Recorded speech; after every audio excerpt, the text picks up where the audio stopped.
Ma'am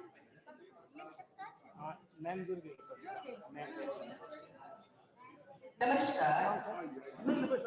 Lalit Narayan Mithila विश्वविद्यालय के jubilee hall में आप सभी का स्वागत है।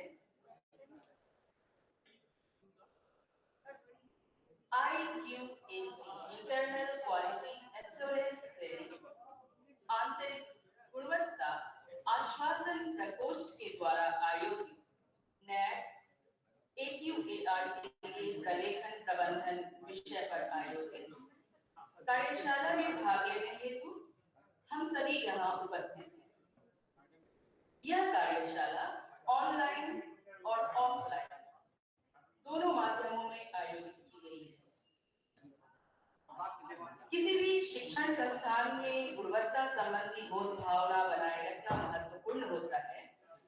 वास्तव में आंतरिक गुणवत्ता आश्वासन प्रकोष्ठ की संकल्पना एक ऐसे ही तंत्र के रूप में की गई है जिससे संस्थाओं के स्तर पर गुणवत्ता संबंधी संस्कृति का निर्माण किया जा सके और उसे सुनिश्चित किया जा सके। आज की कार्यशाला 4 सत्रों में विभाजित है। पहला सत्र उद्घाटन सत्र के रूप में होगा। उसके बाद 3 सत्र तकनीकी सत्र के रूप में आयोजित होंगे। हमारे बीच गणमान्य अतिथियों का आगमन हो चुका है।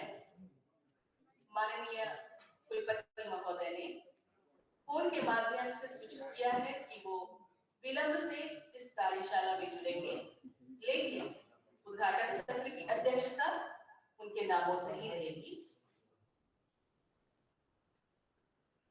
हम आग्रह करते हैं माननीय प्रतिकुलपति महोदया से कि वो मंच पर आकर अपना आसन ग्रहण करें। मैम, आपका स्वागत है।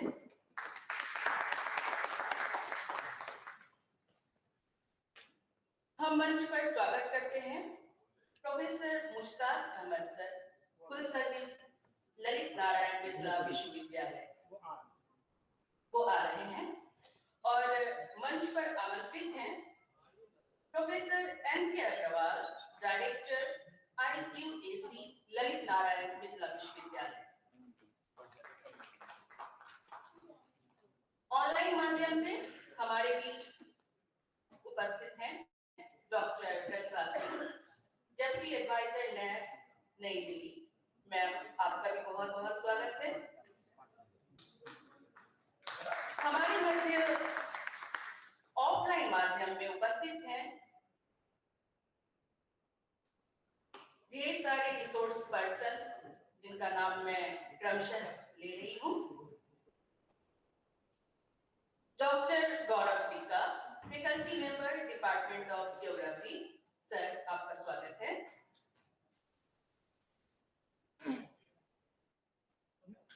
Doctor Parul Banerjee, faculty member department of zoology. Ma'am, आपका भी स्वागत है।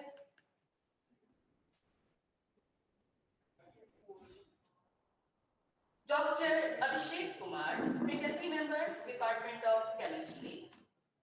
सर, आपका स्वागत है।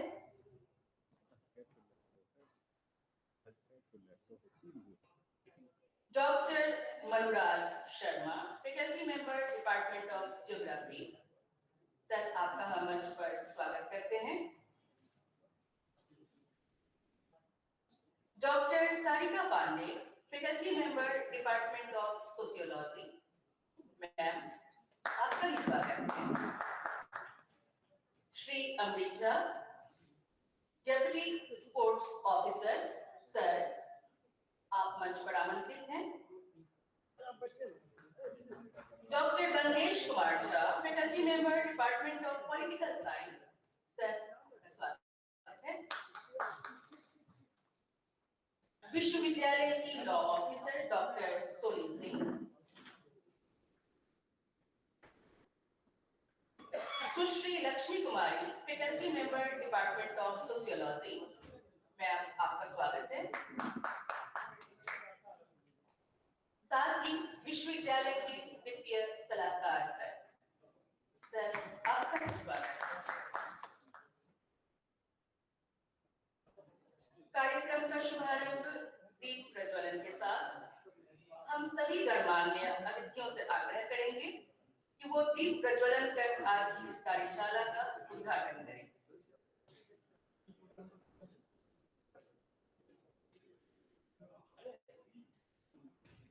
जब तक कुल सचिव महोदय की उपस्थिति होने जा रही है, आज की इस पूरे कार्यक्रम की रूपरेखा आपको मैं बता दे रही हूँ।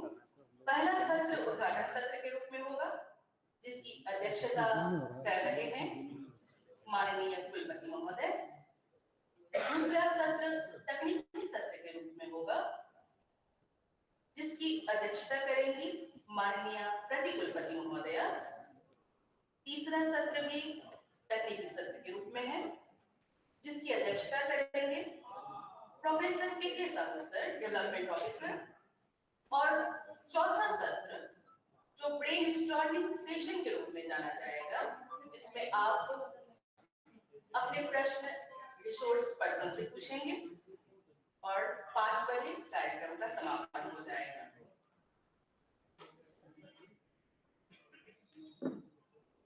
दो रिसोर्स पर्सन ऑनलाइन माध्यम से इस कार्यशाला से जुड़ेंगी, डॉक्टर प्रतिभा सिंह और doctor K Rama ma'am.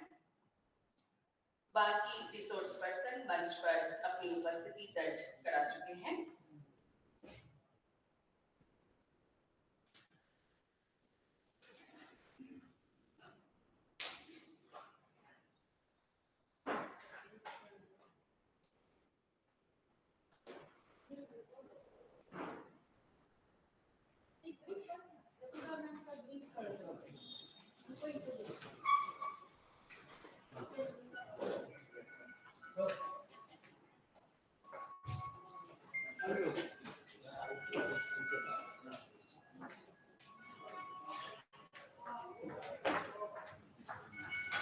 Doctor Pratibha Singh ma'am जो ऑनलाइन माध्यम से जुड़ेंगी इस कार्यशाला से, वो वर्तमान में डेप्यूटी एडवाइजर नैट नई दिल्ली से जुड़ी हुई है। शिक्षण और शोध के क्षेत्र में इनका व्यापक अनुभव रहा है।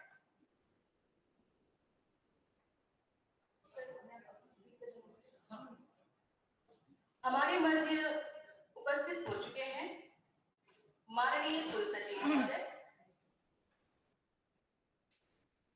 तो कार्यक्रम में विलंब न करते हुए कार्यक्रम का शुभारंभ करते हैं दीप प्रज्वलन के साथ। हम सभी गणमान्य अतिथियों से आग्रह करेंगे कि वो दीप प्रज्वलन कर आज की इस कार्यशाला का उद्घाटन करें।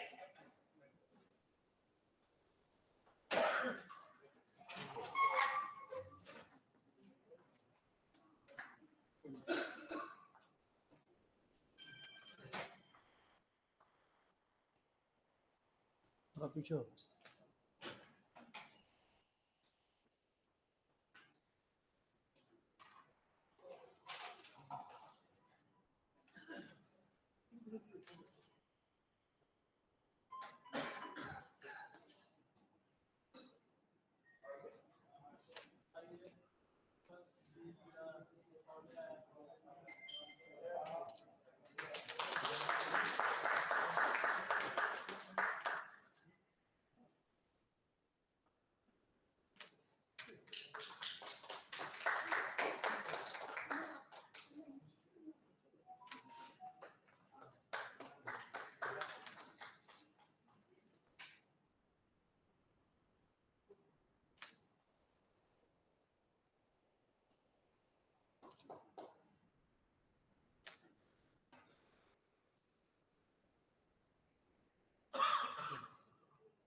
बहुत बहुत धन्यवाद। उद्घाटन के उपरांत अब हमारे विद्वत जनों का सम्मान हम आग्रह करेंगे कि डेवलपमेंट ऑफिसर प्रोफेसर के साहू सर माननीय प्रति महोदय को सम्मानित करें, जिनका शिक्षा के क्षेत्र में अभी तक का अभूतपूर्व सफर रहा है। इनके 39 सालों की शैक्षणिक सेवा में कई सारी उपलब्धियां जुड़ी हुई हैं। हम गौरवान्वित है मैम आपको सम्मानित करते हुए। डेवलपमेंट ऑफिसर प्रोफेसर के साहू सर के हाथों सम्मानित होते हुए माननीय प्रतिकुलपति महोदय।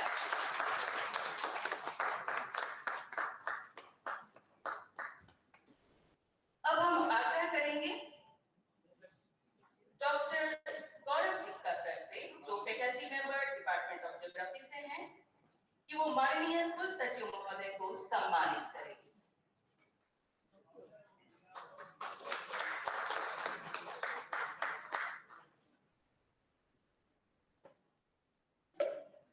धन्यवाद सर। अब हम आग्रह करते हैं प्रोफेसर एम.के. अग्रवाल सर से, जो डायरेक्टर IQAC हैं, कि वो हमारे विश्वविद्यालय के वित्तीय सलाहकार सर को सम्मानित करें।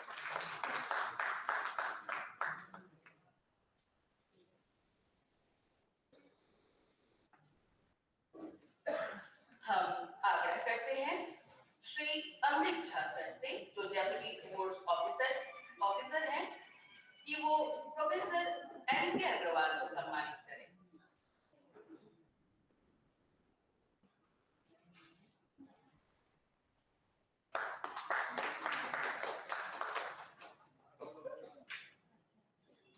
धन्यवाद सर। स्वागत भाषण हेतु हम आमंत्रित करते हैं माननीय कुल सचिव महोदय प्रोफेसर मुश्ताक अहमद सर को। सर, आपका स्वागत है।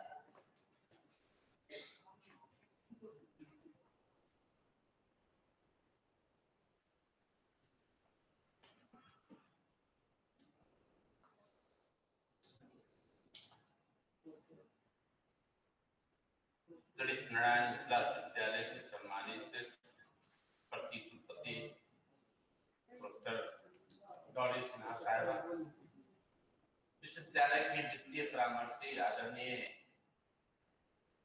राम साहब, विश्वविद्यालय के IQAC के चेयरमैन प्रोफेसर एम.के. अग्रवाल साहब, सभा में उपस्थित सभी विश्वविद्यालय के पदाधिकारीगण, विभिन्न महाविद्यालय से आए हुए सम्मानित प्रधानाचार्यगण, डीन्स और महाविद्यालयों में नए कार्य में लगे हुए सभी सहयोगी शिक्षक,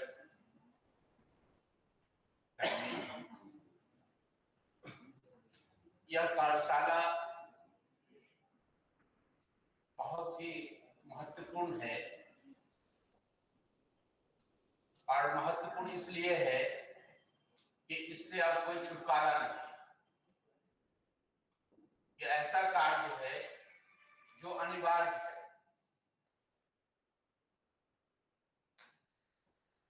जिस भी संस्था का नैक नहीं होगा उसकी पहचान नहीं रहेगी, चाहे वो UGC की सूची हो या राज्य सरकार की सूची हो, उस सूची से आप बाहर रहेंगे। यानी एक तरफ विकास के कार्य रुकेंगे आपके, क्योंकि नैक के ग्रेड पर आर्थिक सहायता सरकार के द्वारा या UGC के द्वारा मिलेगी, राज्य में रूसा के द्वारा मिलेगी, और छात्रों का अहित ये होगा कि अगर ग्रेडिंग कॉलेज नहीं है तो उनकी पोर्टल पे जो सूची होगी उसमें ये होगा कि ये छात्र वहां से पढ़े हुए हैं जिसका एक्रेडिटेशन नहीं है। इसलिए यह कार्यशाला माननीय कुलपति प्रोफेसर S.K. सिंह, प्रतिकुलपति महोदया प्रोफेसर डॉली सिन्हा के निर्देशानुसार बुलाई गई। मुझे खुशी है कि इसमें आप सभी प्रधानाचार्यगण आए हैं। मैं आप सबों का इस महत्वपूर्ण शैक्षणिक बैठक में स्वागत करता हूं। खास करके हमारे विश्वविद्यालय से बाहर के कई जाने माने नैक के मूल्यांकन करता एक्सपर्ट्स अतिथि के रूप में ऑनलाइन जुड़े हैं। विश्वविद्यालय परिवार की ओर से मैं उनका भी स्वागत करता हूं। स्वागत इसलिए करता हूं कि उनके मार्गदर्शन से मिथिला विश्वविद्यालय को लाभ मिलेगा। जिस तरफ हमारी निगाहें नहीं होंगी वहां तक हम पहुंचेंगे। जिस विषय पर यह सेमिनार रखा गया है वो नैक के 70% मूल्यांकन का हिस्सा है। आप जानते हैं कि अब विधियां बदल रही हैं। पहले नैक के टीम के आगमन, उनके स्वागत, अतिथि सत्कार, तमाम चीजों पर कॉलेजों का मूल्यांकन निर्भर करता था। अब 5 सालों में आपका जो डॉक्यूमेंटेशन, आपका जो क्रियाकलाप होगा, उस पर 70% साक्ष्य के आधार पर होगा और उस साक्ष्य में कोई चाह करके भी कमी नहीं कर सकता, क्योंकि उसका मूल्यांकन पहले से निर्धारित है कि इस कार्ड में इतना अंक मिलेगा। अगर आपका डॉक्यूमेंटेशन उस पर पूरा उतरता है तो उसका मूल्यांकन आप भी कर सकते हैं, क्योंकि हम और आप जिस तरह से अपना एकेडमिक मूल्यांकन करते हैं, कितना परसेंट है तो हमें इतना नंबर मिलेगा टीचर के बहाली में, उसी तरह से डॉक्यूमेंटेशन पे ओपन है 30% उनके आगमन पर और प्रमाण प्रस्तुत करने पर। ऐसी स्थिति में इस नैक की बहुत ही अहम जरूरत थी और माननीय कुलपति महोदया ने इस उद्देश्य से आप सबों को जमा किया है। आप सब जानते हैं, आप में से बहुत सारे लोग विश्वविद्यालय के कई लोग इसमें शामिल रहे पहले से नैक की टीम में। विजय दास साहब यहाँ बैठे हुए हैं, वो जाते रहे हैं। तो मैं समझता हूं कि इस उद्घाटन सत्र के बाद जो तकनीकी सत्र होगा उसमें सूक्ष्मता के साथ अगर आप रहेंगे तो आपके विश्वविद्यालय के कॉलेजों में जो भी कमियां हैं उसको दूर करने की पहल की जाएगी। आप अपने स्तर से करेंगे और आपके सुझाव पर विश्वविद्यालय भी करेगा। नैक जो हमारी टीम है नैक की, वो सभी लोग यहाँ बैठे हुए हैं। वो भी उनसे भी कभी जो भी जरूरत होगी वो आपको होंगे। माननीय कुलपति महोदय का आदेश है कि चूंकि नैक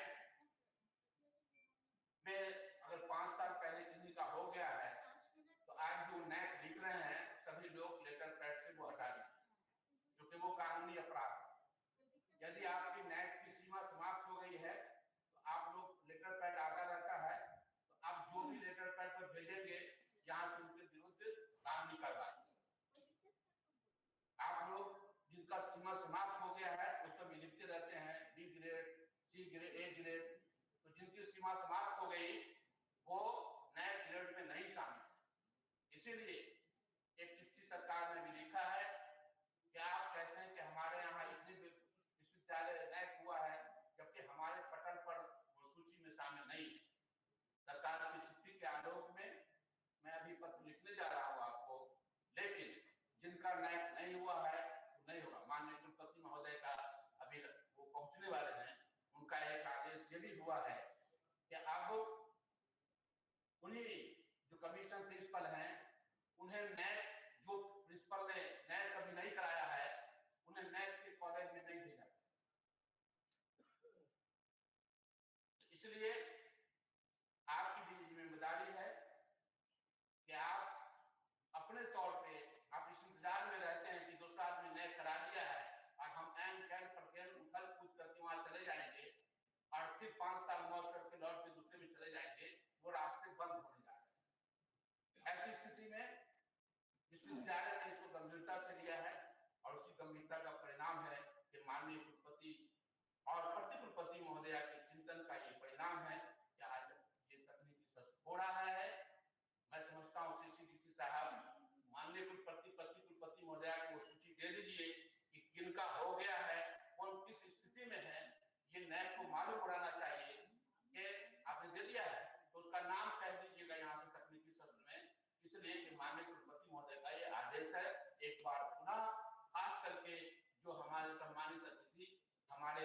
से बाहर से जुड़े हुए हैं, मैं पूरे बिहार की तरफ से, मिथिलांचल की तरफ से, विश्वविद्यालय की तरफ से मैं उनका स्वागत करता हूँ कि आपने अपना बहुमूल्य समय मिथिला विश्वविद्यालय को दिया है और आपके बहुमूल्य विचारों से हम लाभान्वित होंगे।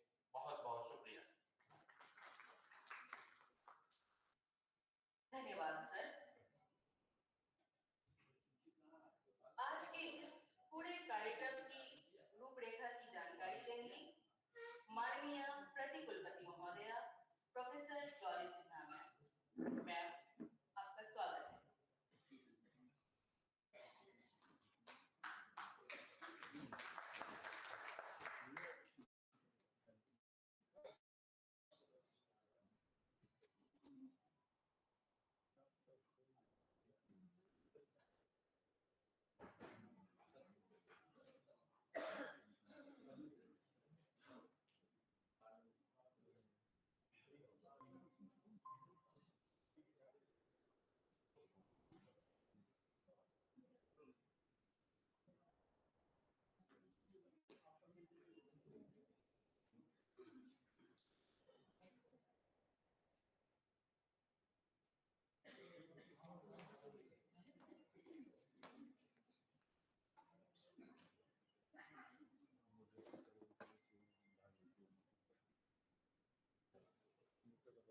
सभी को मेरा नमस्कार एंड वेरी गुड मॉर्निंग। हमारे साथ अभी जुड़ेंगे विश्वविद्यालय के माननीय कुलपति महोदय। किसी आवश्यक कार्यवश वो थोड़ी देर से जुड़ेंगे, तो उनके एब्सेंस में भी मैं विश्वविद्यालय की ओर से, अपनी ओर से और आप सभी की ओर से उनका बहुत बहुत स्वागत और अभिनंदन करती हूँ। आप सबों को पता होगा कि अभी हाल ही में 23 नवंबर को जो चांसलर्स अवार्ड हुआ, उसमें मिथिला विश्वविद्यालय के माननीय कुलपति महोदय को बिहार के बेस्ट वाइस चांसलर का अवार्ड से नवाजा गया। और ये जो बात है, ये हम सभी के लिए बहुत ही गौरव की बात है, पूरे मिथिलांचल के लिए बहुत गौरव की बात है। हमारे साथ हमारे रिसोर्स पर्सन जो हैं आज के डॉक्टर प्रतिभा सिंह, ये नैक दिल्ली ऑफिस को हेड करती हैं, ये हमारे साथ जुड़ेंगी और आपको नैक के कार्यक्रम, नैक को कैसे असेसमेंट और एक्रेडिटेशन जो प्रोसेस है उसको कैसे आप पूरा कर सकते हैं अच्छी तरह से, इसके बारे में वो बताएंगी। डॉक्टर प्रतिभा सिंह ये बहुत ही एजुकेटेड और विनम्र लेडी है। मैंने पहले भी इनके साथ काम किया है। ये एक इलेक्ट्रिकल इंजीनियर होने के कारण और इनका पीएचडी और अभी वर्तमान में जो कार्य का क्षेत्र है वो कंप्यूटर विजन, पैटर्न रिकॉग्निशन और होते हुए भी ये हायर एजुकेशन के लिए बहुत ही समर्पित है। जब मैंने इनको रिक्वेस्ट किया कि मैडम हम लोग इस तरह का प्रोग्राम करने चाह रहे हैं और आप जो है हमें चाहिए कि आप भी जुड़े इसमें, तो उन्होंने एक बार भी मुझसे रेम्युनरेशन के बारे में नहीं पूछा, कुछ नहीं पूछा और तुरंत जो है वो हमें कंसेंट दे दिया कि मैं जरूर जुड़ूंगी। तो मैं विश्वविद्यालय की ओर से, आप सबकी ओर से और अपनी ओर से भी प्रतिभा जी का भी बहुत बहुत स्वागत करती हूँ। आप सभी जानते हैं कि नैक का जो प्रोसेस था वो 2017 में जो है वो काफी बदल चुका है, जिसको हम लोग रिवाइज्ड एक्रेडिटेशन फ्रेम बोलते हैं, RAF, और इसको ट्रेनिंग में भी प्रतिभा जी का बहुत बड़ा योगदान रहा है। हमारे साथ हैं विश्वविद्यालय के कुलसचिव महोदय, आदरणीय फाइनेंशियल एडवाइजर श्री राम साहब, हमारे IQAC के डायरेक्टर डॉक्टर अग्रवाल, और हमारे सामने बैठे हैं विश्वविद्यालय के आदरणीय deans of faculties, heads of departments, faculty members of university departments, और आज के हमारे जो प्रतिभागी हैं आदरणीय प्राचार्य महोदयगण, शिक्षकगण, जो विभिन्न महाविद्यालयों से आए हैं, नैक के कोऑर्डिनेटर, IQAC के कोऑर्डिनेटर, हमारे सहयोगी कर्मचारीगण, और हमारे साथ आप देख रहे होंगे कि हमारे पीछे जो है कुछ यंग फैकल्टी मेंबर्स बैठे हैं।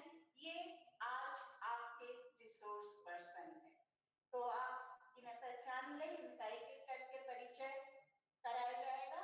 और ये हमारे टीम में विश्वविद्यालय के नैक के कार्य में सहयोग कर रहे हैं।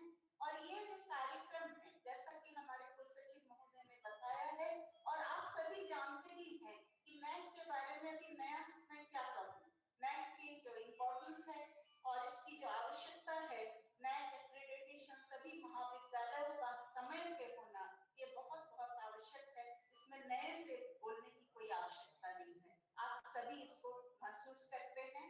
और नैक करवाने के पहले कुछ मैंडेटरी जो है वो कदम लेना पड़ता है, जिसमें एक होता है कि AQAR annual quality assurance report. जैसे हम लोग एनुअल रिपोर्ट बनाते हैं, ये बिल्कुल वही चीज है AQAR। और नैक असेसमेंट जिनका एक बार हो चुका है उनके लिए ये मैंडेटरी है, आवश्यक है कि आप AQAR प्रति वर्ष समय पर ऑनलाइन जमा करें।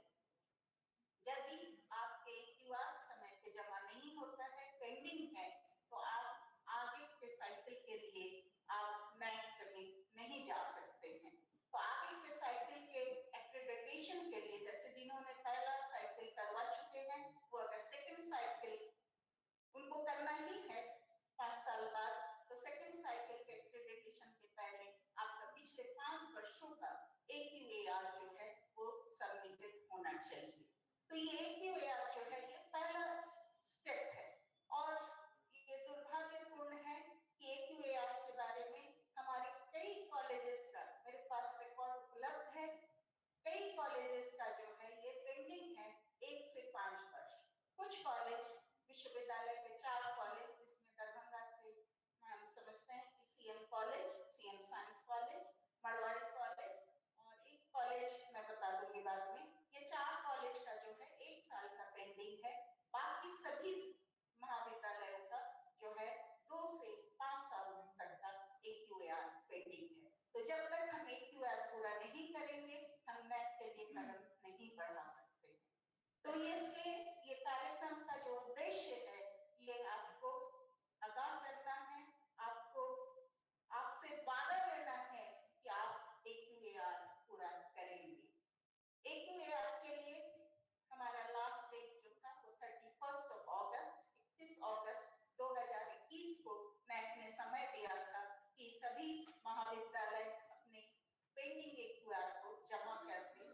लेकिन बाद में कोविड के कारण हम सभी जानते हैं, हम लोग सभी लोग अफेक्टेड हुए हैं, हमारा एकेडमिक जो है एरिया बहुत ज्यादा अफेक्टेड हुआ है कोविड के कारण। तो नैक ने इसे ध्यान में रखते हुए AQAR जमा करने का लास्ट डेट 31 दिसंबर 2021 किया है।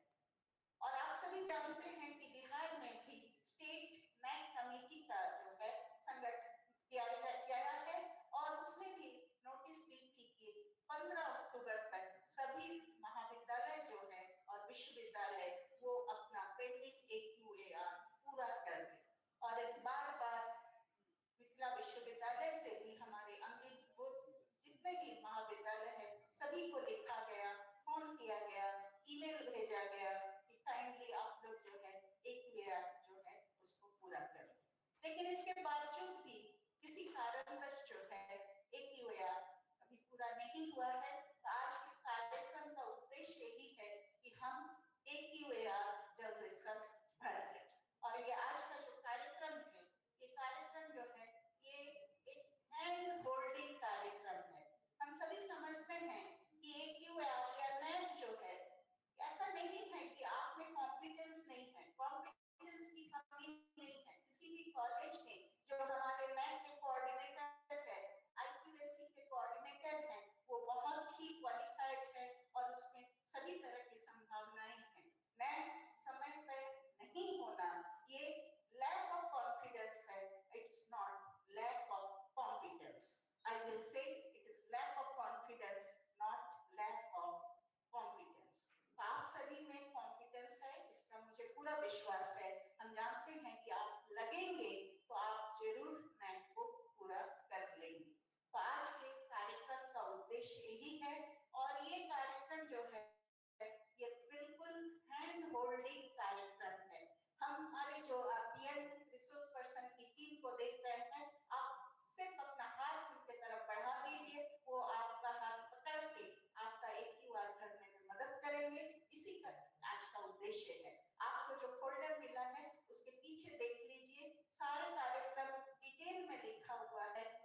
May we all be of one mind.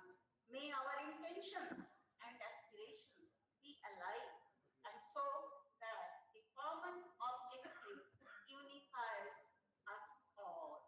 तो आज का जो कार्यक्रम है इसका उद्देश्य यही है कि हम सभी एक साथ होकर सिर्फ एक ही बात सोचें कि हम NAC का AQR कैसे जल्द से जल्द पूरा करें और इसको NAC वेबसाइट पे अपने वेबसाइट पे अपलोड करें और NAC के वेबसाइट में सबमिट करें. So this is the purpose, a common objective that unifies us all.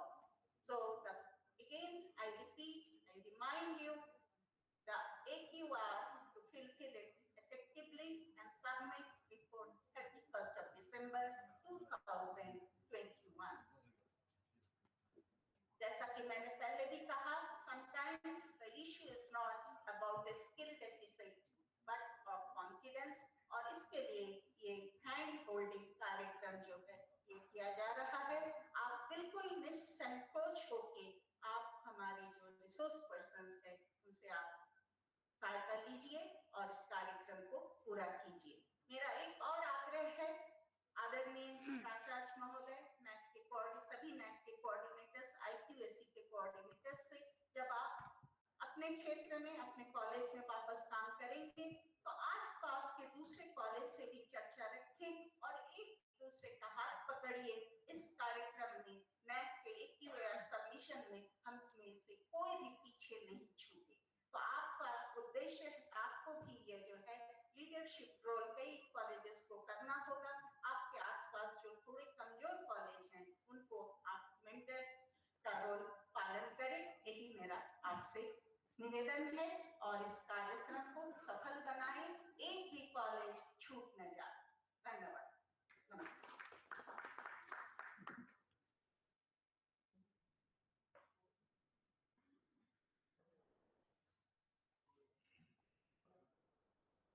बहुत बहुत धन्यवाद मैम. आप सभी श्रेष्ठ हैं, इसीलिए आग्रह ही करूंगी अपना मोबाइल आप साइलेंट कर दें. क्योंकि तकनीकी सत्र है, इसलिए बीच बीच में जब रिंग बजता है ना तो कार्यक्रम के लय में व्यवधान पड़ता है. इसीलिए प्लीज अपने मोबाइल को साइलेंट कर दें. जैसा कि हमने पहले भी कहा था कि आज की कार्यशाला ऑनलाइन और ऑफलाइन दोनों माध्यमों में आयोजित की गई है. ऑनलाइन माध्यम से इस कार्यशाला में 2 रिसोर्स पर्सन जुड़ रहे हैं. इसी कड़ी में उद्घाटन सत्र के आधार व्याख्यान के लिए अब हम आमंत्रित करते हैं doctor Pratibha Singh, deputy adviser NAC नई दिल्ली, जो ऑनलाइन माध्यम से जुड़ेंगी. मैम, आपका बहुत बहुत स्वागत है. Thank you. क्या मेरी आवाज वहां तक पहुंच रही है? Yes ma'am. जी. शेयर कर सकती हूँ मैं अपनी स्क्रीन यहाँ से? Yes yes.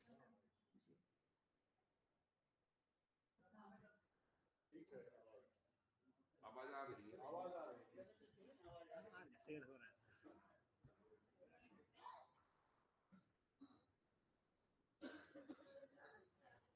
स्लाइड्स मेरी आप पहुंच रही हैं?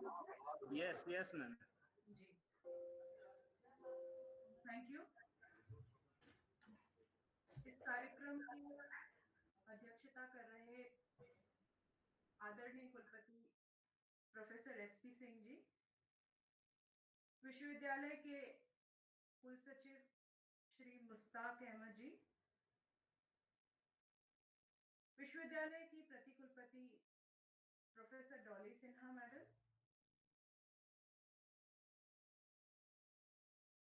IQAC डायरेक्टर प्रोफेसर अग्रवाल, अन्य संस्थानों से जुड़े सभी IQAC coordinators, principals, professors, faculty members, आपका इस वेबिनार सेशन में मैं अपनी ओर से स्वागत करती हूं. और जैसा कि बताया गया कि ये जो सेमिनार है ये एक हैंड होल्डिंग सेमिनार है जो कि NAC के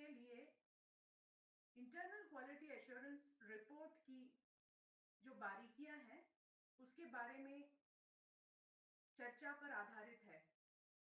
आप सभी जानते हैं कि आज पूरा देश जब नेशनल एजुकेशन पॉलिसी की इम्प्लीमेंटेशन की बात कर रहा है, इस दशा में जहां पर मल्टीडिसिप्लिनैरिटी, बहुविषयक आयाम, holistic development of the students, outcomes की ओर जहां पर फोकस किया जाना चाहिए, integration of Indian knowledge system in the education, ये सारी चर्चाएं चल रही हैं और इन सभी के मूलभूत आधारों को एजुकेशन में लाने में और संस्थानों में जो भी कार्य हो रहे हैं उस दिशा में किस तरह से इंटीग्रेट किया जा सके, इस पर चर्चाएं और पॉलिसीज इम्प्लीमेंटेशन की बातें चल रही हैं।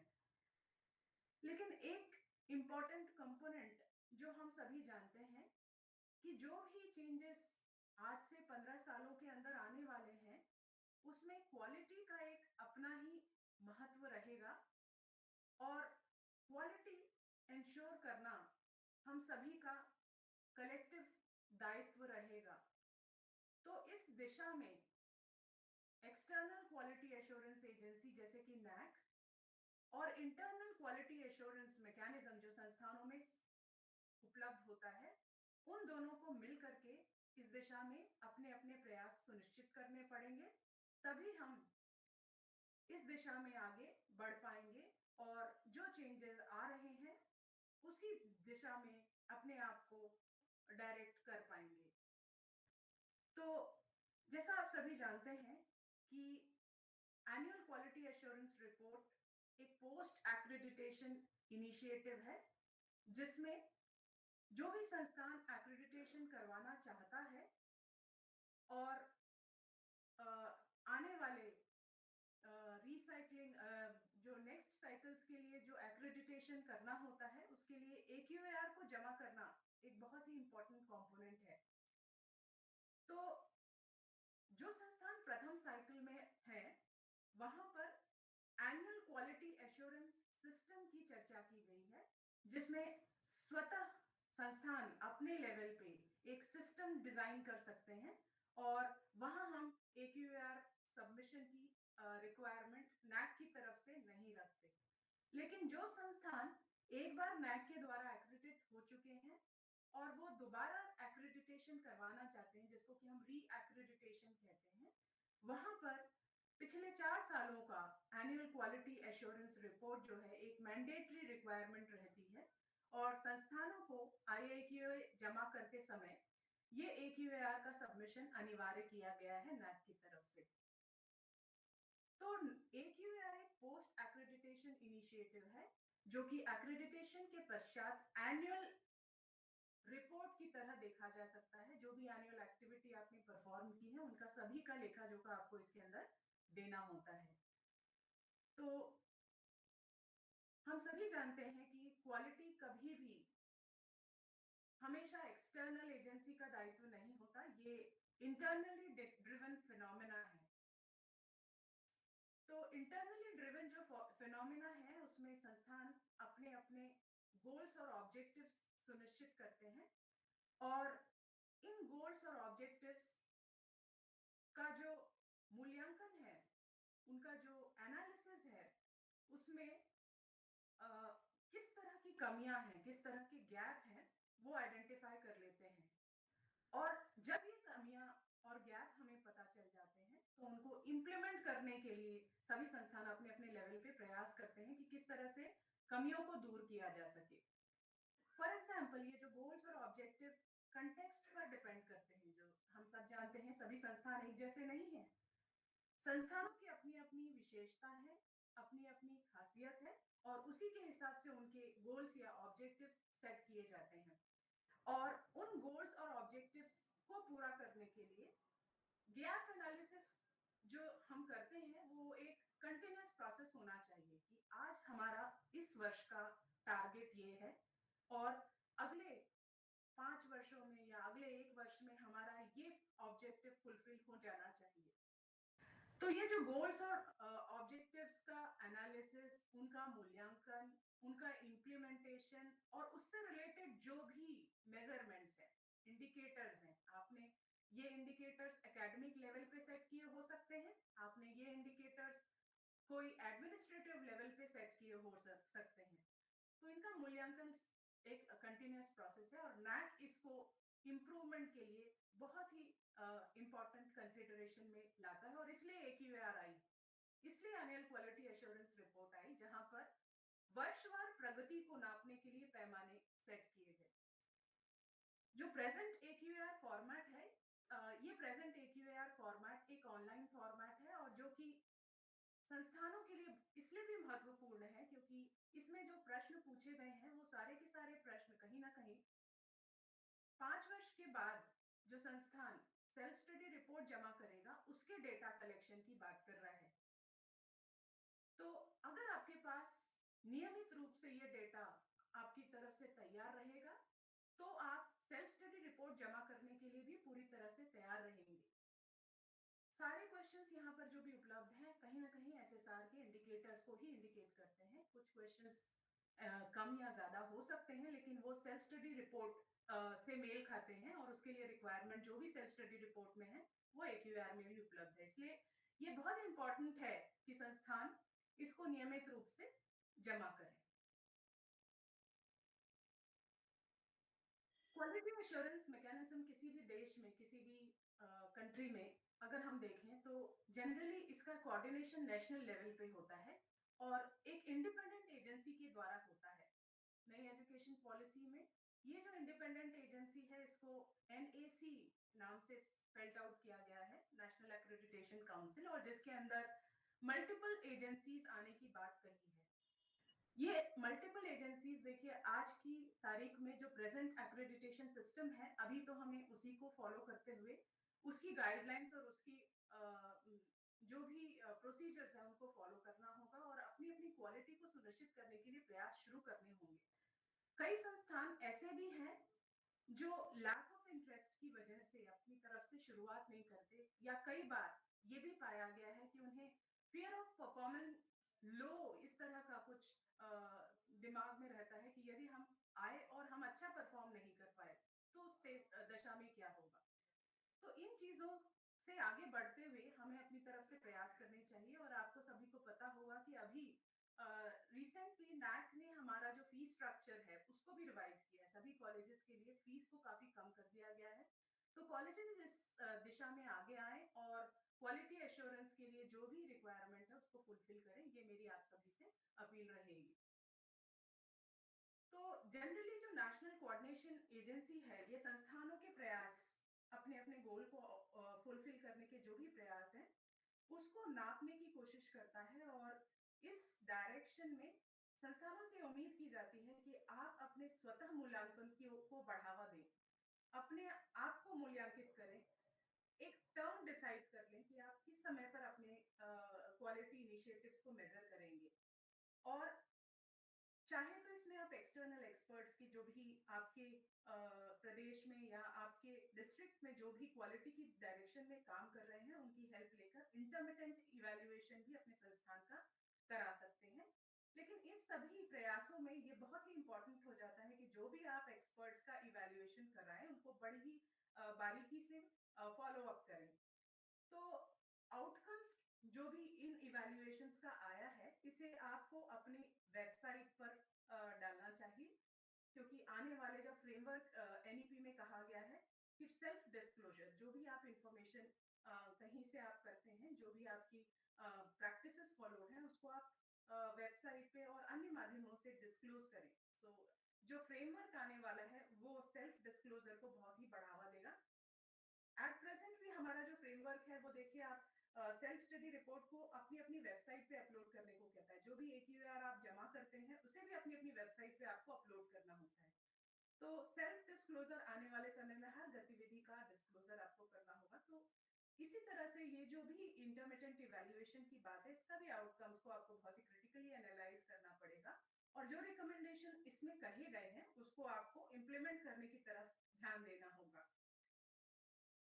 तो जो क्वालिटी एश्योरेंस एजेंसीज, जैसे कि अभी फिलहाल हम नैक के 7 क्राइटेरिया के टर्म्स में बात करें, तो जो 7 क्राइटेरियाज हैं उसमें किस तरह का डेटा रिक्वायरमेंट है, उसमें किस तरह के डॉक्यूमेंट की रिक्वायरमेंट है, और उनका रिपोजिटरी आप बनाना शुरू कर दें, क्योंकि वही डेटा आपको AQAR में भी देना होता है। Question similar to self study report आपके AQAR में भी होते हैं।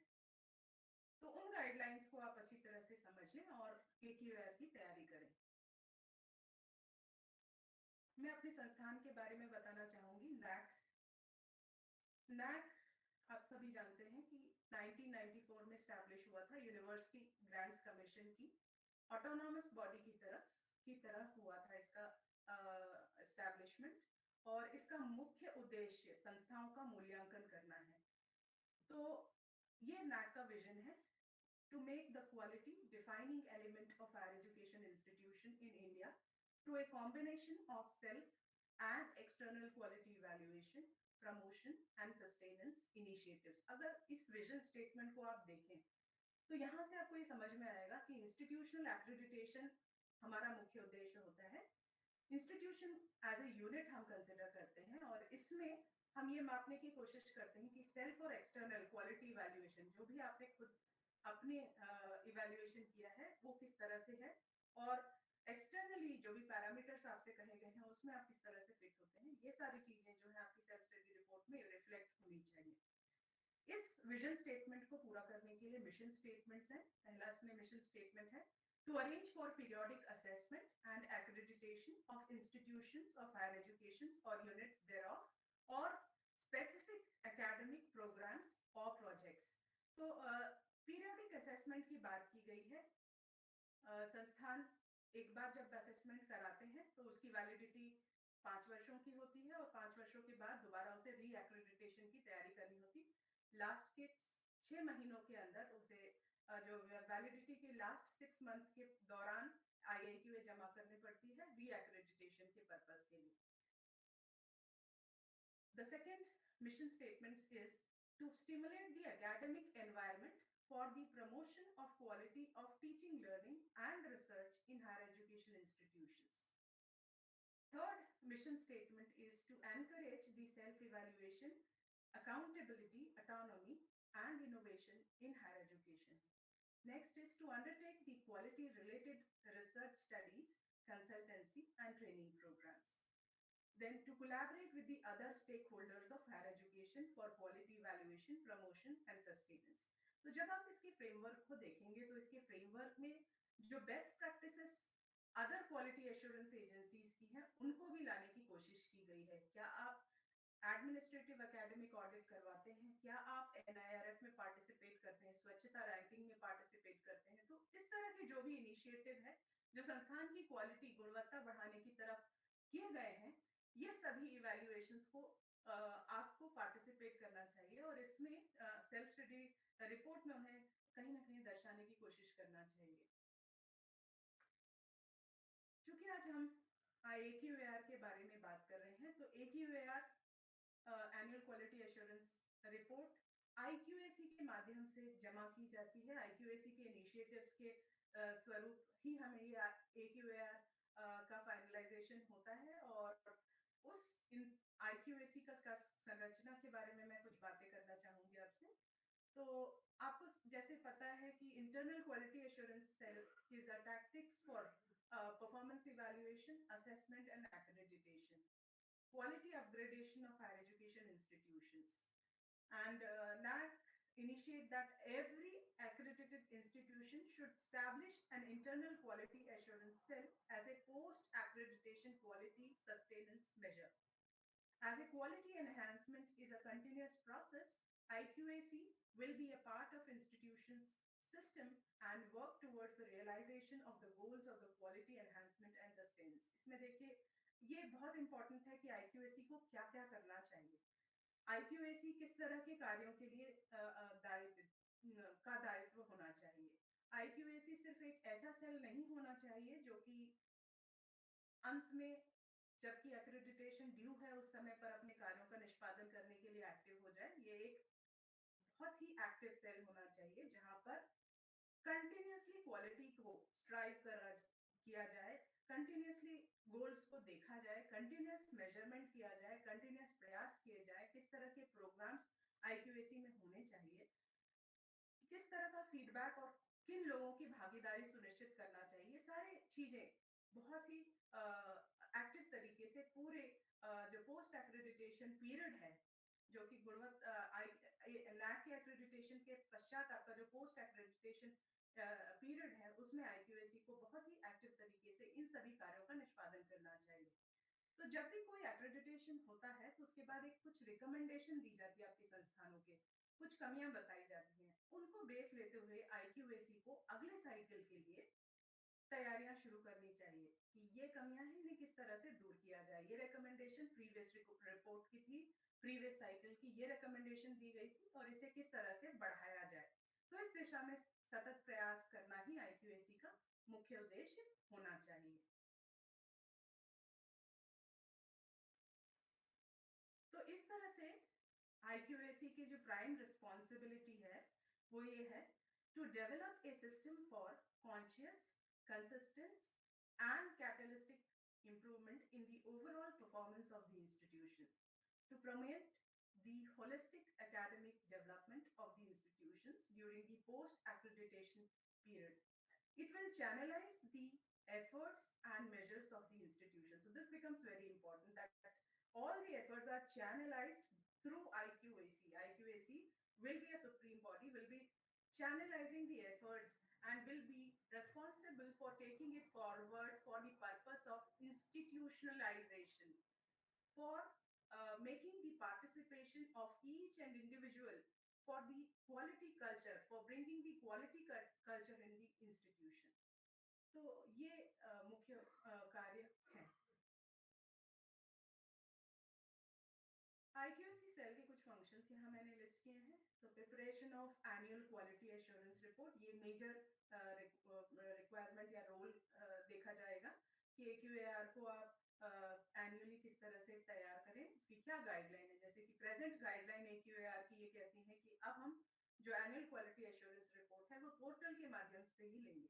तो इन गाइडलाइंस का समय समय पर नोटिफिकेशन NAAC की वेबसाइट पे जारी किए जाते हैं और सभी IQAC कोऑर्डिनेटर से ये उम्मीद की जाती है कि इन गाइडलाइंस को समय समय पर देखते रहें कि आज यदि कोई चेंज तो नहीं है। जैसे प्रेजेंटली AQAR के 3 फॉर्मेट्स अवेलेबल हैं, एक यूनिवर्सिटी के लिए, एक अफिलिएटेड कॉलेज के लिए और एक एटोनोमस कॉलेजेस के लिए।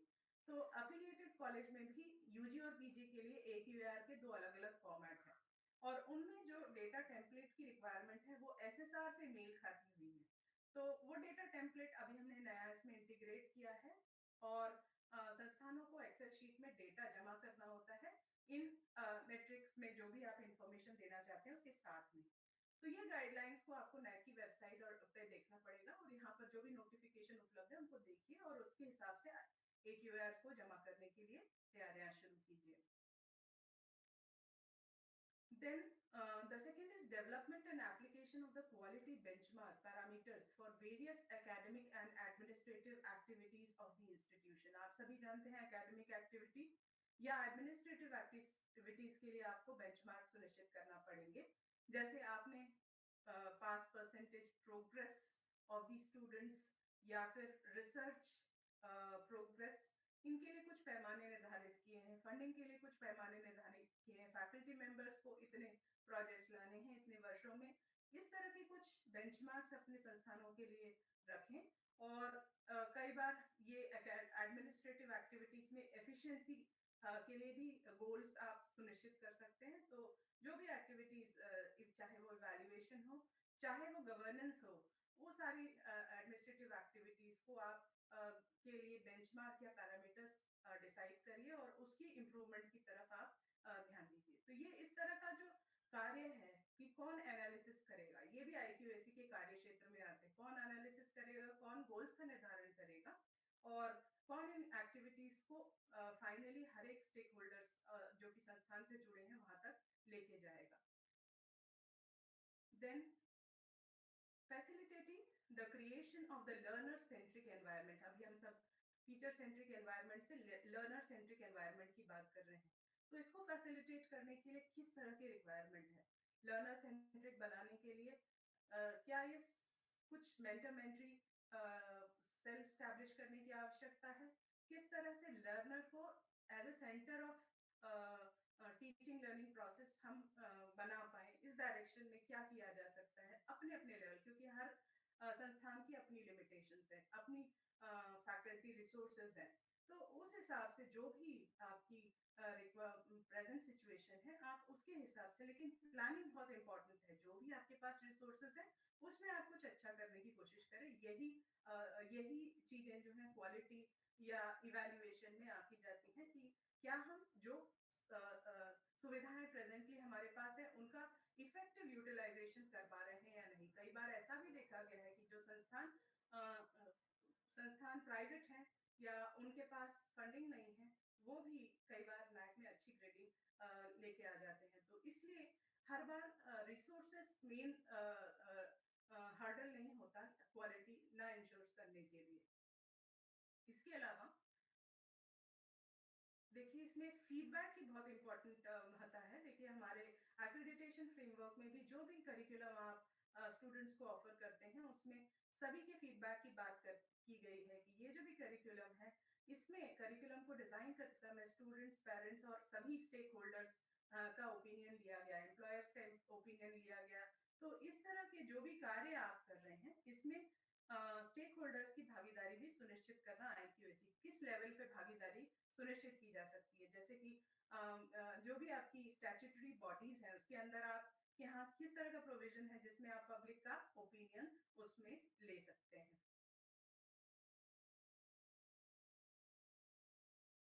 इसके अलावा देखिए communication of the information on various quality parameters of higher education, then organization of inter and intra institutional workshops, seminars on the quality related themes and the promotion of the quality circles। जैसा madam ने बहुत अच्छी बात कही कि जो भी आप प्रयास कर रहे हैं अपने नेबरिंग इंस्टीट्यूशन से कोलैबोरेट करने की कोशिश कीजिए।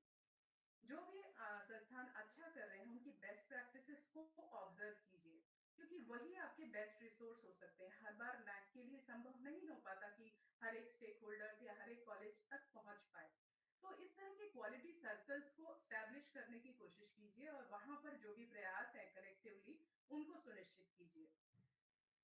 जो भी आप कार्य कर रहे हैं उसका डॉक्यूमेंटेशन, तो डॉक्यूमेंटेशन क्योंकि असेसमेंट एक्रेडिटेशन के लिए भी एक बहुत ही इम्पोर्टेंट एक्टिविटी है और उसको अपलोड करना पड़ता है। जो भी आपने एक्टिविटी किया है उसका ब्रोशर, उससे रिलेटेड जो भी रिपोर्ट आपने बनाई है उसको अपलोड करना पड़ता है। तो इस तरह की चीजों को की रिपोजिटरी क्रिएट करना शुरू कीजिए, उसको डिजिटल बनाने की कोशिश कीजिए, डिजिटलाइजेशन ऑफ द डॉक्यूमेंट्स, ये सारी चीजों को बहुत ध्यान से आपको इनिशिएट करना पड़ेगा।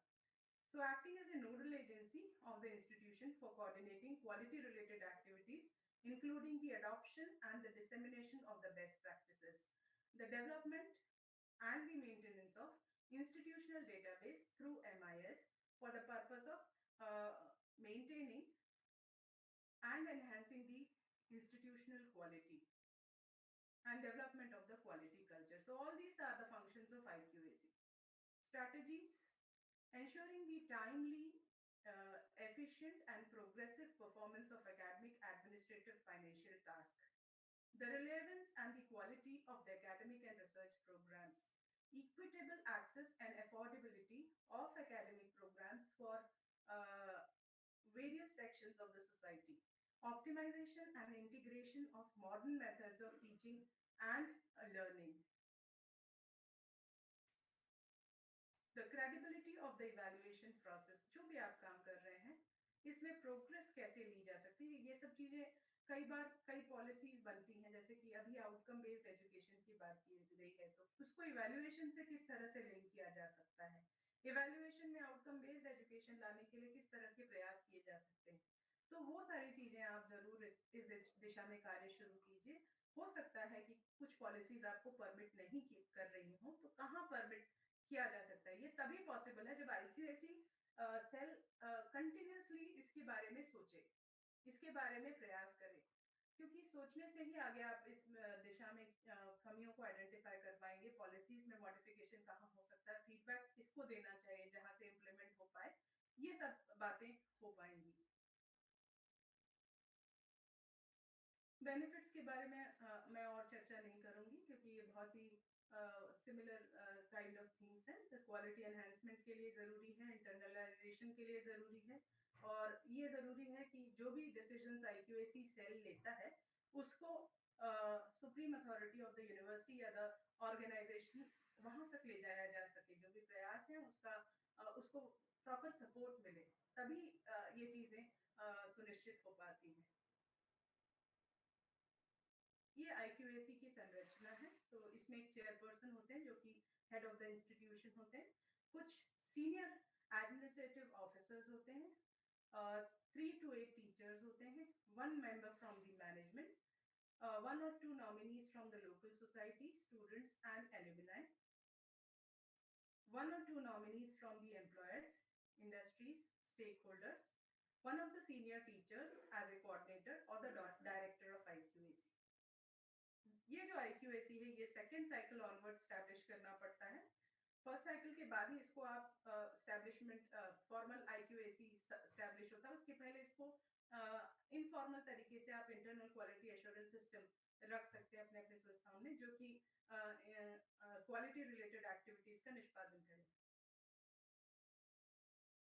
तो ये कुछ मुख्य पॉइंट्स हैं कि किस तरह के लोगों को IQAC सेल में रखा जाना चाहिए। It is advisable to choose a person from various backgrounds who have earned the respect and integrity. They should be aware of the ground realities of the institutional environment. They should be known for their commitment to improve the quality of teaching learning. और 2-3 साल के बाद उनको उसमें जो भी members हैं उनके टर्म्स में चेंज होना चाहिए। ऐसा नहीं होना चाहिए ताकि नए विचारों को मौका मिल पाए अंदर आने के लिए। It would be appropriate to choose a senior administrator's person in charge of institutional service such as library, computer center, estate, and student welfare administration, academic task, examination, and planning and development. The management representative should be person who is aware of the institutional objectives. ऐसा होता है कई बार कि हम किसी member को रख लेते हैं पर इंस्टीट्यूशन की ऑब्जेक्टिव या विजन मिशन के बारे में उसको पता ना हो। The local society representative should be of high social standing and should have made a significant contribution to the society.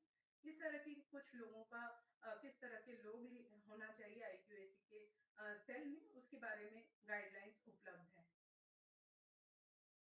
So role of the coordinator, ये वही बात है कि डेटा प्रबंधन, डॉक्यूमेंट रिपोजिटरी को सुनिश्चित करना, कार्यक्रम को सुनिश्चित करना और हर एक स्टेक होल्डर की भागीदारी सुनिश्चित करना। ये कुछ मुख्य पॉइंट्स है IQAC कोऑर्डिनेटर के रोल्स के रूप में।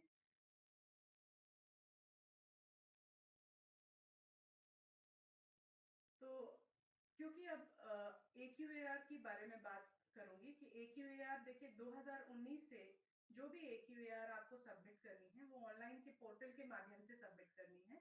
और जो भी IQAC की इफेक्टिवनेस है ये क्राइटेरिया 6 में आके गई कि IQAC सेल के क्या फंक्शंस होने चाहिए, किस तरह के इफेक्टिवली काम कर रहा है या नहीं। ये क्राइटेरिया 6 के 6.5 में दर्शाने के लिए आप कुछ मैट्रिक बनाए गए हैं और संस्थानों से उम्मीद की जाती है कि वो इसमें अपनी इफेक्टिवनेस को शो करें। इस तरह के प्रयास हुए, इस तरह के मिनट्स ऑफ मीटिंग हुई, उसका रिकॉर्ड हमने वेबसाइट पे उपलब्ध कराया हुआ है।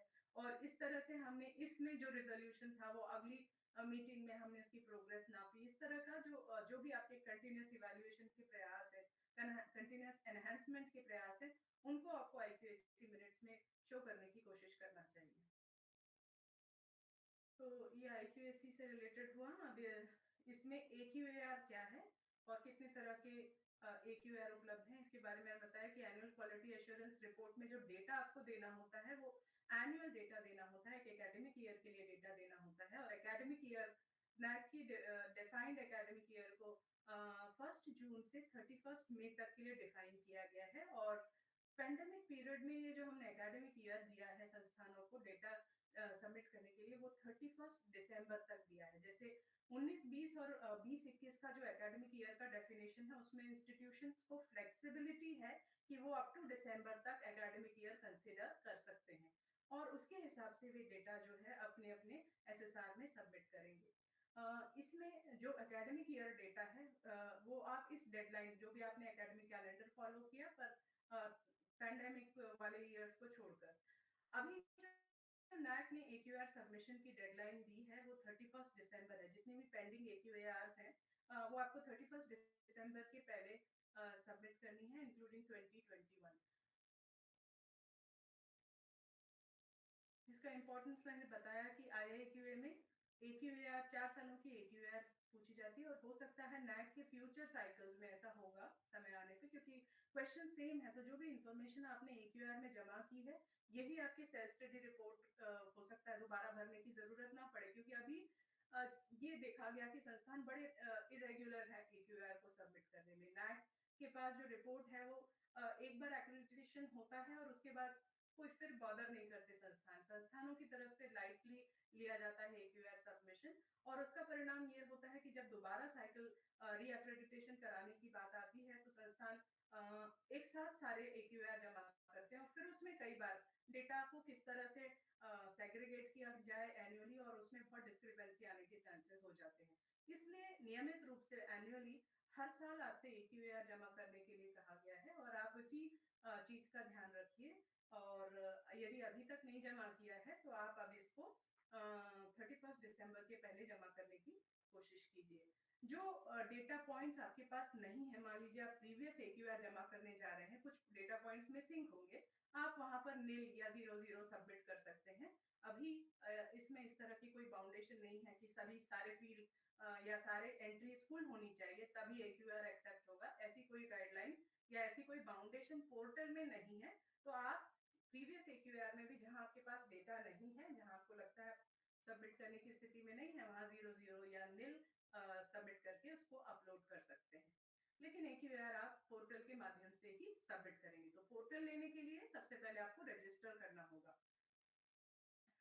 तो रजिस्ट्रेशन की प्रोसेस आपको पता है कि इसमें अप्लाई ऑनलाइन एक लिंक है, वहां पर अप्लाई की एक लिंक है जिसको आपको क्लिक करना पड़ेगा और उससे न्यू रजिस्ट्रेशन आप करेंगे। जो भी डिटेल्स है आपके एक्रेडिटेशन की, प्रीवियस साइकिल में जो भी CGPA आया, जो भी ग्रेड आया, वो सभी डाल करके आप रजिस्ट्रेशन कीजिए। उस रजिस्ट्रेशन से आपको यूजर ID और पासवर्ड मिल जाएगा और वहां पर मैनेज AQAR की एक लिंक है, उसको क्लिक करेंगे तो आपसे एकेडमिक ईयर पूछा जाएगा कि किस ईयर में आपको AQAR, जैसे ये रजिस्ट्रेशन का पेज शो किया, इस तरह से रजिस्टर कीजिए।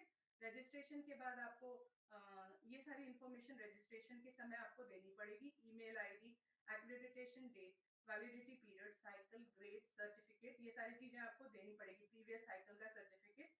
और जब आप ये जमा कर देंगे तो आपको यूजर ID और पासवर्ड मिल जाएगा और उसके बाद आप जो है AQAR को सबमिट कर देंगे मैनेज AQAR लिंक के द्वारा। तो मेरे ख्याल में आगे के सेशंस में इसके बारे में चर्चा होगी, हाउ टू फिल AQAR। लेकिन मैं आपको बस यहाँ पर इतना ही बताना चाहूंगी कि जो भी AQAR है वो सेल्फ स्टडी रिपोर्ट से मेल खाती हुई है। तो जो भी आप तैयारी अभी करेंगे वो आपकी 4 सालों की SSR को जमा करने की तैयारी होगी। इसलिए डिले नहीं करें और जल्दी से जल्दी इसको सबमिट करें। नैक की तरफ से जो भी सपोर्ट हो उसके लिए हम हमेशा तैयार हैं। इसके लिए IMS में क्वेरी आप रेज कर सकते हैं। इशू मैनेजमेंट सिस्टम में यदि आपको कुछ समझने में दिक्कत हो रही है, कुछ टेक्निकल डिफिकल्टीज आ रही हैं, तो आप इशू के थ्रू उसको पोर्टल में रेज कीजिए और उसका जवाब नैक देता है, टाइमली इसका रिस्पॉन्स मिलता है। और इस तरह के सेमिनार भी ऑर्गेनाइज कीजिए अपने लेवल पे, कॉलेज के लेवल पे, IQAC सर्कल्स के लेवल पे, इस तरह से सेमिनार्स ऑर्गेनाइज कीजिए ताकि इन चीजों का डिस्कशन हो और एक्चुअली इसको प्रैक्टिकली इंप्लीमेंट करने के लिए आप सभी को आसानी हो। तो इन्हीं शब्दों के साथ मैं दोबारा मैडम प्रो वाइस चांसलर और सारी एलन मिथिला यूनिवर्सिटी के टीम मेंबर्स को धन्यवाद देती हूँ कि मुझे उन्होंने इस इम्पोर्टेंट वेबिनार में अपना हिस्सा बनाया और सभी पार्टिसिपेंट्स से ये उम्मीद करती हूँ कि ये सेमिनार सभी के लिए बहुत ही फ्रूटफुल होगा और आने वाले समय में आप सभी टाइम बाउंड मैनर में AQAR को सबमिट कर पाएंगे। धन्यवाद। Over to you madam again.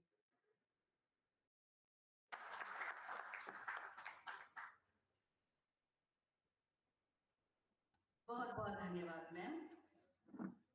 अब हम उद्बोधन के लिए आमंत्रित करते हैं डायरेक्टर IQAC ललित नारायण मिथिला विश्वविद्यालय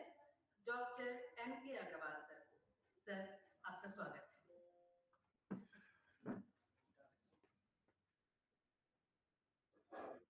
आज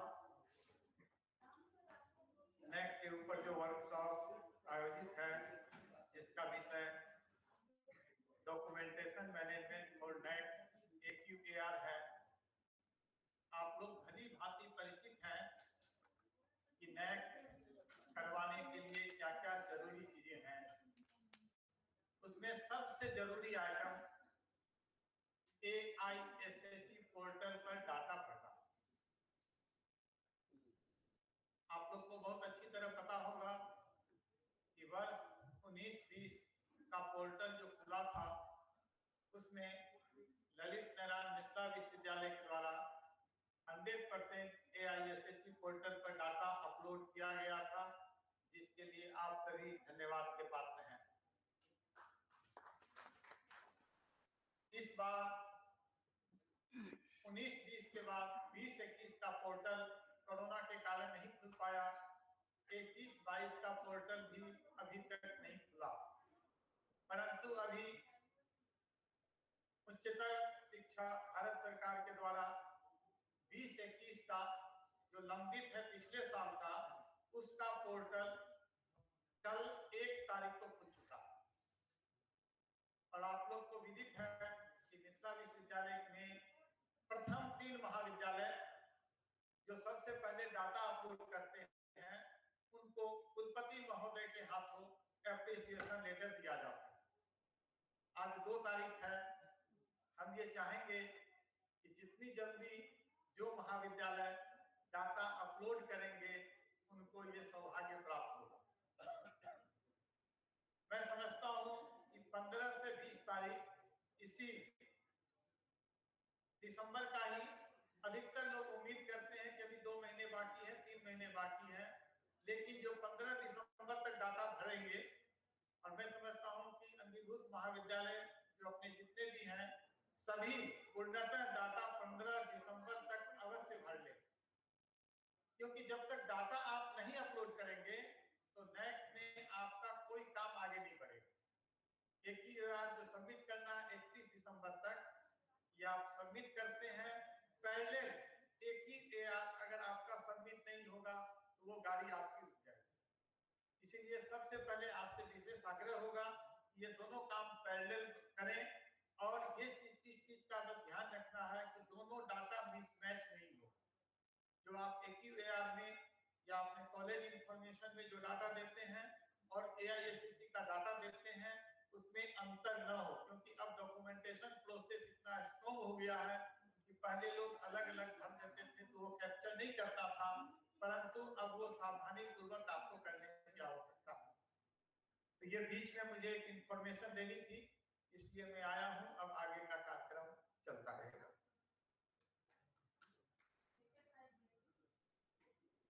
धन्यवाद सर। अब हम आमंत्रित करते हैं ललित नारायण मिथिला विश्वविद्यालय के वित्तीय सलाहकार श्री कैलाश राम सर को। सर, आपका स्वागत है।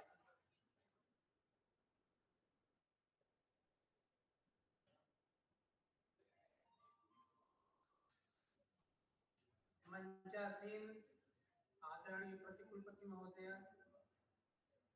IQAC के निदेशक, हमारे समक्ष उपस्थित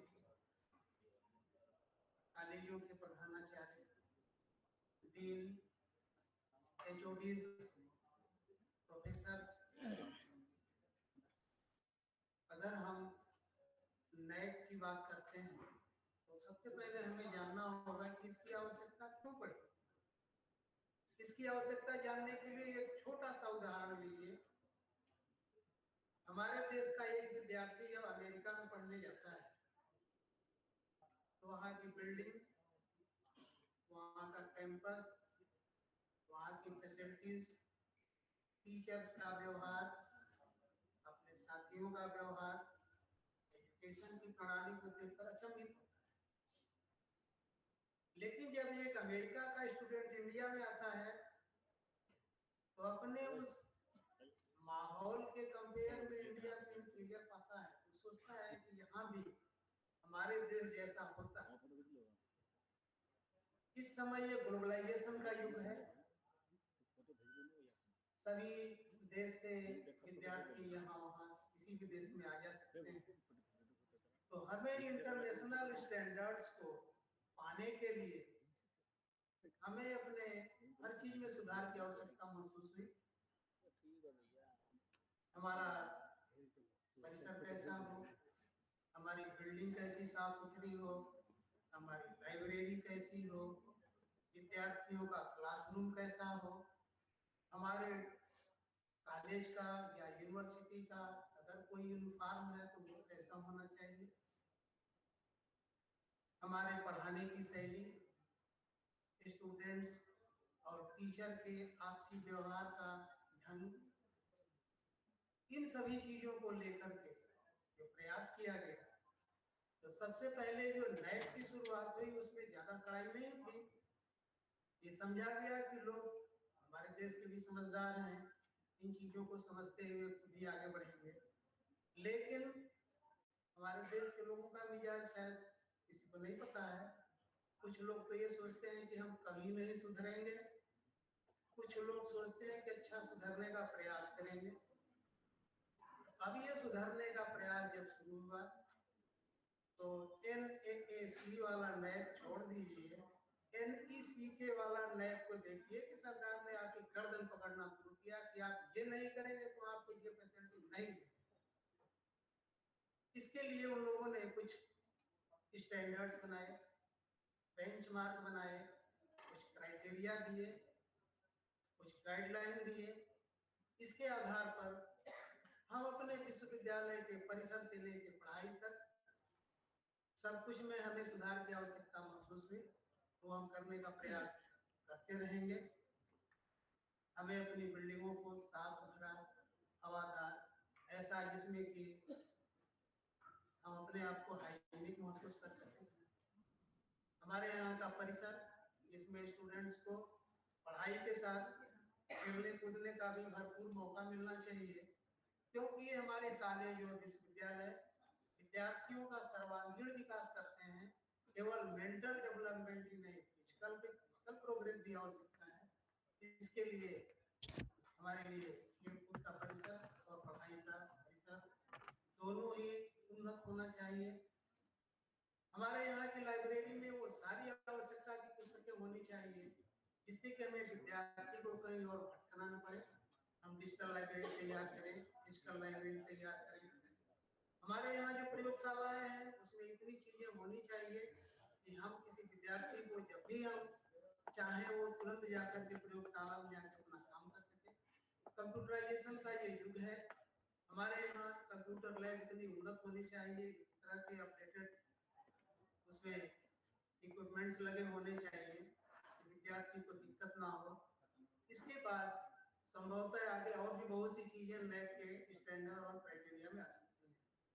जैसे अगर एक विद्यार्थी का व्यवहार जो कि हमारी यूनिवर्सिटी का आउटपुट है, हमारे आउटपुट को इस तरह होना चाहिए कि लोग देखें और कहें कि हाँ ये मिथिला यूनिवर्सिटी का स्टूडेंट, ये उसका स्टैंडर्ड हमें अभ्यास करने के लिए हमें कुछ स्टैंडर्ड बनाने पड़ेंगे कि हमारे विद्यार्थियों का आपस में क्या व्यवहार हो, शिक्षक और शिष्य का क्या व्यवहार हो।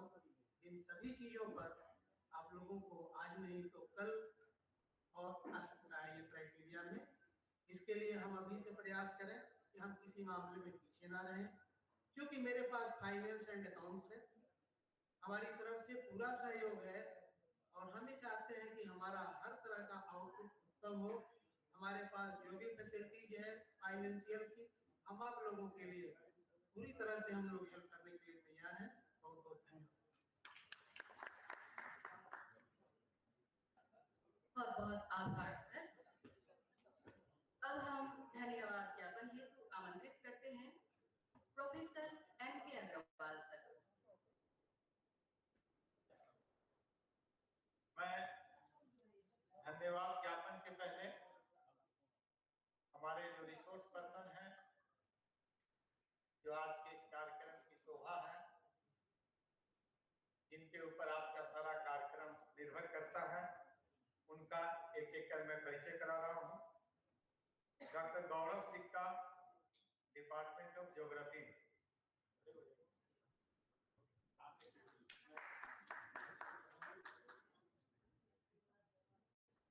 Second, doctor Parul Banerjee, department of zoology.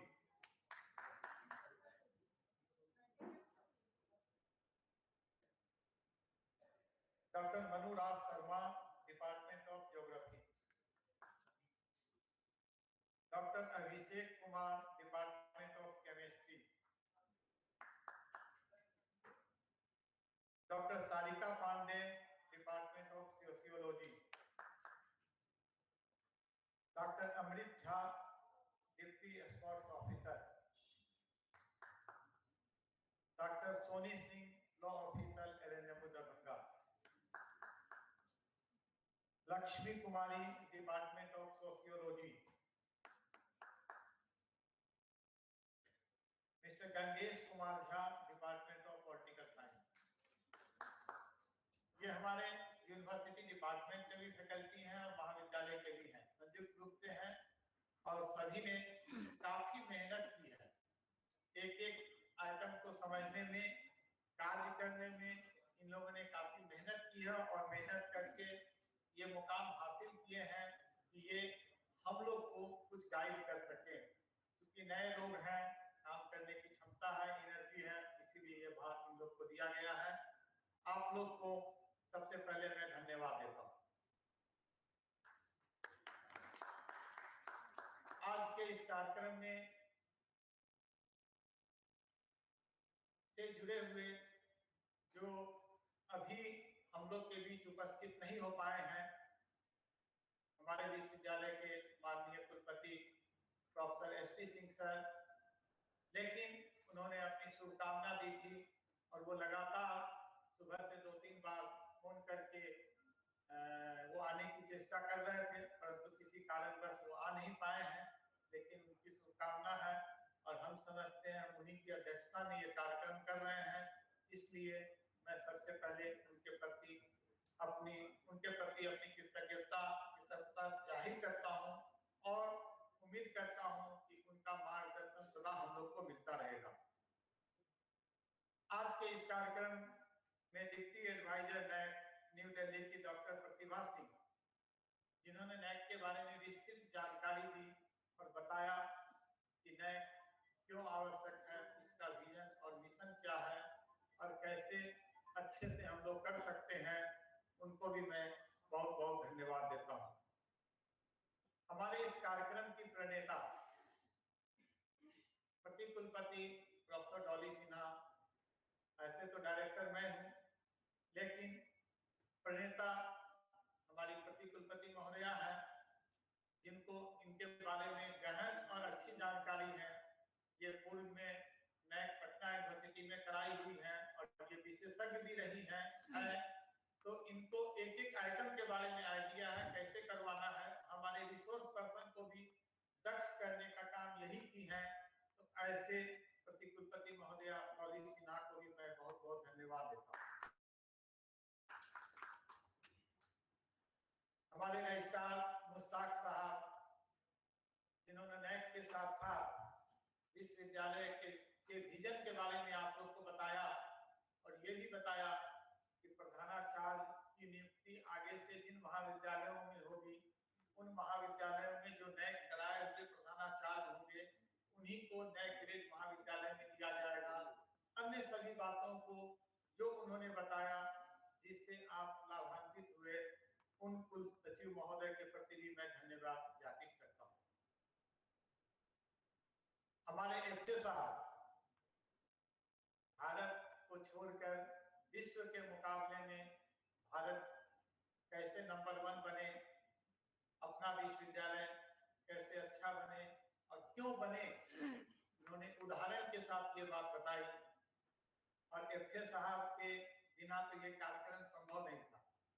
कल जब मैंने इनको फोन किया तो एक फोन में इन्होंने सारा काम कर दिया। ऐसे मैं वित्तीय सलाहकार के प्रति भी धन्यवाद भी ज्ञापित करता हूं और इनको अलग से शुभकामना भी देता हूं।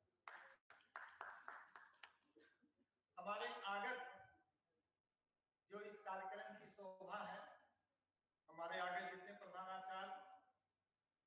कोऑर्डिनेटर, ऑपरेटर, सहयोगी, शिक्षक जो इस काम से जुड़े हुए हैं, आए हैं, वो हमारे विभागाध्यक्ष, डीन, पीजी शिक्षक और अलग अलग सत्र के जो चेयरमैन हैं वो भी हमारे सामने उपस्थित हैं। इस कार्यक्रम से जुड़े हुए सभी कर्मी, आईपीएससी के कर्मी, जुबली हॉल के कर्मी, महाविद्यालय के द्वारा एनएसएस के वॉलंटियर भेजे गए हैं, इन्होंने भी काफी मेहनत की है। मेरा प्रयास ये रहा है हमेशा कि हम बाहरी लोगों से काम न लेकर, बाहर के लोगों को न बुलाकर हम इंटरनल सोर्स से काम करावें। इसीलिए मैंने महाविद्यालय को भी इंगेज किया है, महाविद्यालय के एनएसएस वॉलंटियर को भी किया है, महाविद्यालय से छात्र को भी बुलाया है। हमारे सामने एक रिसर्च स्कॉलर बैठे हुए जो मीडिया का काम कर रहे हैं, उनको बुलाया है। सारा काम मैंने अपने इंटरनल, अपने समूह के लोगों से कराया है। गणेश पासवान जी जो लगातार इस काम में मदद करते रहते हैं, फोन करने के पहले ही ये तैयार रहते हैं यहाँ पर हमारे, इनको कहने की जरूरत नहीं होती है। प्रेस और मीडिया से जुड़े हुए सारे लोगों के प्रति और जो छूट गए हैं उनके प्रति भी मैं अपना धन्यवाद ज्ञापित करता हूँ। और रिपोर्टियर में अपराजिता है होम साइंस की, उनको भी मैं बहुत बहुत धन्यवाद देता हूँ कि जो इस कार्यक्रम को रिपोर्ट कर रही है। अब इस सत्र की समाप्ति की घोषणा की जाती है। आप लोग बैठे रहेंगे। अब जस्ट अगला सत्र प्रारंभ होना है और अगले सत्र के जो रिसोर्स पर्सन है के रमा, वो अब हम लोग के बीच जुड़ेंगी और वो अपना बहुमूल्य व्याख्यान देंगी। धन्यवाद।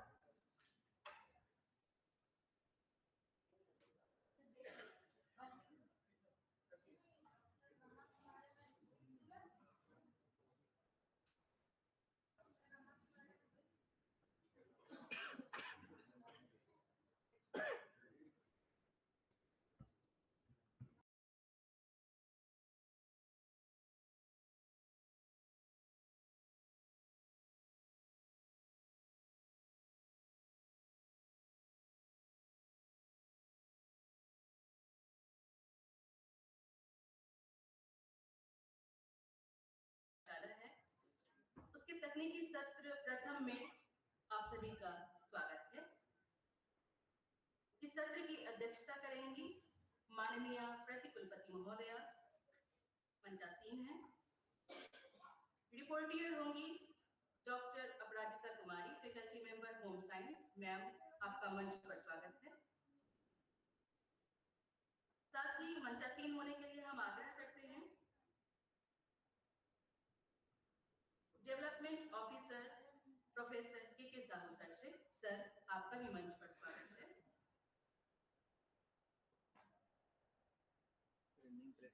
मंच पर हम आमंत्रित करते हैं डीन ललित कला संकाय डॉक्टर पुष्पम नारायण। मैम, आपका भी मंच पर स्वागत है।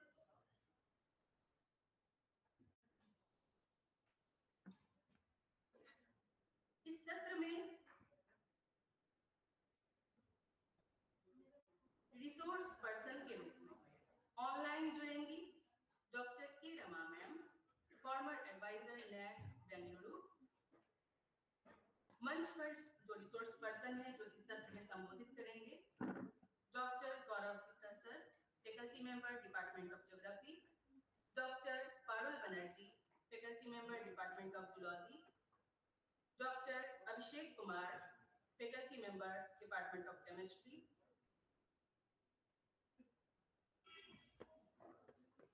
तो इस सत्र के स्वागत उद्बोधन के लिए अब हम आमंत्रित करते हैं dean faculty of fine arts, Lalit Narayan Mithila विश्वविद्यालय, प्रोफेसर पुष्पम नारायण मैम को। मैम, आपका बहुत बहुत स्वागत है।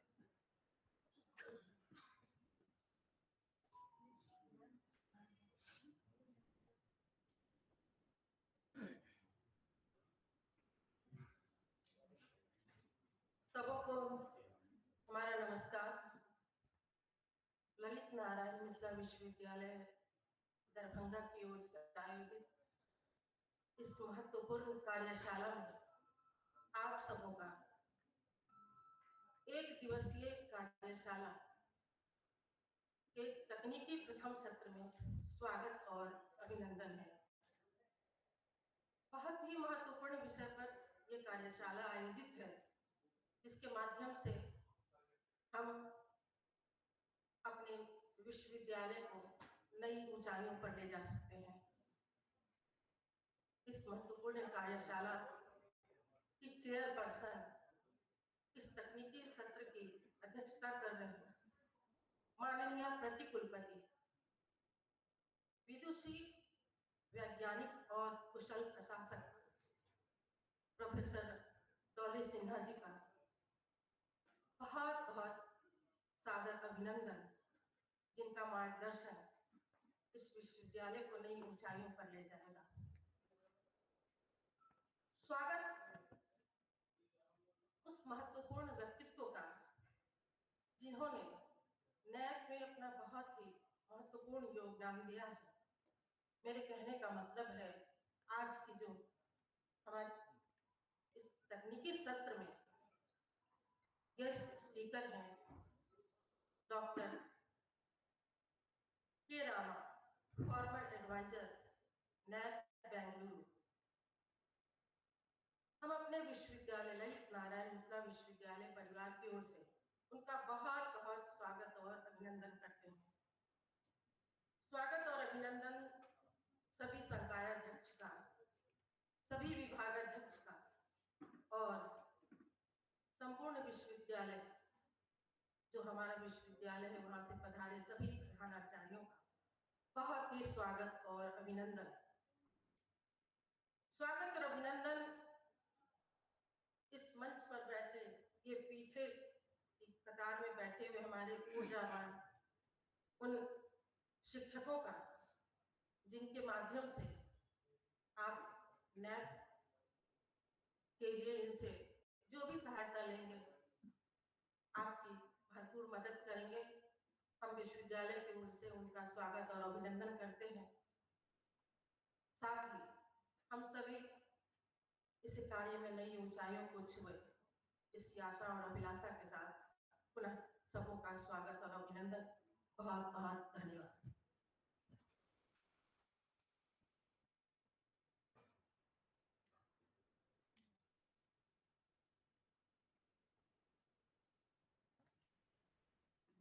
बहुत बहुत आभार ma'am.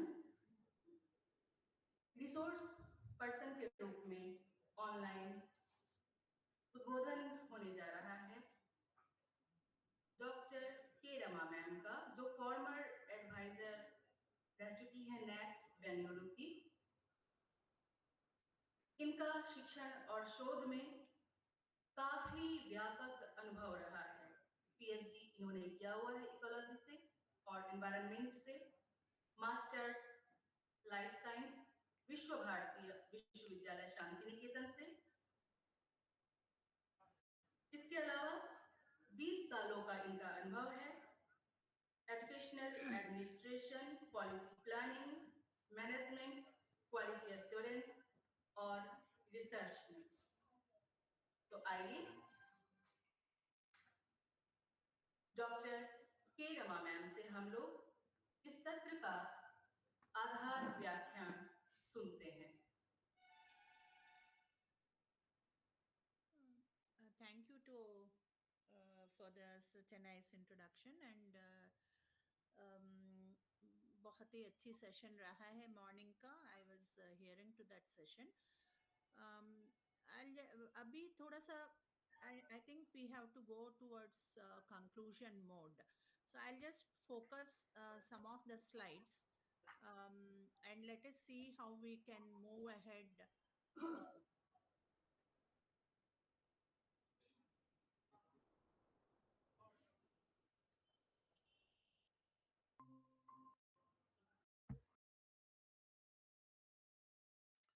Yes, I'll take a little time to get my screen on to you. Can you see the screen?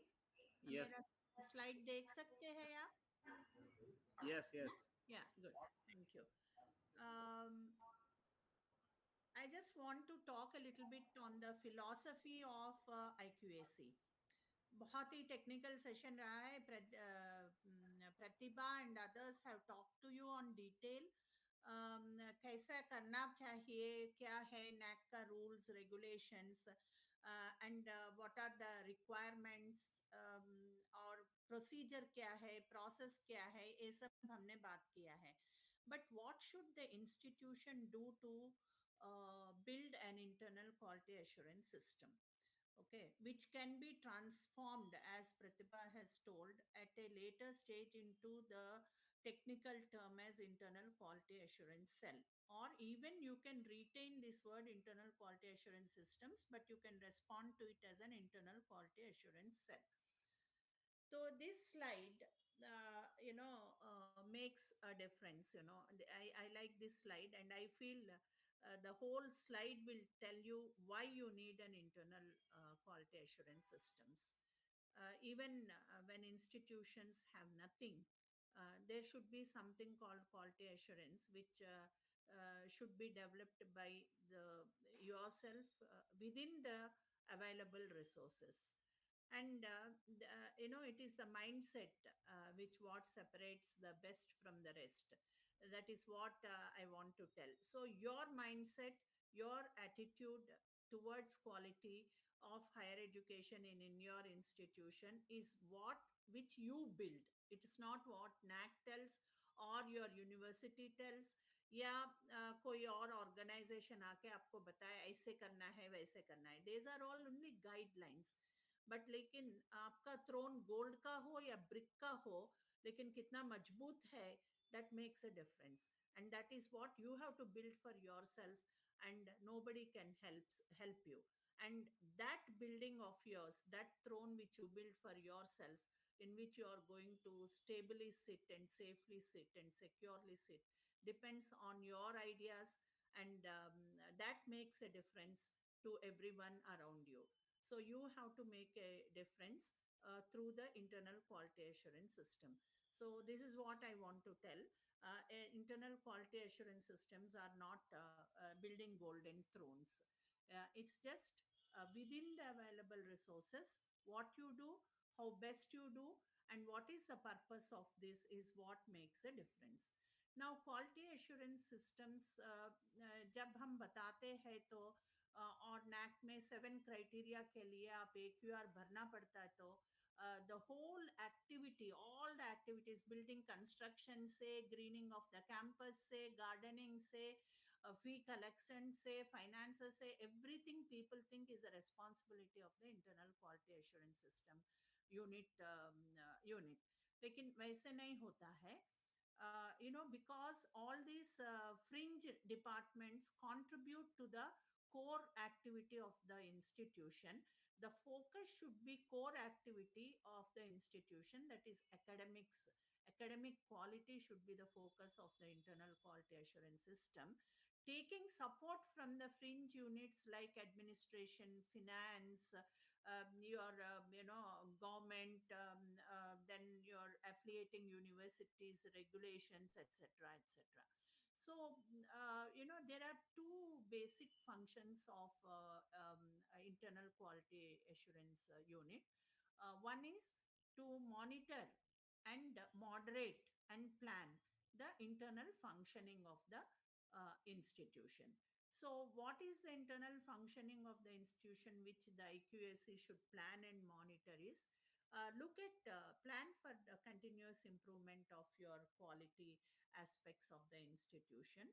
How to transact the syllabus, what are the new pedagogical practices our teachers should use, how to encourage our teachers and plan and expose the teachers for better transaction of the curriculum, for content, training of your own faculty, that is faculty improvement programs, plan and organize the faculty improvement programs, and give them the right exposure, give them the right orientation on what are the developments happening in the field of education, what are the latest developments happening at the university level in curriculum improvement, curriculum revision, etc.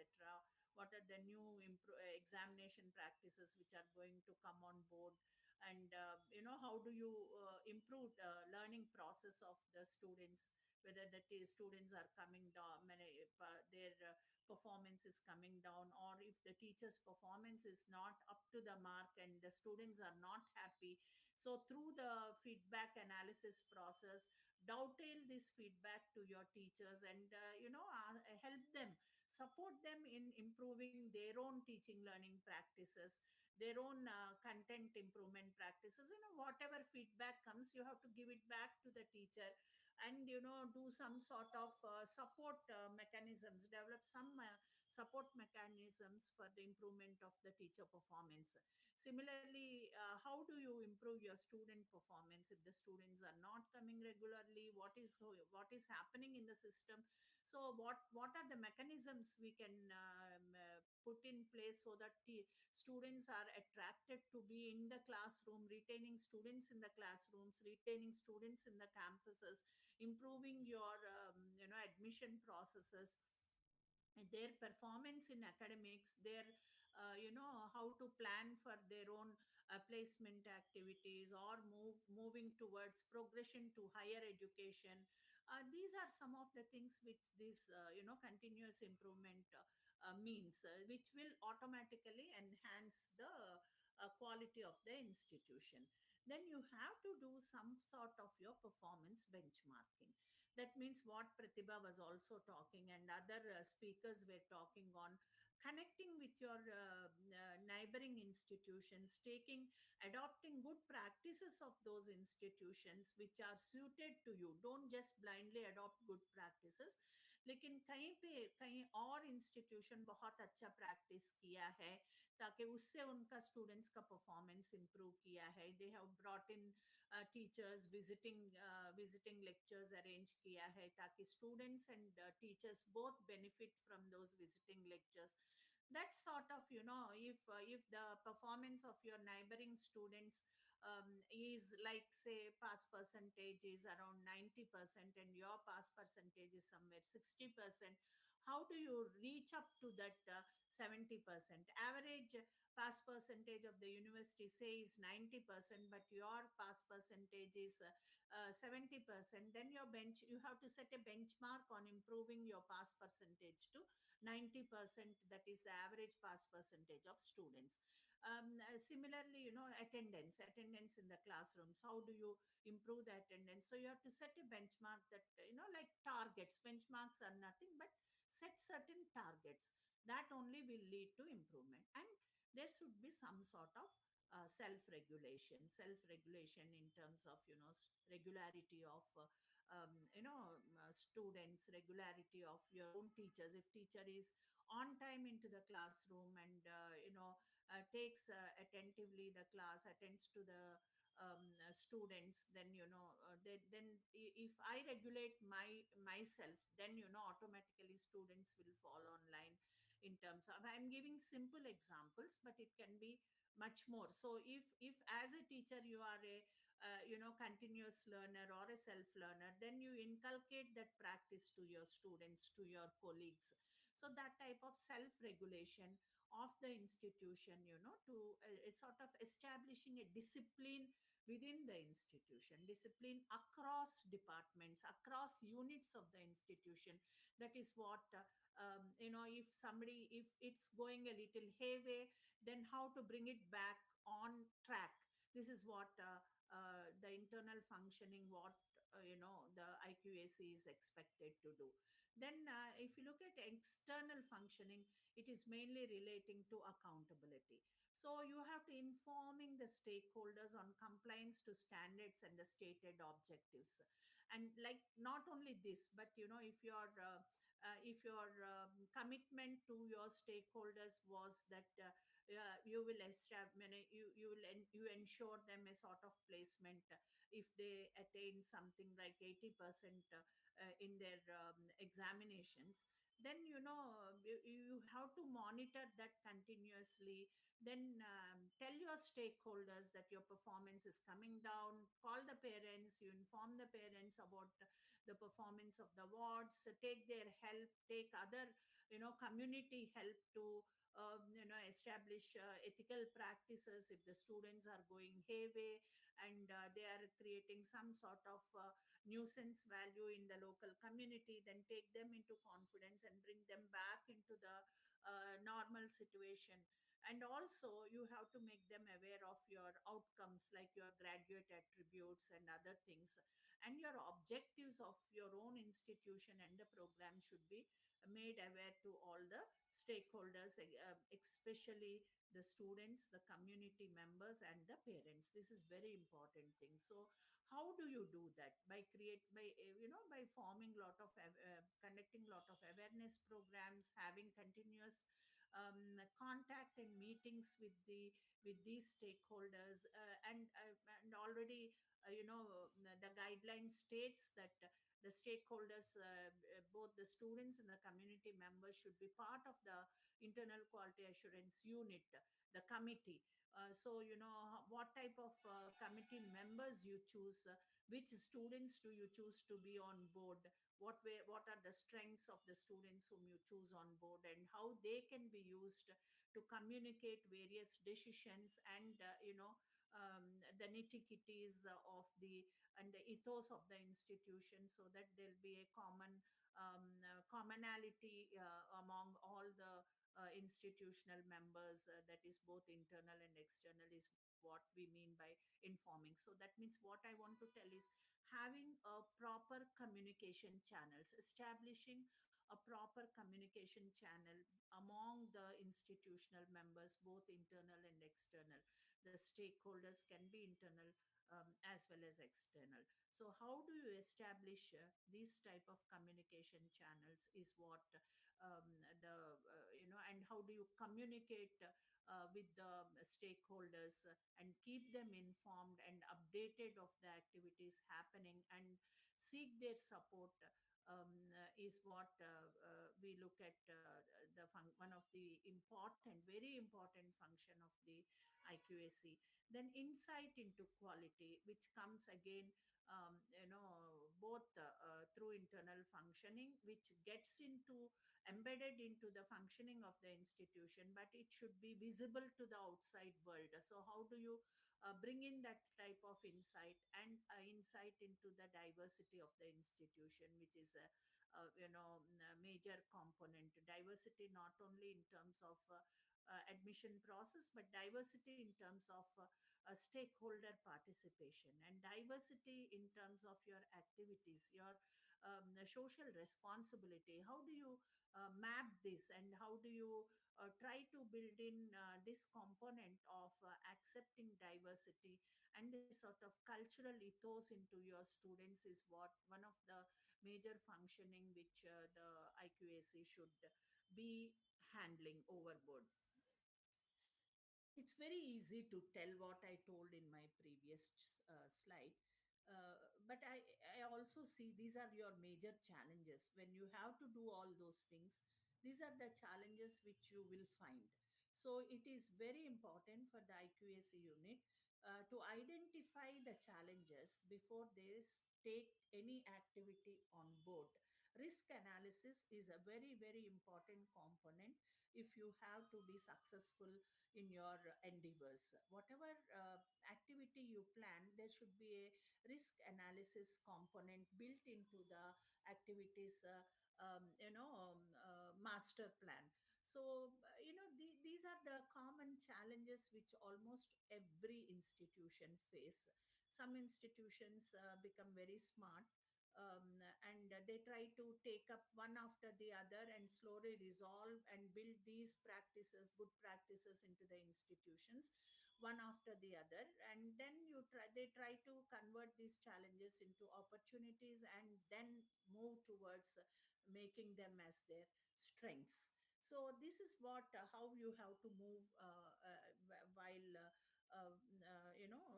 planning your activities in the IQAC. Don't take too many activities on board at a stretch just because you have to fill the various sections of the NAC AQAR.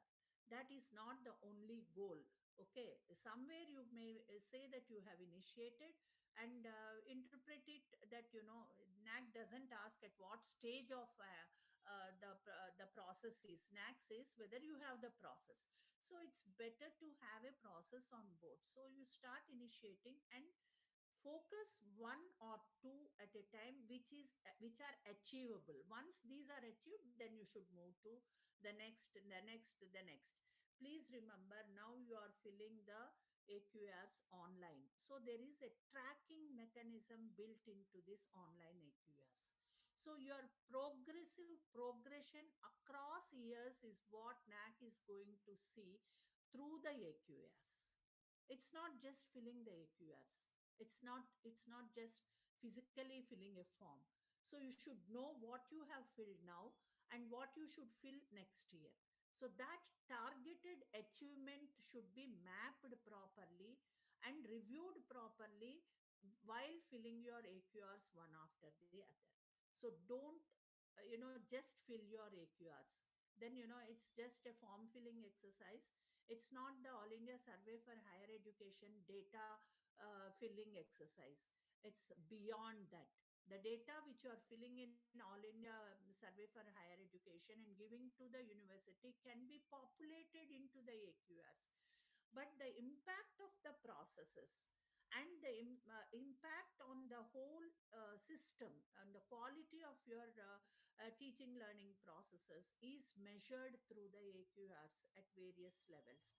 When we talk of progression to higher education, when we talk of pass percentage, when we talk of teacher retention, when we talk of student retention, enrollment ratios, then movement, progression to higher education, then faculty development programs, then instituting scholarships, and awards. These reflect the progressive performance of the institution. So overnight, you cannot become from a C grade institution to an A grade institution. But if you have a strong internal quality assurance system, and without any effort, don't think of moving towards something. You should say that we have this target from this level to we have to move to this level, and for this is my time period. That type of planning is very important for institutions if they have to sustain and survive in the future educational ecosystem. It is very, very important. So these internal quality assurance systems are very important for institutions if they have to survive in the survive into the next generation ecosystem, which is shortly or which has started creeping already into the into our process, into the system. Now that is why if you look at NEP, everywhere NEP has two components built into it: the national education policy. One is empowerment, the other is accountability. And both these lead to a common point called self sustainability. So the support which is going to come from all the sides in terms of the research unit, the research funding council which is going to come, or the National Education Technology Forum which is going to come, all these are only support mechanisms which the government is going to give you. You can use NETF, the technology forum, to take content and transact that content in your classroom. You can use that forum to get, as a teacher, trained yourself. You can on various pedagogical and technology mediated teaching learning processes. But you have to do it on your own. Now no more these HRDC supports are going to push you forward. You have to develop on your own. You have to be a self learner. The teacher himself has to be a self learner, and that word of learner centeredness is gone. Now we no more it is called student centered learning process. No, it's a teacher student supported learning process is the word which is more used in the in NEP.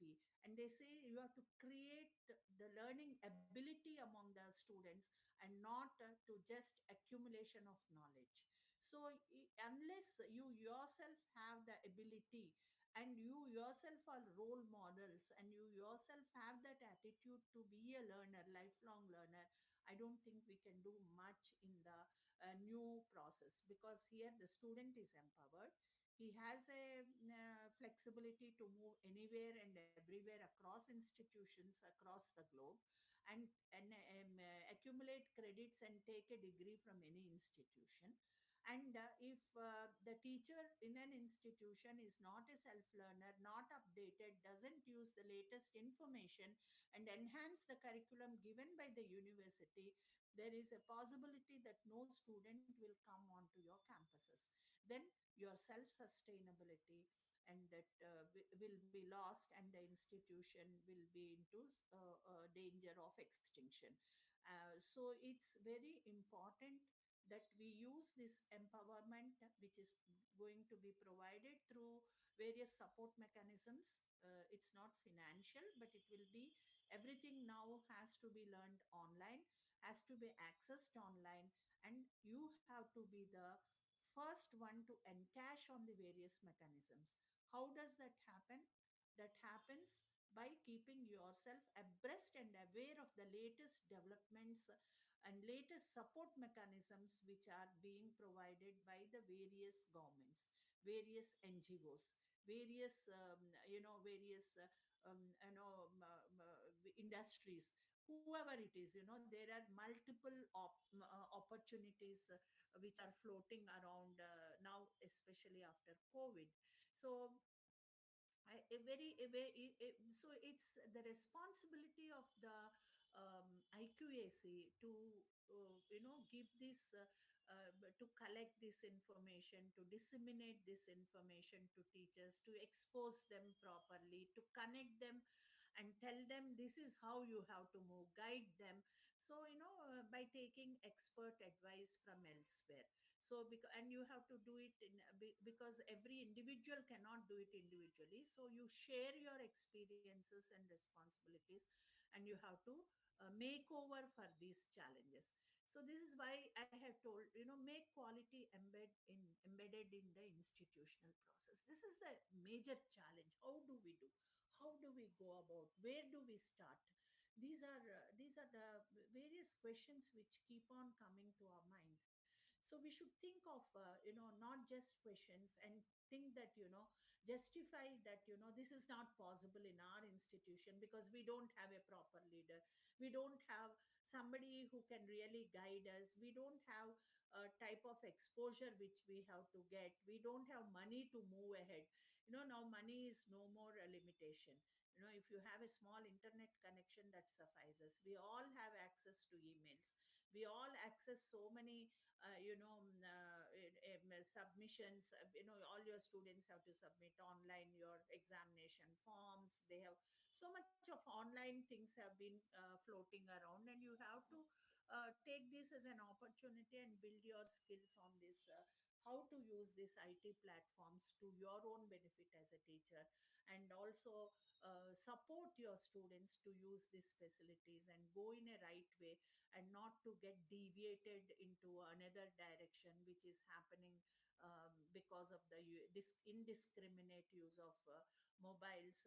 So much of learning is lost, and so much of students ethical practices and value systems are getting deteriorated, and there are a lot of demoralization which is having because there is no sort of guided learning. They were just thrown into the sea to swim, both the teachers and the learners, and through this online learning system.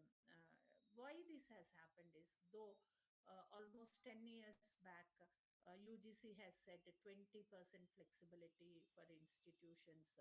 Say 10 years back, or 5 to 10 years back, UGC has told you can adopt MOOC. But unfortunately, very, very, very many, nominally, say, once in a blue moon we can hear some institution has taken advantage of that, but none of us have really focused on that type of taking online MOOC programs, using the Swayam platform which was created, training teachers for content development. These are some of the things which were really not given importance, for which we have suffered a lot. The learners and the teachers have suffered during this pandemic, when we had to suddenly shift to an online mode of teaching learning. Though all of us say we have conducted online teaching learning classes, but if you look at a critical impact analysis of this, there is a lot of negative feedback which comes on board. Though people don't want to speak, but this is a reality all of us know within ourselves. So we should, though we talk something, we should, when we know something, it's our responsibility to take some corrective action. So how do we take these corrective actions is what we have to think. And most institutions do not have this quality assurance mechanisms to facilitate institutional quality improvement. They all happen at a very individual or ad hoc level. That is where we say that there should be this IQAC, and within below the IQAC, at every departmental level there should be another sort of IQAC. And every individual should have that self regulation what we were talking, that is also an individual level IQAC. So this quality should flow from individual to the higher institutional level of IQAC, because 1 plus 1 plus 1 at the department, then all departments together, that is how it has to happen. So that's how you have to plan. Then nurture research and good practices in teaching and learning. I have been telling you how you have to do, and it's the most important component of the current day, because even in national education policy, even student research and undergraduate teaching institutions have to undertake research. That's it need not be a very high end research, but a basic research. And they have also talked of lot of collaborative research and research of social sciences and humanities.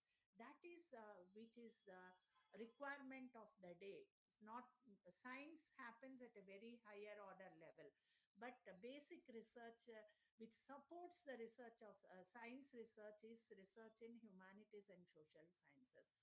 That is where India is lacking.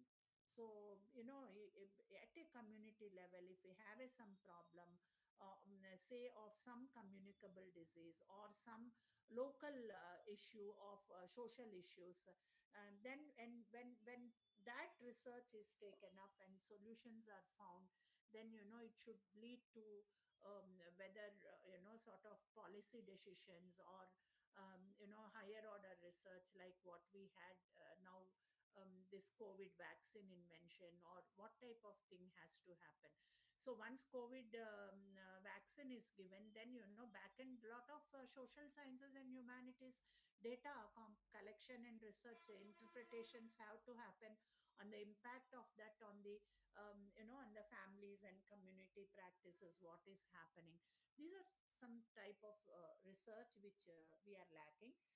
Research we always look at in terms of science research, but the NEP says we have to have more focus in this country with such a huge population, and that type of diversity we have. Social sciences and humanities research is very, very important. Suppose if we have to talk of mobility of human resources, mobility of our manpower for better living, then it is the social science research which helps, and not research in sciences. So that type of research is very, very important for this country, which is sitting on mine of human resources. And we have to engage this youth into various types of employment opportunities, entrepreneurship and all.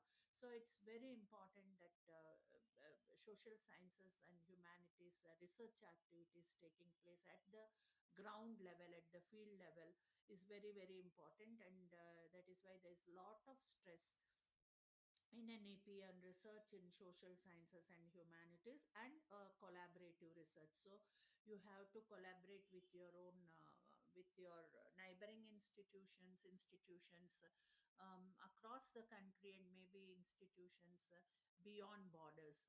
So the good practices in teaching learning you should learn from your own experience as a teacher. When you see another teacher taking an impactful transaction of the curriculum, I think you should go and share with them the experiences and take the good things from them and see what fits into your own institution and try to disseminate among your colleagues and you practice yourself. This is what every teacher will not be able to do. So any teacher who picks up a good practice can report it to the IQAC, and the IQAC can disseminate it, have a sort of conduct some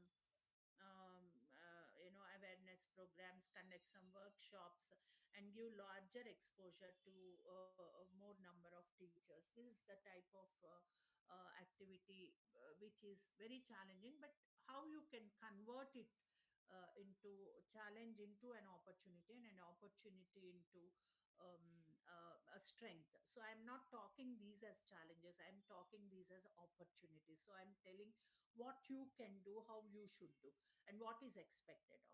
Inculcate accountability and empower institutional stakeholders.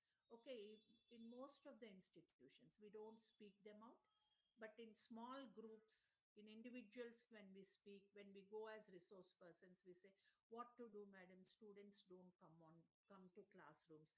How do we ensure that the student satisfaction survey happens? How can we, what type of practice we should do so that we get the best score, you know but it's your accountability, your responsibility to attract students to the portals of your institutions. How you do, what you should do, depends on the context in which you are working. So then there's no one type of solution which anybody can give. So it's very important for you to start thinking that if a student is not coming on to the classroom, or if a student is doing some malpractice in examinations, or if a student is just attending to some tutorial classes or tuitions and not coming on to the campus, means where the problem is. Because these are some things which most often I hear from institutions, rural institutions, even urban institution in some of the states. This is a very prevalent practice.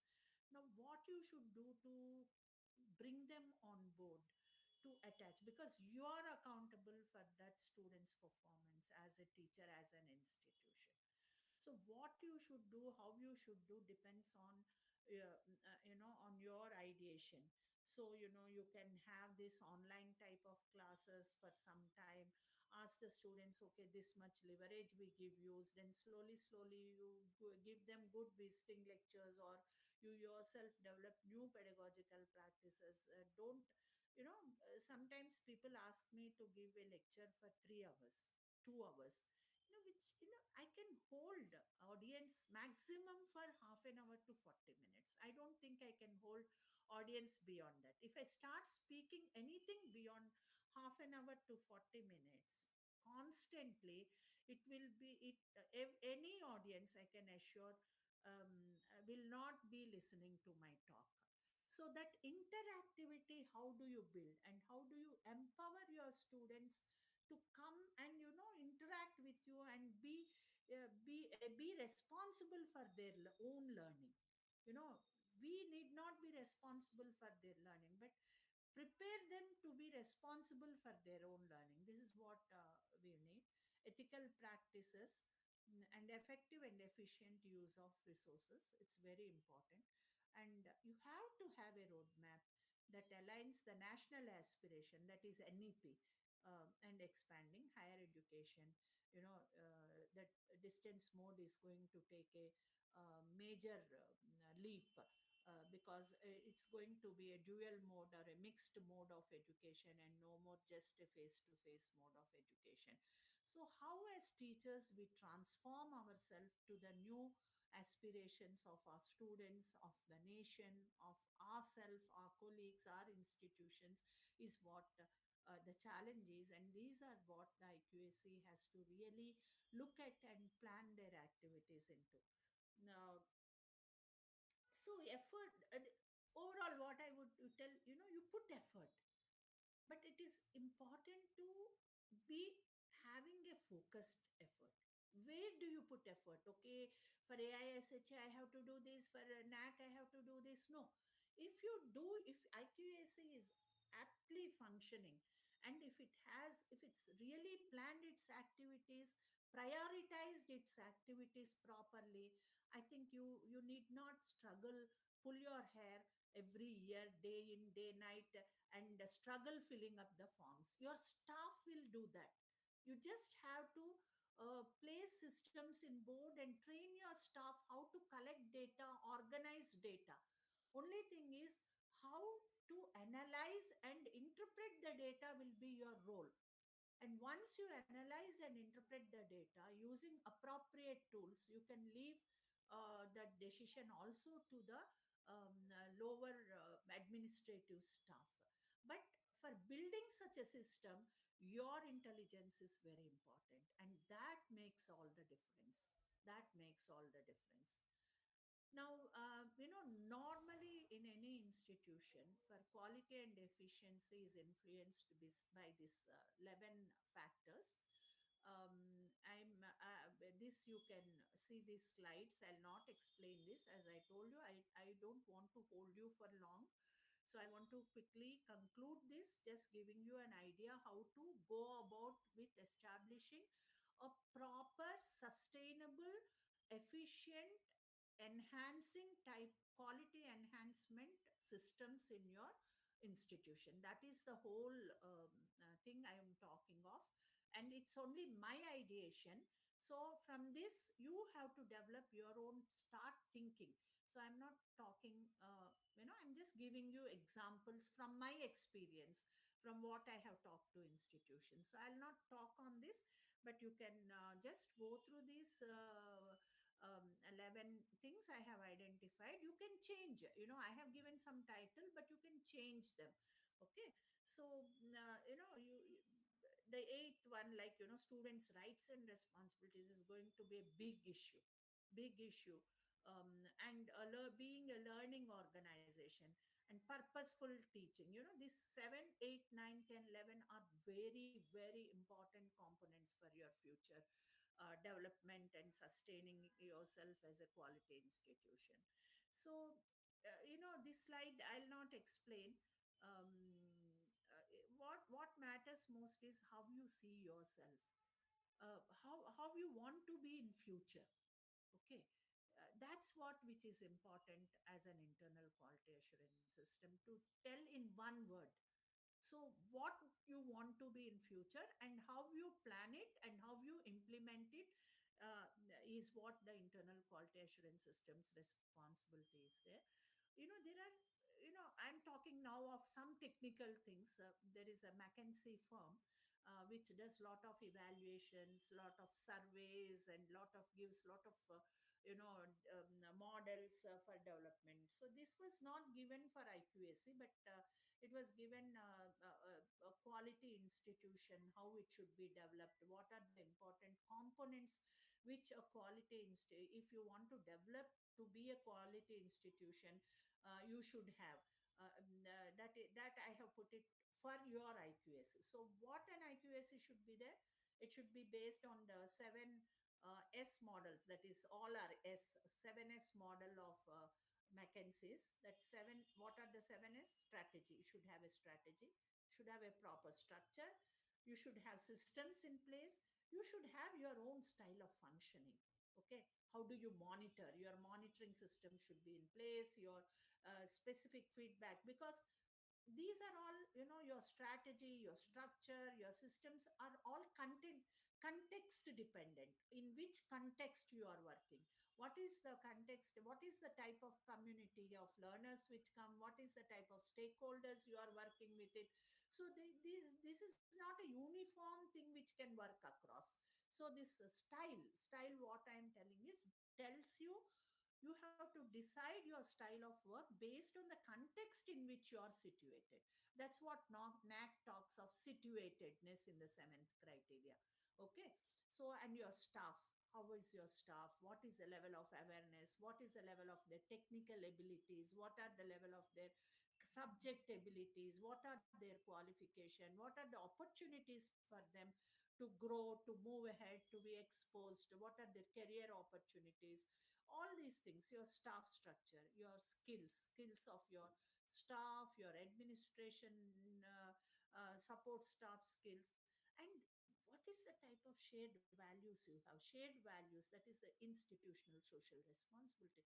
Shared values among yourself, among your academic fraternity, between the academic fraternity and the administrative units, between the academic fraternity, administrative units, and the management, and holistically with your own students and community. What are the common value systems you share? What are your objectives? What is that you want to achieve depend upon the value systems you have decided at. So it's a, to tell that, it's an institution, community, stakeholder, partnered decision making body, managed on the principle of participatory management. Not just IQAC coordinator will be responsible, or the chairman of the IQAC, which NAC and UGC has prescribed should be the head of the institution who will be responsible. No, each one is a member of the IQAC of the institution. The committee is only a compiling body. It compiles the activities and performance of each individual of the institution, calculates the cumulative effect of individual performance, and puts it in a form, in a structured reporting system. That's it, what IQAC committee is responsible for. Don't think that just you give some data to IQAC and your responsibility is over. No, as I have already said, the individual self regulation is your own IQAC, your own yourself as an IQAC is the beginning of the IQAC. And then it should flow from there to your colleagues, to at the department level, and all departments together, all units together. Then it flows into the IQAC, a small unit having some sort of system there, staff there with who will compile your performance and analyze what is put it into a cumulative performance of the institution and showcase it wherever necessary for achieving a better overall result for sustaining the institution. This is what IQAC is. Objectives of IQAC. The objective is to help the institution make progress towards achieving its vision and mission. Okay. So what all we are talking, I'm putting in again, compiling them together. Develop strategies. Uh, you should, why I am doing this. Okay. So you are monitoring the progress for achieving the vision and mission of the institution. So it helps the institution for improvement. When you are developing strategies, the aim should be fostering increased quality of teaching learning. When you are establishing linkages, exchanges, and interactivity within the institution, it is to facilitate networking and empower your own staff, your own teachers, your own students to develop further, to improve their performances. This is the aim of linkages, exchanges, collaborative research, etc. And provide the institution with new opportunities by incorporating the culture of research and new reforms bringing on board. So the institute the IQAC will help the institutional members by helping them to identify new opportunities and develop themselves, and thereby improve the quality of the education. These are the objectives of the IQAC. And the role, what is that then? What is the role? As Pratibha has already said, it is a catalyst motivating the staff to contribute, because you disseminate the information, you create awareness programs, you develop certain workshops to improve the performance of the teachers. So you are a catalyst in the whole development and improvement process. Your planning should be so to achieve excellence at the institutional, and see excellence at institutional and individual levels to promote the idea of accountability. Each one of you are accountable for the quality of the educational provisions of the institution. That is very very important for us. Okay. So the role of IQACs and its effectiveness depends on proper planning, proper developing implementation strategies, monitoring, and evaluating the processes. Okay.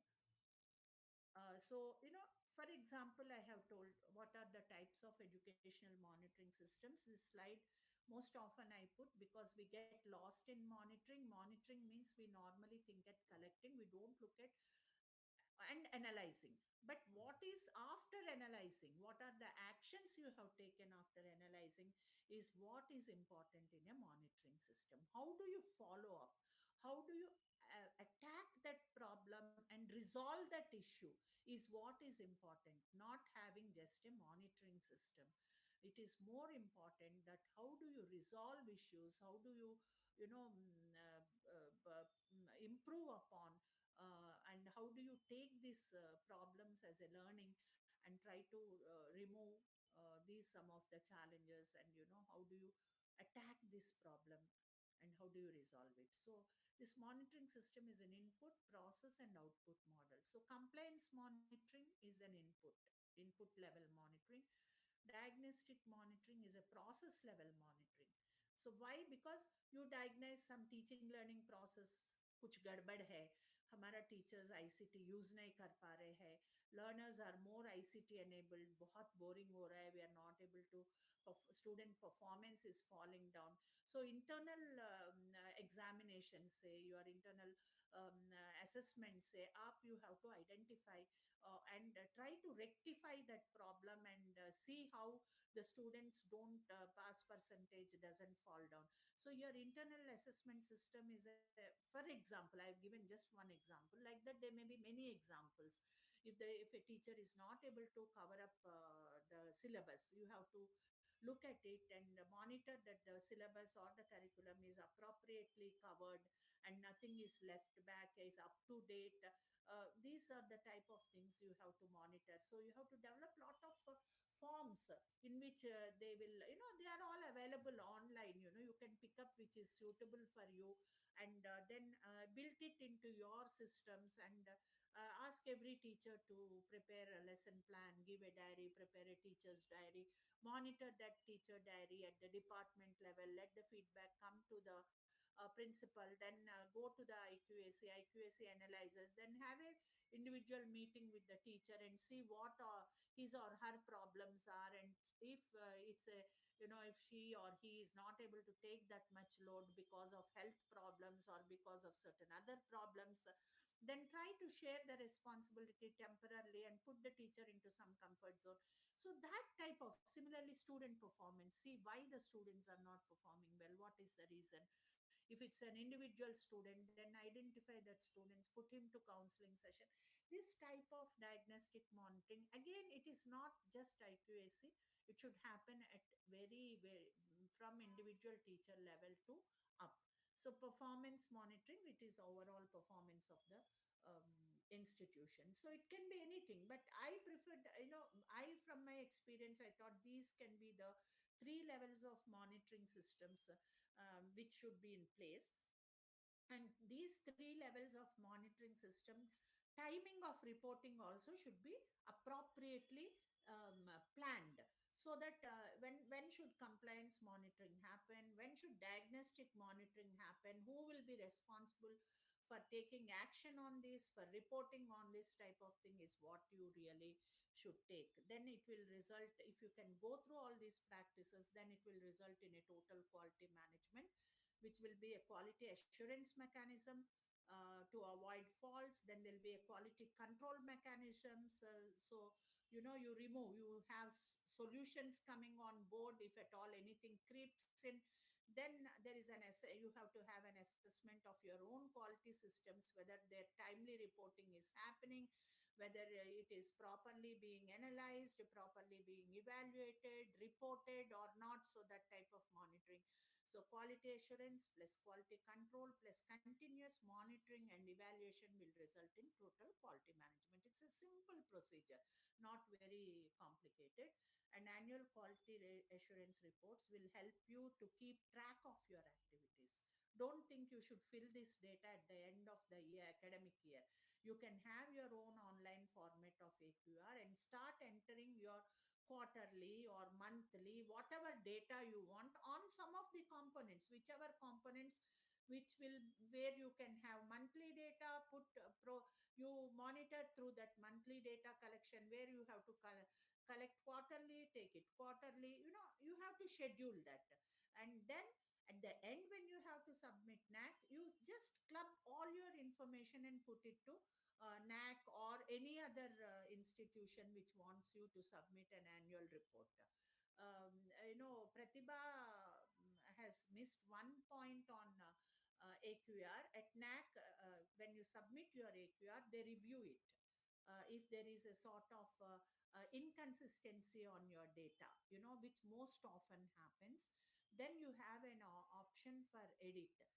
Why I have put this is, it's, this review of your data when you submit to NAC really helps you to understand the inconsistencies in your data, and why that, try to understand why such an inconsistency has creeped in, so that back end your process will improve.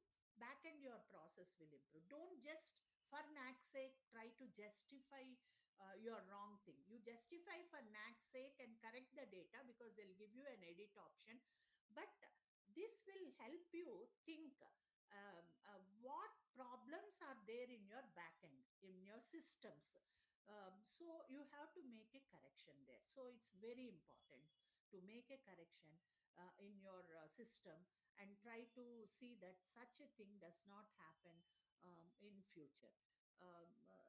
So that is what, and this, there are two types of format, part A and part B.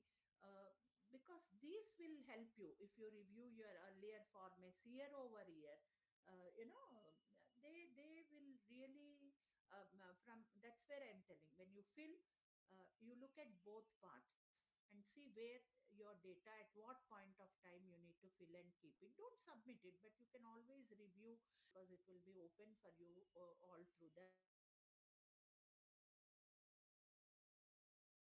in this support help desk. This I am not sharing because Pratibha has already talked about. So NAC, only thing I would like to tell is that review process of NAC is going to help you to set right your systems if there are any issues.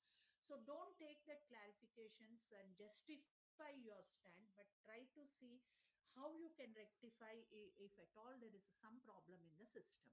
So nurturing quality is an activity, is a team activity. It has to happen together, and if it happens together only, IQAC, I say, is worthwhile to be said as an efficient and effective IQAC. If IQAC's people are very possessive of their data, of their information, and they try to guard it, I think it's a meaningless system which is being put in place, and people should object to it. So don't create IQACs as in a very guarded, unaccessible model. It should be an open model where anybody can come, access data, do research, because IQAC's data is where people can use for a lot of research activities, and it should be a support system for anybody to come and tell their problems resolved. And you should be in a, it's a support and facilitating system to resolve many things. That is how you have to work together, share each other's responsibilities, share the challenges, provide solutions, work in a team. Though a person is not an IQAC member, if that person has some problem, I think he or she should be able to meet the IQAC members, and they should be able to resolve certain things. So you should have different types of units within the IQAC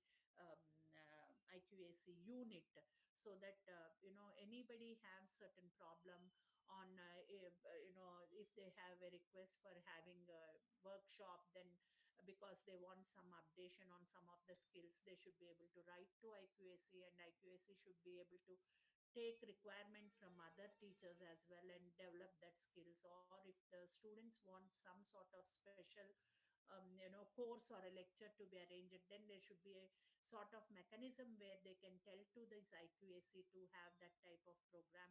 and then the IQAC can take a need and make a need analysis, identify the right type of resource persons, and organize some sort of workshops. This sort of walk-in and facilitating mechanism should be established in the IQAC. They should not work in a very guarded manner, and they should not think, the IQAC members should not think that they are the supreme authorities of the institution, and the quality grades depends on their inputs. So it is overall, I would tell, it's effort, attitude, and the culture which results in success of the institution. So it is very important. Of individual attitude is very important.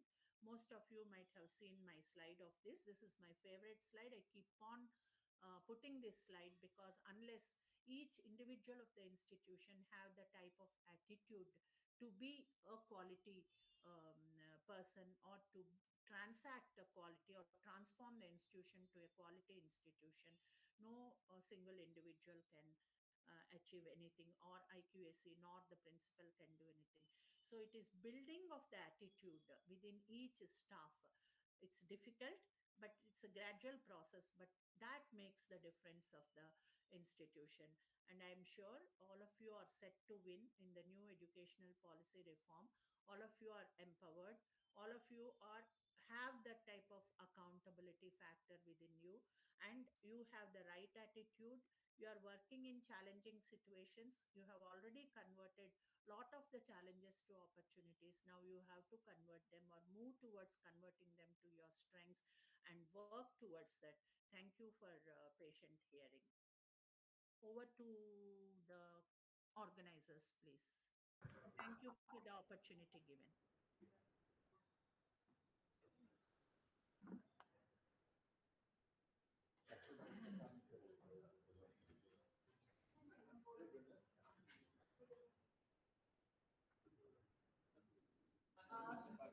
We thank you, Dr. Rama, for an excellent, very informative, motivational, and inspirational talk that you have delivered for the participants. And we also got enriched by the excellent lecture that you have delivered just now.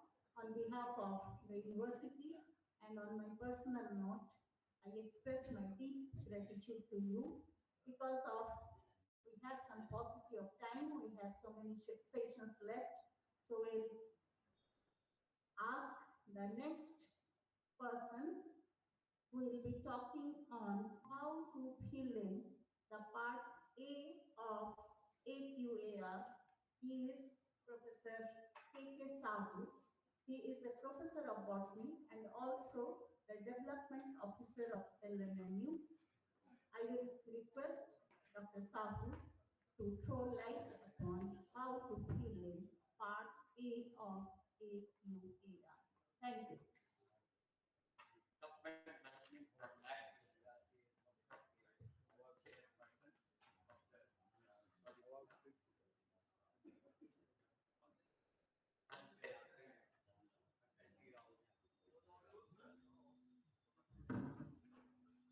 Fine Arts के दिन कुसुम Narayan ji, director IQAC professor Agarwal, हमारे young IQAC team members, हमारे सामने बैठे हुए dean, professors, principles और हमारे principal के साथ आए हुए coordinators, NAAC coordinators and technical staff, media. आज का दिन जो आयोजन हो रहा है, इस प्लेटफॉर्म को बनाने के लिए, इस प्लेटफॉर्म के सारे अंग को सुदृढ़ तैयार करने के लिए मैं सर्वप्रथम ललित नारायण मिथिला विश्वविद्यालय को विशेष करके प्रोफेसर डॉली सिन्हा जी को मैं आभार व्यक्त करता हूँ।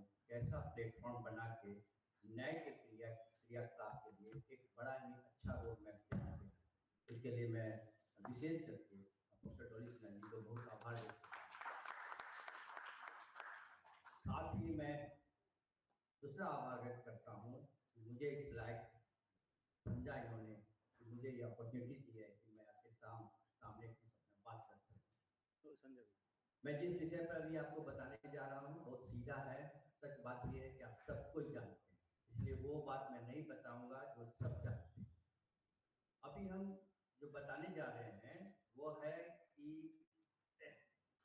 एक QAR का जो हर एक साल सबमिट करना होता है नए रेगुलेशन में 31 दिसंबर तक।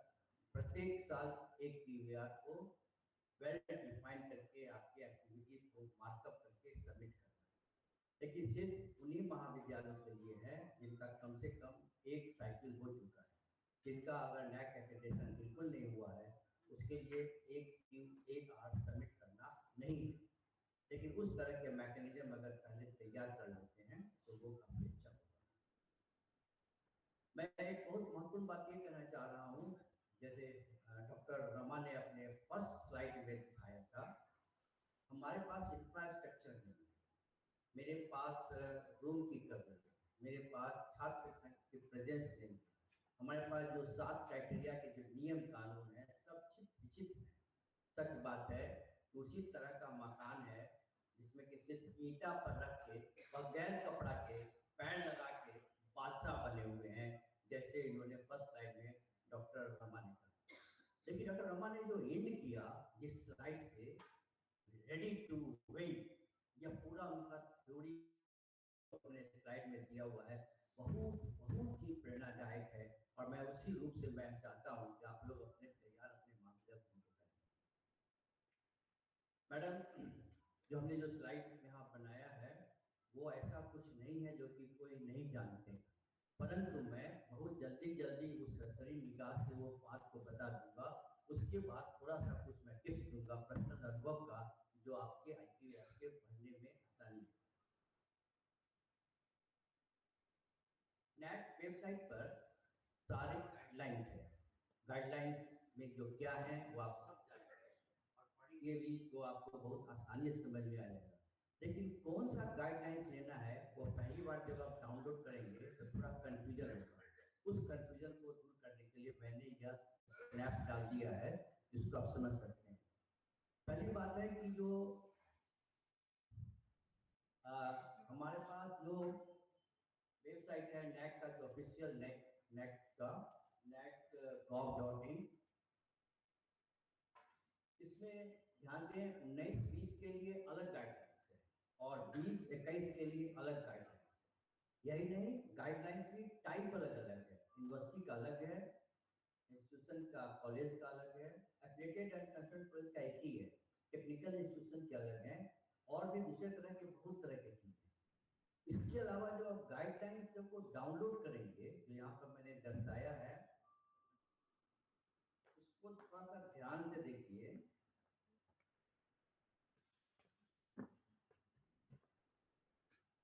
इस पुराने वाले में जो 19-20 का जो गाइडलाइंस है उसमें PDF फाइल और वर्ड डॉक्यूमेंट है, इसमें एक्सेल फाइल नहीं है। जबकि नए फ्रेमवर्क में जो तैयार होना है वो हमारे गाइडलाइन के साथ एक्सेल शीट भी रखा हुआ है। एक्सेल शीट आपको नहीं भरना होता है, लेकिन जब आप AQAR को ऑनलाइन सबमिट करते हैं तो वह एक्सेल शीट में डाटा को पेश करता है। आप सभी जानते हैं कि हमारे पास 2 तरह के डेटा होते हैं, न्यूमेरिकल डाटा, इलेक्ट्रिकल डाटा। तो न्यूमेरिकल डाटा हो जाते हैं, संख्या वाले होते हैं, वो सब आप ऑनलाइन जब भरते हैं तो वो सब एक्सेल शीट में वो डालता चला जाता है। बाद में एक्सेल शीट को खोज के आप देख भी सकते हैं कि मैंने कौन डाटा कैसे भरा हुआ है। तो ध्यान देना है जब भी आप AQAR भरते हैं, गाइडलाइंस देते हैं तो गाइडलाइंस को प्रॉपरली आप देख लें कि हम कौन सा ईयर का कौन सा भर रहे हैं। यहाँ पर बहुत सारे महाविद्यालय ऐसे हैं जो पहले AQAR नहीं भर पाए, उनको यह इस साल से भरना आवश्यक है। और यह जो 31 दिसंबर जो हमारे 2 NAC के ऑफिशियल्स जो बेंगलोर से और दिल्ली से जो गाइडलाइन दिया हुआ है कि 31 दिसंबर हमारा लास्ट डेट है, वो किसके लिए है? वो इस साल के लिए 19-20 के लिए है, 20-21 के लिए नहीं है। और 19-20 के लिए हमारे 31 दिसंबर तक जमा होना चाहिए।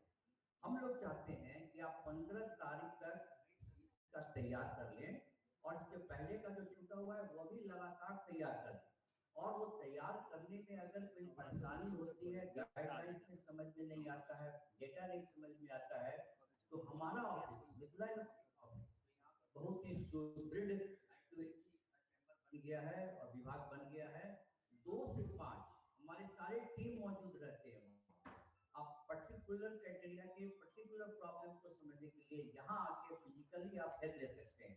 अगर आप दूर बेगूसराय में हैं तो फिर टेक्निकल स्पॉट पे भी आप इनके किसी भी मेंबर से बात करिए, उस पर्टिकुलर क्राइटेरिया के पर्टिकुलर एक्सपर्ट हैं। मेरे पास 7 क्राइटेरिया है, 7 के लिए 2-2 व्यक्ति का टीम बना दिया गया है और ये पूरी टीम बहुत एग्जॉस्टिव स्टडी किए हुए हैं। आपको कहीं भी कोई दिक्कत नहीं होगा किसी चीज को समझने के लिए। ध्यान देना है, ये लोग का अपना एकेडमिक करियर भी है, तो दिन में तो रहते हैं अपने डिपार्टमेंट में। 2 से 5 इनको समय देना आता है किसी चैम्बर में, उस सेल में, और सेल में आपके लिए तैयार रहते हैं। हम लोग अपनी भी तैयारी कर रहे हैं विश्वविद्यालय का और आप लोग भी कर रहे हैं। अगर आप ये डाउनलोड कर लेते हैं, दोनों का 2 है, डाउनलोड करके आप पढ़ेंगे तो most of the things part A में जो अभी हम बताने जा रहे हैं बहुत सिंप्लीफाइड है, बहुत एक जैसा है, अंतर ज्यादा नहीं है। पूरे XQAR के जो भरने के जो फॉर्मेट है वह 2 पार्ट में, पार्ट 1 और पार्ट बी। पार्ट 1 में 2 हेडिंग्स है, about the details of the institutions, और दूसरा है एक्टिविटीज ऑफ IQAC। ये पार्ट 1 में है जो हम 2 मिनट में समझा देते हैं। उसी तरह से पार्ट बी में 7 क्राइटेरिया है और 7 क्राइटेरिया जिसपे हमारे जो मार्क्स पेज होते हैं बनते हैं, उसके डिटेल हमारे पास अलग अलग एस्पेक्ट है जो सारे टीम के मेंबर जल्दी आपको दिखा देंगे। हम यहाँ पार्ट ए में देखें क्या क्या चीज करना होता है। पार्ट ए के शुरू करने के पहले कुछ डॉक्यूमेंट आपके पास है। ये डॉक्यूमेंट बहुत सारे डॉक्यूमेंट में ये कुछ एसेंशियल डॉक्यूमेंट है। पहला डॉक्यूमेंट है IQA data of the college. जब भी आप NAAC के वेबसाइट पर प्रोसेसिंग NAAC एक्रेडिटेशन प्रोसेस शुरू करते हैं तो पहला बेसिक इंफॉर्मेशन अप्लाई करने के समय में जो आप देते हैं वह डेटा IQA में होगा, जो पहले से आपके पास होगा वह थोड़ा इंटरफेयर कर रहे हैं। प्रतिभागियों से कहना चाहेंगे कि आपके पास पैड और पेन है, काइंडली थोड़ा नोट कीजिए। नोट करेंगे तो दिमाग में भी बैठेगा। आपको सारा डिटेल सर बता रहे हैं तो थोड़ा सा क्लासरूम जैसा बिहेवियर रखिए और नोट करते जाइए अपने आप। धन्यवाद। Thank you ma'am. मैं तो पास हूँ, जहाँ कहीं मैं आपको लगेगा कि आगे बढ़ाऊँ तो बेझिझक को टोकिएगा तो दैट पॉइंट को मैं और क्लियर कर सकूँ। और नोट करते हैं बहुत अच्छी बात है। मैं भी कोशिश करूँगा कि ये पूरा का पूरा स्लाइड भी शेयर करने का कोशिश करूँगा, लेकिन नोट कर लेते हैं तो आपका अपना चीज होता है, राइट। तो हमारे पास सबसे पहले चाहिए AQAR भरने के लिए जो ऑनलाइन भरना होता है, हमको हमारे टेबल पे ये सब डेटा चाहिए। पहला डेटा चाहिए हमको IAQ के डेटा जो आपके पास है, अप्लाई करने वक्त रहता है, वो रखे रहेंगे। उसके बाद अगर आप पहले AQAR सबमिट किए हुए, आप जानते हैं 2 साइकिल के बीच में 4 AQAR भरना होता है। हो सकता है आप सेकेंड AQAR भर रहे हो, थर्ड AQAR भर रहे हो या फोर्थ AQAR भर रहे हो। अगर आप फर्स्ट नहीं सेकेंड थर्ड फोर्थ में आप भरने जा रहे हैं तो उसके प्रीवियस AQAR जो अपने वेबसाइट पर कहाँ रखा हुआ है, अपने टेक्निकल स्टाफ से उसका वेब लिंक को आप अपने पास रखेंगे, क्योंकि वो भी सबमिट करना होता है। जब आप थर्ड AQAR अगर सबमिट कर रहे हैं तो फर्स्ट एंड सेकेंड का वेब लिंक चाहिए, जिस पर क्लिक करके हमारा NAAC ऑफिस जो है प्रीवियस AQAR के डेटा को देख सकते हैं, समझ सकते हैं। तो यह भी चाहिए हमारे पास जब कभी भी आप AQAR भर रहे हो। Second important aspect that should be detailed on the table that the link is already available on your website and वो link चाहिए, या एक हो एक से ज्यादा हो सकता है। तीसरा है एक बड़ा इंपॉर्टेंट चीज और है, वह है जब आपका IQAC है। आपने खुद महसूस किया होगा अपने महाविद्यालयों में कि जब IQAC का कमिटी बनती है उसके जो रेगुलेशंस होते हैं कौन कौन मेंबर होंगे, पहले कंफ्यूजन था। UGC अपने वेबसाइट पर उसके कंफ्यूजन के रूल कुछ और डाले हुए थे, NAAC अपने गाइडलाइन में कुछ और डाले हुए थे, 2 वर्जन में कुछ और डाला गया था। लेकिन IQAC का जो कमिटी के रूल्स हैं, जो मेंबर्स कौन कौन होंगे, अब फाइनल हो गया है, वह नया माना जाता है रेगुलेशन। उस रेगुलेशन के तहत आपका अपना IQAC कमिटी बनी हुई है कि नहीं, उसको काउंटर चेक करना है। और वही नए वाले नोटिफिकेशन जो आपके IQAC का आपका ही बना है, वो आपके रूल रेगुलेशन से है कि नहीं, अगर नहीं है तो बदल के नया बना दीजिए और वो तैयार रखिए, क्योंकि वह भी आपको अपलोड करना है। ध्यान देना है, इसका आपको सॉफ्ट कॉपी चाहिए। जो आप बना दिया है उसको आप स्कैन करके रख लीजिए, अपलोड करना पड़ेगा आपको। उसके बाद आपके IQAC की जो भी इस ईयर, जिस साल के लिए आप भर रहे हैं, ध्यान देना है ईयर कैसे काउंट करते हैं। ईयर हमारा एकेडमिक ईयर होता है। एकेडमिक ईयर 1 जून से नेक्स्ट मई तक, ये हमारा एकेडमिक ईयर माना जाता है। हम सही हैं? पहले सितंबर से था, अभी के रेगुलेशन में आ गया है 1 जून 1 जुलाई। लेकिन अभी के गाइडलाइंस में, अभी हमने कल रात को पढ़ा है, हमको भी आश्चर्य लगा कि वो जून क्यों कहता है, जुलाई से होना चाहिए, लेकिन इसके गाइडलाइन में जून लिखा हुआ है, मई तो जून लिखा हुआ है। आप एक बार काउंट चेक कर लेंगे, वह हमारे पास उस पीरियड के आपके अपने IQAC के जितने भी मीटिंग हुई है, जितने भी रिजोल्यूशन हुए हैं, जितने भी आपने डिसीजन लिया है करने के लिए, वह हमारे पास रिजोल्यूशन की कॉपी, सॉफ्ट कॉपी में। उसके बाद एक्शन रिपोर्ट, रिजोल्यूशन लेने के बाद आपने क्या क्या अचीव किया this year, that particular year, वह भी हमको सॉफ्ट कॉपी तैयार रखना है हमारे पास। यह फॉर्म सबमिट करने के पहले यह अगर तैयार है तो आपको पार्ट ए भरना बहुत बहुत बहुत आसान काम है। इसकी तैयारी करके आप ऑनलाइन सबमिट करेंगे तो सबमिट हो जाएगा। देखिए क्या क्या चीज पूछता है। हमारे पास दो पार्ट ए का जो फर्स्ट सेक्शन है उसमें हमारे पास 14 एस्पेक्ट हैं, 14 एस्पेक्ट हैं, और जो एक्टिविटी वाला पार्ट है उसमें 4 एस्पेक्ट। पार्ट ए में ये सब फंडामेंटल चीज है, और इसका नाम, mobile number, date of institution, coordinator name इत्यादि इत्यादि। जो यह IIQA में जो शुरू में भरा जाता है फंडामेंटल बेसिक डाटा, वही एग्जैक्टली यहाँ पे आ जाएगा जो वहाँ पर पहले आप भरे थे। मिसमैच नहीं होना चाहिए, कॉलेज का नाम का स्पेलिंग वगैरह वो सभी परफेक्शन एग्जैक्टली मैच करते हैं। उसके बाद 14 में सेकंड जो है वो है इंस्टीट्यूशन स्टेटस, एप्लीकेट है, कंस्ट्रेंट है। इसमें हम कुछ नहीं बताना चाह रहे थे, बहुत इजी वे में सब कुछ समझा जा सकता है। कोई ऐसा नया और पिकुलियर चीज नहीं है जो हमको आपको बताना पड़े। हल्का सा हम पढ़ लेते हैं। Type of affiliated and constraint college, यहाँ पर सारे कंस्ट्रेंट आप टाइपिंग करेंगे। Type of institution, coeducation, main या वीमेन, जो एक्सक्लूसिवली सिर्फ महिला कॉलेज है वो वीमेन बनेंगे। जहाँ दोनों पढ़ाई होती है वो कोएजुकेशन पढ़ेंगे। लोकेशन किस जगह पे है, अर्बन है या सेमी अर्बन है, रूरल है। फाइनेंशियल स्टेटस आप जानते हैं कि आपके सारे महाविद्यालय हैं 12th B और इसमें ग्रांटेड एड में हैं। उसके बाद एफिलिएटिंग यूनिवर्सिटी मिथिला यूनिवर्सिटी होगा। IQAC कोऑर्डिनेटर जो है उनका नाम, का फोन नंबर, उनका alternative phone number, mobile, IQAC email address, alternative email address, 2 address मांग रहा है। उसके बाद हमने बताया कि वेबसाइट का जो जो प्रीवियस डाला गया है वो कहाँ पर डालना है, वो लिंक यहाँ पे दिया हुआ है। आपके पास 2-3 होंगे तो ज़्यादा डालेंगे आप। उसके बाद वेदर एकेडमिक कैलेंडर प्रिपेयर्ड और नॉट, एकेडमिक कैलेंडर सब बनाते हैं, बनाया है तो उसको आप यस कीजिए, अपलोड कर दीजिए। उसके बाद प्रीवियस आपके जो एक्रेडिटेशन आपके महाविद्यालयों के मिले हुए हैं, सेकंड साइकिल में या थर्ड साइकिल में है, तो उसके डाटा आप रख सकते हैं। सेकंड साइकिल में है तो फर्स्ट का डालेंगे, थर्ड में है तो फर्स्ट सेकंड का डालेंगे। उसके बाद IQAC का कंस्ट्रक्शन कब हुआ, कब बना, उसका डेट मांगा जा रहा है।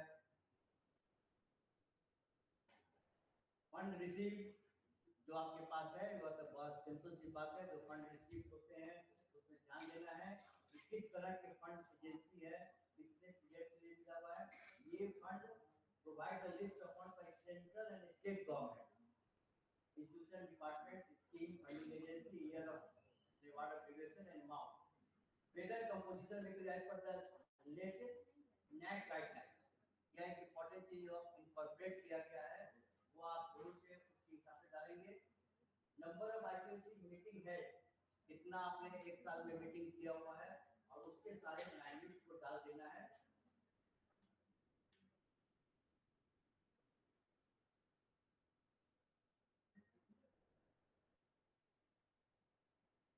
Whether IQAC received funding from any of the funding agency to support this activity during the year? एक साल UGC ने फ्लैट सारे महाविद्यालय को 3 लाख रुपया डाला था, जहाँ तक हमको याद है, और सब रिसीव किए थे, सब खर्च दिया कि नहीं, किस पीरियड का था वह पीरियड के साथ बढ़ेंगे। अगर आप इस साल का लास्ट ईयर का भर रहे हैं तो वह इंप्लीमेंट नहीं होगा, जिस साल मिला था उस साल के एक ही लाख में इसका रिफ्लेक्शन होना चाहिए। Significant contribution made by IQAC during the current year, जैसे डॉक्टर रमा ने बड़ा ही इस पर स्ट्रेस दिया था, जब कभी AQAR भरते हैं तो वह AQAR नेक्स्ट AQAR को चारों साल का एक प्रोग्रेशन दिखाई पड़ना चाहिए। अगर आप कोई एक साल का अचीवमेंट आप बता रहे हैं कि इस साल हमने ये अचीव किया या टारगेट का यह फुलफिल किया या फुलफिल कर रहे हैं, 50% कर लिया हुआ है, तो नेक्स्ट ईयर के AQAR में आप उसके 75% 100% अचीव करेंगे, मिसमैच नहीं करेंगे। प्रोग्रेशन जो है हर एक चारों AQAR को आप कंटिन्यूअसली दिखाएंगे उस पॉइंट को।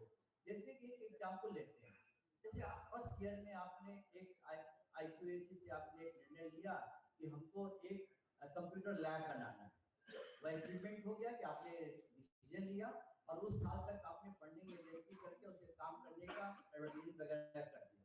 सेकेंड ईयर में कहेंगे अदर्स के साथ साथ युवा कंप्यूटर लैब में काम में कंस्ट्रक्शन वर्क हो गया है, कंप्यूटर परचेज हो गया है।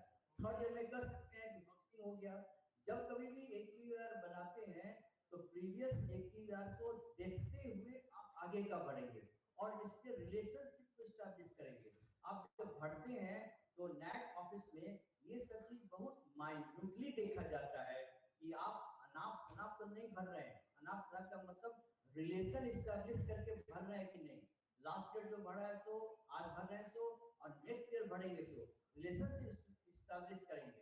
यह भी चीज देखने वाली होती है कि जब आप कोई नया चीज इनकॉर्पोरेट करते हैं जिस ईयर में, तो नेक्स्ट ईयर उसकी स्थिति जरूर बतानी होती है, उसका डेवलपमेंट हुआ है कि नहीं या इंक्रीज हुआ है कि नहीं, कितने परसेंट अचीव किए हुए हैं। ये सब कुछ फंडामेंटल चीज है जो आपके क्वालिटी को इनहांस करेगा, प्रेजेंटेशन को ज्यादा अट्रैक्टिव बनाएगा। उसके बाद plan of action chalked out by the IQAC in the beginning of academic year। और बस IQAC का एक रोल होता है जो प्रायः हम लोग अच्छा से नहीं इस्तेमाल करते हैं। हर एक एकेडमिक ईयर जब शुरू होता है तो जैसे हम लोग अभी इस साल से ग्रेजुएशन में इंडक्शन क्लासेस को मैंडेटरी कर दिया था, उसी इंडक्शन क्लास के जस्ट बाद आप IQAC की बैठक करके एक ईयर का प्लान करके आप नया चीज को आप रिजोल्यूशन ले सकते हैं। तो वह beginning of the academic year IQAC कुछ प्लान कर लेती है और उसका अचीवमेंट एक साल करती है, वह सब बहुत अच्छे से आप यहाँ पर इनकॉर्पोरेट कर सकते हैं कि यह बिगिनिंग में क्या क्या किया और उसके लास्ट होते होते कितना आउटकम आया, हमने जो शुरुआती करने के लिए किया और साल अंत होते होते कितना अचीव किया, वो चीज को आप पॉइंट वाइज लिख सकते हैं। यह बड़ा ही कई मायने में फायदा करता है। एक तो आपका अपना स्टेटस क्लियरिटी आपको समझ में आता है और आपके डेवलपमेंट ओपन होते हैं, सभी लोग के सामने होते हैं कि क्या क्या चीज हुआ। ये सब कुछ बहुत बेसिक चीज है जो कि आप प्लानिंग के समय में सब काम कर सकते हैं। उसके बाद 12 नंबर है whether AQAR was placed before statutory body। आप जो AQAR जो फाइनल आपने रफ वर्क किया हुआ है ऑनलाइन सबमिट करने के पहले, वह आप अपने किसी स्टैट्यूटरी बॉडी से ओके किया है कि नहीं, इसलिए डाल दिया हुआ है। देखिए स्टैट्यूटरी बॉडी जो महाविद्यालय में है वो आप बेहतर जानते हैं। एक तो डेवलपमेंट काउंसिल होता है या और तरह के कमेटी होते होंगे जो आप लोग स्टैट्यूटरी मानते होंगे, या फिर IQAC itself is a statutory body can be considered for this particular process। आप तैयार करके IQAC से आपने अप्रूवल कराया, मेंबर्स ओवर पढ़ के देखा और आप डेवलपमेंट काउंसिल में भी आप ले जाते हैं, अब दोनों का नाम यहाँ लिख सकते हैं कि जो अभी डेटा भरा जाता है हमारे विधिवत कानून के संगत है, सबके मन से लिया गया है, तो ये यस करके उसकी इंफॉर्मेशन दे सकते हैं। Whether institutional data submitted to AISHE, हमारे डॉक्टर साहब ने बड़ा स्ट्रेस दिया था क्योंकि वो खुद उसके मॉनिटरिंग करते हैं, पिछले साल उन्होंने ये अवार्ड लिया था। तो AISHE के डाटा को अगर भर लेते हैं तो आप यस करते हैं, यहाँ पर आप डेट ऑफ जब आप सबमिशन किया हुआ है इस पर्टिकुलर एकेडमिक ईयर का, वो डेटा डाल देता है। तो these are the first part A का पहला सेक्शन है जो बेसिक डेटा हमारे पास इंस्टीट्यूशन का चाहिए। सेकेंड पार्ट है वह है एक्टिविटीज का। ये एक्टिविटीज में कुछ खास बात नहीं है, बहुत सिंपल चीज है, सब लोग जानते हैं। जैसे number of course offered by the institution across all programme during the year, तो कुछ प्रोग्राम्स है वो आप ईयर और नंबर डालेंगे। स्टूडेंट ओवरऑल स्टूडेंट कितने हैं, पासिंग स्टूडेंट कितने हैं, ये सब बहुत बेसिक चीज है। लास्ट ईयर में थर्ड ईयर के बच्चे कहते हैं टोटल बच्चे कितने हैं, वो सब काउंट करके अगर AISHE का डाटा भरेंगे तो वहां से पेज कर मिल जाएगा। दैट्स ऑल, बस इतना ही चीज है पार्ट ए में जो बहुत आसान है। मुश्किल से आप तैयारी करके आप बैठेंगे तो कंप्यूटर में भरने में 20 से 25 मिनट काफी है इसको भरने के लिए, लेकिन वह 20-25 मिनट के पहले तैयारी करना ज्यादा आवश्यक है, उसका समय लग सकता है। हमको लगता है कि हमको इतना ही बताना था। अगर इससे रिलेटेड कुछ क्वेरीज है तो हम उसका डिस्कस कर लें 5 मिनट में। इसी तरह के जो इस फंडामेंटल डेटा को भरने में पार्ट 1 में कोई दिक्कत डिस्कस कर लें। हम जानते हैं समय बहुत हो गया है तो हाँ सर। प्रीवियस ईयर्स का अगर AQAR सबमिट नहीं है तो आगे नहीं बढ़ता है, क्या किया? हाँ, ये प्रॉब्लम बहुत जेन्युइन प्रॉब्लम आपने उठाया है और मैं शायद इसमें कुछ सक्षम नहीं हूँ बात करने के लिए, लेकिन हमने इस पर बहुत कोशिश किया था। उन्होंने कहा था कि जब ऑफलाइन मैकेनिज्म से जो सबमिट होता था, ईमेल भेज दिया जाता था और तब उसको वहां के ऑफिस ओके कर देते थे। आपके डैशबोर्ड में वो टिक होना चाहिए कि लगा है कि नहीं, तभी आप टिक कर सकते हैं। अगर आप ऑनलाइन सबमिशन नहीं कर पा रहे हैं तो आप हेल्पलाइन से डिस्कस करके नैक वाले से डिस्कस करके बताए, पूछिए, वो रास्ता बता देता है। हमारे इस विश्वविद्यालय में प्रॉब्लम हुआ था, हम लोग कई महीने से करके रिजॉल्व हुआ जहां हम समझते हैं। मैं आप इस पर कुछ प्रकाश डालेंगे क्या? ठीक है ठीक है, और कुछ मैडम बता देंगे। और कोई प्रॉब्लम है क्या? यस सर, इसमें जो पॉइंट दिया हुआ है रजिस्टर्ड ईमेल आईडी वाला, हां रजिस्टर्ड ईमेल आईडी वाला जो पॉइंट दिया हुआ है, कहां दिया हुआ है ये? पार्ट ए में पहले दूसरे सीरियल नंबर बोलिए, कौन सा क्वेश्चन है? पार्ट ए के पॉइंट 1 के अंदर 6वां 7वां नंबर में जो स्टार्ट किया सर, जो ईमेल आईडी वाला दिया हुआ है, उसमें क्या कहना है बोलिए ना। उसमें ये है सर कि हमें बहुत सारे जो इंस्टीट्यूशन जिनको A+ या A ग्रेड मिला हुआ है उनका ये SSR और IPS मिला हुआ है, तो उसमें और जो यूनिवर्सिटी का ईमेल आईडी प्रोवाइड किया जाता है सारे टीचर्स को, सारे ऑफिसर्स को, तो क्या आपकी यूनिवर्सिटी से सभी लोगों को प्रोवाइड नहीं कराया जाता? नहीं, बता आपके इंस्टीट्यूशन का जो वेबसाइट है, आपको पता होगा कि हमारा वेबसाइट के जो डोमेन नेम है .ac.in होना आवश्यक होगा। अगर आपके जो वेब डेवलपर हैं जो आपने वेबसाइट बनाया है वह आप ac.in पर, जैसे आप मान लीजिए कि CM साइंस है, cmscience.ac.in है, तो आराम से आपको उसी डोमेन नेम पर आपको ईमेल आईडी वो प्रोवाइड करेगा। जैसे rajesh@cmscience.ac.in, आप अपने सारे इंस्टीट्यूशन के टीचर्स को और अपने IPS मेंबर्स को वो सब अलॉट करवा दीजिए और एक्सेस करने का सिखाइए, तो वो ac.in जो है वो वैलिड माना जाता है। वो आपका अपना ग्रिप में होता है, पब्लिक डोमेन में जीमेल पर और दूसरे प्राइवेट कंपनी का नहीं करता है, वो आपके अपने सर्वर पे डाटा रहता है और वो जाके ऑथेंटिक होता है। ये आप खुद कर सकते हैं। और कोई प्रॉब्लम है? ठीक है, thank you very much for quite listening and good interaction. Thank you doctor Sahu, आपने बहुत अच्छी तरीके से समझाया कि पार्टी को कैसे भरा जाए। जहाँ तक ऑफिशियल ईमेल आईडी की बात है तो आप उसमें पर्सनल पर्सनल नेम से नहीं करके आप ऑफिस के नेम से खोलिए तो वो बेहतर होगा। जैसे सीएम साइंस कॉलेज IQAC है तो वो लिख सकता है सीएम साइंस कॉलेज IQAC या IQAC CM science college .ac.in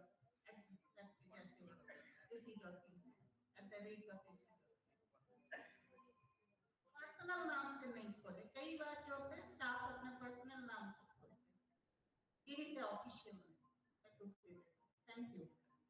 बहुत बहुत धन्यवाद डॉक्टर के साहू, आपने बहुत इंफॉर्मेटिव जानकारी शेयर की है।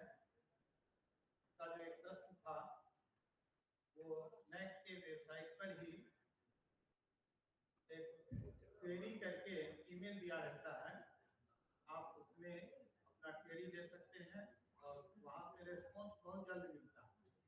ऐसा कभी नहीं देखा गया है कि वहाँ जो क्वेरी रेज की जाती है उसका जवाब नहीं मिलता। हम लोग के फर्स्ट सत्र में माननीय कुलपति महोदय नहीं आ पाए थे। माननीय कुलपति महोदय हेडक्वार्टर आ चुके हैं, बहुत जल्द हम लोग के बीच यहाँ उपस्थित होने वाले हैं। आप लोग को थोड़ा ज़्यादा लेट हो गया है, हम लोगों ने बुलाया था इसलिए अभी हम लोग लंच पैकेट डिस्ट्रीब्यूट करवा रहे हैं। आप तब तक लंच पैकेट ले लें, लंच कर लें, इसके बाद अगला कार्यक्रम शुरू होगा। और आप लोग यहीं रहेंगे जिससे कुलपति महोदय आ जाए तो हम लोग के कार्यक्रम में व्यवधान नहीं हो, हम लोग सुचारू रूप से इस काम को करते हैं। धन्यवाद।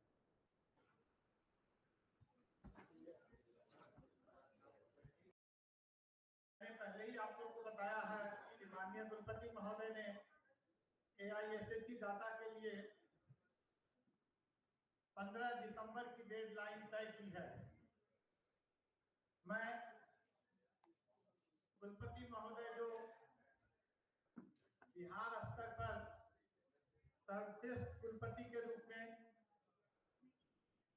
सम्मानित किए गए हैं, उनका इस मंच पर पुनः हार्दिक अभिनंदन और स्वागत है।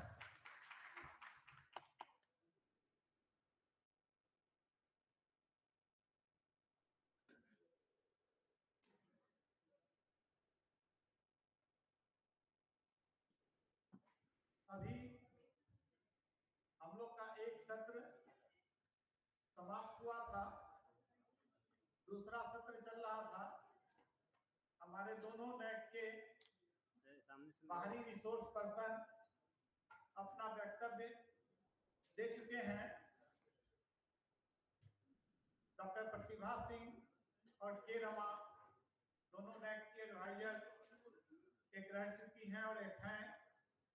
उन दोनों का सारगर्भित जानकारी आप लोग को मिली, उसके प्रति हम उनके प्रति आभार प्रकट करते हैं। और हम इसके साथ ही माननीय कुलपति महोदय से आग्रह करते हैं कि वो मंच पर आए और अपनी बातों से हम सबों को लाभान्वित करें। माननीय कुलपति प्रोफेसर SP सिंह सर, सर्वश्रेष्ठ कुलपति ऑफ बिहार, हार्दिक अभिनंदन और स्वागत।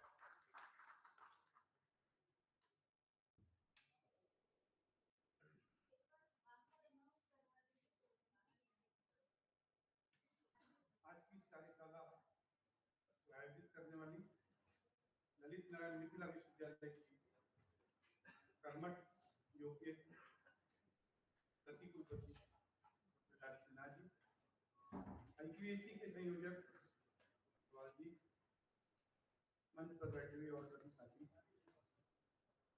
सभी कॉन्स्टिट्यूएंट कॉलेज के प्राचार्य आचार्य, हम सभी जानते हैं और समझते भी हैं प्रत्येक बालक में जैसे कोई न कोई गुण छुपा रहता है, वैसे प्रत्येक अध्यापक में, आचार्य में, प्राचार्य में कोई न कोई महत्वपूर्ण गुण छुपा है। यहाँ तक कि जब रामायण का संदर्भ आता है तो हनुमान जी को उनकी शक्तियों को याद दिलाया जाता है, उनकी छुई हुई शक्तियां कहते हैं और उनका विशालतम स्वरूप सामने है। कुछ उसी तरह के उद्देश्य को लेकर के आज ये ये कहा जाए कि हमारे सभी साथी नैक से अनभिज्ञ हैं तो उचित नहीं है। ये भी कहा जाए कि सब बहुत विज्ञ हैं, ये भी उचित नहीं। हम सभी समझते हैं नैक को, जानते हैं नैक को, तमाम सारे कॉलेजेस के आचार्य प्राचार्य नैक की प्रक्रिया से गुजर चुके हैं। कुछ एक होंगे जो पहली बार इस क्रम में जाने का प्रयास करेंगे। ये कार्यशाला केवल इसी निहितार्थ के लिए है, आपके अंदर जो योग्यता है, जो क्षमता है, जो सामर्थ्य है, उसे जागृत करें। तो बिना जगे हुए कुछ नहीं होता। जब आप जगेंगे और सोचेंगे कि हमारी यात्रा कहाँ तक चलनी है, कैसे चलनी है, तब उसकी समस्या आएगी। और अगर नहीं ऐसा करेंगे तो समस्या कुछ नहीं है। जिस दिन आप कोई योजना, सभी आचार्य प्राचार्य, जब आप रूटीन पर चलते रहते हैं कि आप 10 बजे पहुंच गए, 4 बजे चले आए, जो कागज आया, दस्तखत किया, नहीं आया वो भी कोई बात नहीं है। एक रूटीन का कार्यक्रम जब तक आप करते रहेंगे तब तक ना तो आपका स्वागत होगा और ना आपका विरोध। और इस रूटीन में अगर खुश करने का काम किया, क्योंकि 2 लोगों को खुश करना है, एक उन साथियों को खुश करना जो हमारे साथ काम कर रहे हैं व्यक्ति को, और दूसरी तरफ उनको खुश करना है जिनकी वॉइस नहीं है, वॉइसलेस फीलिंग है, जान है, प्राण है, प्रतिष्ठा है, मान सम्मान सब है, उसको खुश करना। लेकिन वो कोई धन्यवाद आपको नहीं देगा। टीचर आपको भोजन भी करा सकता है, कुछ गिफ्ट भी ला सकता है, कोई और सहयोग कर सकता है तत्कालिक रूप से, लेकिन ये जो दूसरा तत्व है, दूसरा पहलू है, वो आपको धन्यवाद तक नहीं। और धन्यवाद नहीं, आप 30 साल 40 साल उस संस्था में काम करेंगे तो ये उम्मीद करके जाएंगे आप जब भी लौट के आएंगे संस्था आपको उसी के साथ वेलकम करेगी, आपने इतने सुधार किए। ये भी संस्था को खुश करना और व्यक्ति को खुश करना, दोनों में रास्ते के निर्माण करना। जब आप व्यक्ति को खुश करना चाहते हैं तो किसी तरह का मार्ग का निर्माण नहीं करते, और जब आप संस्था को खुश करना चाहते हैं तो रोज नए रास्ते आपको बनाने होंगे, उस रास्ते पर चलना होगा और साथियों को चलना। इसलिए ये निर्णय करना कि दोनों में से किसको खुश करें, दोनों साथ नहीं खुश। जिस दिन भी आप कोशिश करें कि दोनों खुश हो जाएं, तो शायद ऐसा दिन अब तक मुझे 47 वर्ष में भी मिला है, आपको मिल जाए तो मैं आपकी वंदना करूंगा। बिल्कुल नहीं मिला। जिस दिन आप संस्था पर निगाह मारेंगे कि संस्था को खुश करना है, संस्था को एक्टिवेट करना है, संस्था को जीवन करना है, इसको गतिशील बनाना है, इसमें प्राण तो जीवन देना, उसी दिन आप अपने सारे साथियों के दुश्मन। और अगर इसे और कर्मठता के साथ ले लिया आपने पढ़ा भी हुआ किताब विनर ऑलवेज स्टैंड अलोन। चोटी पर चढ़ता वो इकलौता चढ़ता, कोई दूसरा चोटी पर चढ़ने वाला नहीं होता। और जितने पीछे छूट गए वो सब आपका पैर ही देखेंगे, आपका हाथ नहीं, क्योंकि जो ऊपर है वो आपका हाथ पकड़ने की कोशिश कर रहा है, वहां ले जाना चाहता आपकी आत्मा, आपका कर्म, आपका ज्ञान। लेकिन जो पीछे लोग हैं सब आपके पैर उनके रीच में हैं और सभी पैरों को पकड़। ये जो विरोधाभास जिंदगी का है, संस्था और व्यक्ति का, कहीं भी होगा, परिवार में भी होगा। अगर परिवार को एक संस्था मानते हैं, समाज को एक संस्था मानते हैं, तो वहां भी होगा। तो जिनका आप भला करेंगे वो नियमों से बन जाए, नियमों में नहीं आ जाए। आपने नियम को विस्तार दिया, उनका भला हो गया। और इसी में संस्था का नुकसान। इसलिए आप देखते होंगे बहुत से पॉपुलर प्रिंसिपल होंगे और बहुत से आपके बेनिफिटेड या beneficiary. Popular teacher, popular principal, popular vice chancellor एक, और दूसरी कैटेगरी वो कर्मठ है जो कुछ कंट्रीब्यूट कर रहा, कुछ आउटपुट क्रिएट, एक नया रास्ता है जिसे effective teacher, effective principal, effective vice chancellor, effective authority. हम पहले वाली श्रेणी में पॉपुलर बनने के चक्कर में वो इफेक्टिवनेस जो है, जो संस्था के लिए जिंदा रहती, संस्था का महत्व, उसे भूल जाते, उसे छोड़ देते। इसलिए इसको बनाने में आपके साथ कोई नहीं खड़ा होगा। 2 लोग नाराज हो गए तो 3 नाराज और उसे जुड़ जाएंगे, 2 नाराज हुए तो 3 नाराज और जुड़ जाएंगे, और कुछ ना पाएंगे तो आपके ऊपर मट स्लैगिंग करेंगे, टीचर छोड़ेंगे नहीं, आपको बख्शेंगे नहीं। उनके पास जो है, जिस कीचड़ में वो है, वही कीचड़ उनके हाथ में है, उस कीचड़ को आप। मैं तो पहले से इस बात को जान रहा था कि एक विश्वविद्यालय का कुलपति जब कोई बनता है तो 600 एप्लीकेशन होती है, 600 नाराज हुए, 600 में से 20-22 बुलाए जाते हैं, 600 पहले नाराज हुए, 20-22 बाद में नाराज हुए, तब आप। और एडिशनल चार्ज 3 का और आ जाए तो उसका 4 टाइम्स हो गया। इसके अलावा 4 कुलपति की जांच आपके पास आ जाए तो और दोस्ती आपकी बढ़ गई और आपके दोस्त तैयार हो गए। इतना ही नहीं, बिहार के 8 विश्वविद्यालय का प्रति कुलपति और कुलपति चयन समिति का चेयरमैन बना दिया जाए तो जो कुछ बाकी बचा था वो भी साथ में आ गया, और इससे 2 कदम और आगे। और आपकी इन कर्मठता को देख करके, योग्यता को देख करके, अगर आपको बेस्ट वाइस चांसलर जैसा अग्रवाल साहब ने बताया तो कुछ शेष नहीं रहेगा जो आपके ऊपर टीचर पे। और मोमेंट 23 तारीख को, पहले 16 को होना था, कला हो कुछ कारणों से, फिर 23 को वो प्रोग्राम हुआ और 20 तारीख को चिट्ठी लिखी जाती है और 22 को प्रेस को रिलीज कर, यानी वही दिन चुना गया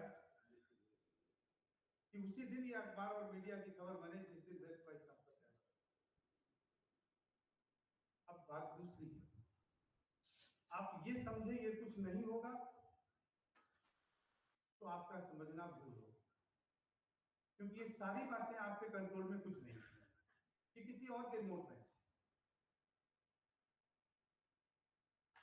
सच है, इसका मतलब कि ये घटनाएं घटित होती रहेंगी, कंटिन्यूअस घटित होती रहेंगी, कोई स्टॉप नहीं।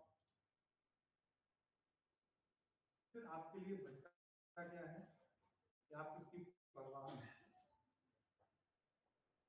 इसकी चिंता छोड़ दीजिए, क्योंकि आपका चिंता तो संस्था थी, आपने इस वर्ग की चिंता तो कभी की नहीं।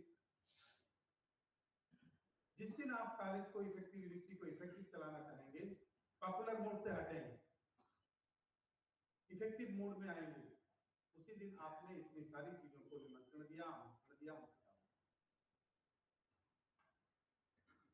ये पाप आपका कभी धुलेगा नहीं,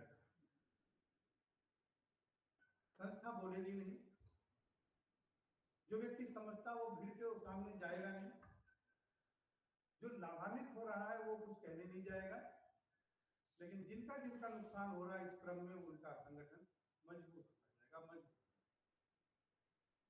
इसलिए आपको तो कतई और हमको भी कतई और कतई इस पर गौर नहीं करना। एक छोटी सी कहानी है, बचपन में नानी और दादी कहानियां सुनाती थी, उस समय उन कहानियों का कोई अर्थ समझ में नहीं आता।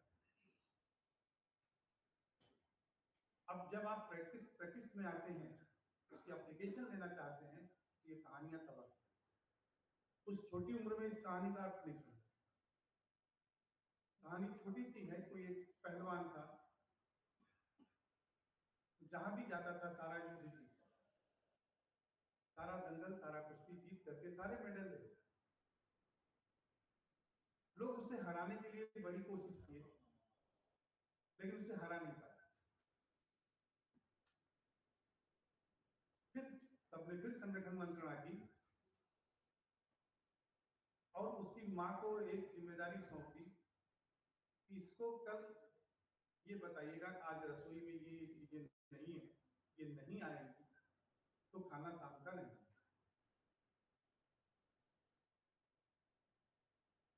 माँ ने वैसे ही किया, बोली थी माँ।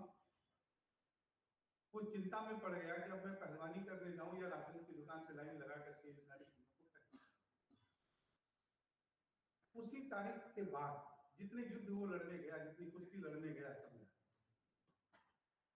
क्योंकि उसे ट्रैक किया गया। जो उसका मूल उद्देश्य था, जो ध्यान था, उस ध्यान से भटका। और माँ ने तो अनजाने में ये काम किया और वो सफल। अर्थ इसका सिंपल और सरल है कि जिस दिन आप कहीं प्रॉब्लम में फंसते हैं और दूसरों की बात को सुनते हैं और उन सारी निगेटिव बातों को सुनते हैं जो आपके पक्ष में नहीं, और रोज सुने तब क्या होगा? तो एक जनमत तैयार होता है, पब्लिक ओपिनियन तैयार होती है, वो आपको अपने उद्देश्य से बताता है। लोकमत पूरा लोकतंत्र लोकमत पर है, लेकिन लोकमत स्वच्छ नहीं है, इसलिए लोकतंत्र लड़ रहा था। जिस दिन लोकमत मजबूत होगा उस दिन लोकतंत्र अपने आप मजबूत होगा। कभी आप दीनदयाल उपाध्याय जी को पढ़ेंगे तो लोकमत और लोकतंत्र इसकी जबरदस्त व्याख्या आपको मिलेगी। आप राजनीति शास्त्र के विद्वान होंगे तो जानते हैं दोनों में बहुत लोकतंत्र उत्तम है, लेकिन वो किस रॉ मटेरियल से निकल रहा है, कौन से इनपुट उसमें पड़ रहे हैं, ये मान। खैर छोड़िए, हमने आपको किसी और धारा में घुमा दिया है अपनी बात को कहते हुए, लेकिन बात कुल इतनी सी है आज नैक की इस कार्यशाला में। हनुमान जी जैसा आपको याद दिलाने का यह कार्यक्रम IQAC की समिति का हम अपने आप जब तक अपनी पढ़ाई करते रहेंगे तब तक उसमें कितनी सत्यता है, कितना यथार्थ है, कितना पराक्रम है, ये नहीं समझ। जब कोई और हमारी पढ़ाई करेगा तब हमें प्रसन्नता होगी और ये समझ में आएगा कहाँ कहाँ पर हमारी आलोचना है और कहाँ हमें आगे बढ़ना है। इसलिए अगर तरक्की करना है, कोई मानक बनाना है, मानक बनाना होगा, किसी बनाए मानक तो नहीं चलेगा। मानक तो बदलता रहता है। जो मानक 20 साल पहले रहा होगा, मानक आज 10 हो गए, बदल गया मानक। यूनिवर्सिटी प्रोफेसर बनने के लिए सेकंड डिवीजन PG बहुत होता है। पूरे हिंदुस्तान भर में किसी भी यूनिवर्सिटी के सेकंड डिवीजन मास्टर अगर है तो प्रोफेसर बन जाता है। और सैलरी स्ट्रक्चर भी 300 और 400 का ग्रेड था। 450 का एक्टिविटी का था, 70 का था और 300 सामान्य है। ये सब 76 और 73 के पहले की बात, बहुत सभी यात्रा नहीं मिलता था। लेकिन उस समय के जो प्रोफेसर थे, जब वो पढ़ाने आपको आते थे तो क्या आपको मिलता था? और आज हम 2.25 लाख पाने के बाद जब पढ़ाने जाते हैं, वो कंटेंट मिलता या नहीं मिलता खोजना पड़ेगा, दूरबीन लगा। इसलिए वो रास्ता बनाते, वो जो किताब में लिखा वहीं तक नहीं रुक गए, तो उसकी सिंथेसिस दिया, आपको रास्ता दिया, निर्माण किया। हम निर्माण नहीं कर रहे, हम रूटीन में जो उसकी 5 परिभाषाएं हैं वो लिखा देंगे, 4 विशेषताएं लिखा देंगे, 3 आलोचना लिखा देंगे, काम खत्म। और प्रश्न पत्र भी ऐसे पूछ लेंगे, इसकी 4 विशेषताएं लिखिए, इसके 3 प्रकार लिखिए या 3 आलोचना लिखिए। प्रश्न भी ऐसे पूछ लेंगे और वो सामने आ जाएगा उत्तर। जब कभी सृजन आप करते हैं, निर्माण करते हैं, तब ज्यादा हो जाता है। फिजिक्स का सामान्य मोशन प्रिंसिपल है, आप पहली गियर में गाड़ी को जब उठाते हैं ज्यादा ताकत लगेगा इंजन को, उसके बाद वो स्मूथ। तो जब आप निर्माण की पहली सीढ़ी चलते हैं तो बहुत सारे दबाव, बात, प्रतिवाद सब आता है। और जब आप इसको छोड़ देते हैं वो रास्ते से भटक जाते हैं। नैक की कहानी भी यही है। हम अपने आप को अच्छा कहें, ये सुंदर नहीं होगा। सुंदर वो होगा कि दूसरे लोग हमें अच्छा कहें। एक मानक जो अच्छा होने का बनाया है, वो सारे मानक पूरा हो। किसी नावल में, किसी स्टोरी में, किसी कथानक में नायक की कितनी विशेषताएं होती हैं, हीरो क्या क्या करेगा, ये तय होता है। जिसने उस पैरामीटर को पार किया वो हीरो हो गया, जिसने नहीं पार किया वो नीचे आ गया। तो ये लीडरशिप जो आपके पास है उसका 50 नंबर भी है। जो कमान आपके हाथ में है, लीडरशिप आपके हाथ में है, उसका 50 नंबर है। हमसे साइकोलॉजी के बहुत सारे प्रोफेसर हो सकता हूँ, द्वारी विंडो आपने पढ़ा भी होगा, पढ़ाते भी होंगे। तो 4 मैट्रिक्स है, नाकाम करने वालों की, नाकाम करने वालों की। एक काम को जानता भी और काम करता भी है, एक दूसरा है जो काम को जानता और काम नहीं करता है, एक तीसरा है जो न काम जानता न काम करता है, एक चौथा है जो काम नहीं जानता काम करता है। ये सबको जब आप एक साथ चलाने की कोशिश करते हैं तो सबसे ज्यादा कठिन वर्ग वो है जो काम जानता और काम नहीं करता। जो नहीं जानता और नहीं करता उसे तो सुधार लेंगे, तो दोनों एक्शन है। लेकिन जो काम जानता है और नहीं करता, अगर आप संस्था में उसके पीछे पड़े और अपनी सारी एनर्जी वहां आपने डाल दी तो लाइलाज है, उसका इलाज क्यों कर रहे हैं। हर इंस्टीट्यूशन में ऐसे 5% लोग हैं, हर इंस्टीट्यूशन में, छोटा हो बड़ा हो जैसा मन के वैसा, ऐसे लोग होंगे जो काम को जानते और काम नहीं करते, बल्कि उल्टा करते, जो कर रहा उसे भी भड़काते हैं, जो कर रहा है उसको भी भड़काते हैं, उल्टा करते हैं। अगर आप इनके निदान के लिए तैयार होंगे तो विश्वास मानिए, ये माँ काली का मामाई का दरबार है, जितने बूंद खून की गिरती थी उसमें राक्षस पैदा हो। जब आप उनको सुधारना चाहेंगे तो जो सुधरे हुए वो भी भाग जाएंगे। आप उनकी परवाह मत करिए, उनकी परवाह बिल्कुल मत कीजिए, वो क्या करते हैं क्या नहीं करते हैं, बात कीजिए, निगाह रखिए, लापरवाही चलने दीजिए, किसी समय कैच हो जाएगी। धैर्य के साथ काम कीजिए उनके साथ। आप कैच करना चाहें कैच हो जाएंगे, स्टम्प करना चाहेंगे स्टम्प हो जाएंगे, जो चाहेंगे वो जाएंगे। लेकिन सब कुछ छोड़ करके उन्हीं को स्टम्प करने के लिए लगेंगे, बिल्कुल ना कीजिएगा। तो फिर दूसरी शक्तियां आपकी कमजोर हो जाएगी, एनर्जी आपकी लड़ने में जाएगी, सृजन करने में एनर्जी। इसलिए यहाँ तो सृजन का बाउंड्री बना हुआ है, ये 7 पैरामीटर हैं, इन्हीं पर काम को हमें फोकस करना। जैसे लड़का फर्स्ट डिवीजन लेने के लिए 5 चैप्टर पढ़ता और 5 आगे लिख के चला आया, 10 सवाल नहीं पढ़ता, 5 को गैस किया और 5 पढ़ गया, 5 आ ही जाते हैं, ऐसा कुछ सिलेबस में होता नहीं है, 5 मिल गए उसे और वो पढ़ के निकल गया, वो पास हो गया, अच्छे नंबर से फर्स्ट डिवीजन। आप नैक को उसी परिभाषा में कि अगर अपने सारे कामों को जो आप करते हैं वो नैक से ज्यादा भी काम आप करते हो रूटीन में, लेकिन हम उसे रेगुलेट नहीं कर पाते हैं, कंटिन्यूटी उसमें नहीं रहती है, वो ब्रेक हो जाता है, उसके लिए कोर्स नहीं डालते हैं, उसका डॉक्यूमेंटेशन नहीं करते हैं, इसको हमें छोटे करते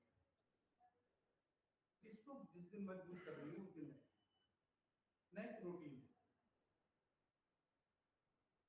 नैक की टीम भी जब आती है, आपने ताजा ताजा पुताई अगर की हो तो समझ गए कि हमारे आने के लिए स्वागत हो रहा है। कभी पुता तो जाता नहीं था, पानी की कैसे रहती है कि हमारे आने के लिए स्वागत हो रहा हो। आपकी बिल्डिंग कुछ नहीं, 100 नंबर का इंफ्रास्ट्रक्चर है, 10 नंबर की लीडरशिप, 100 नंबर का इंफ्रास्ट्रक्चर है।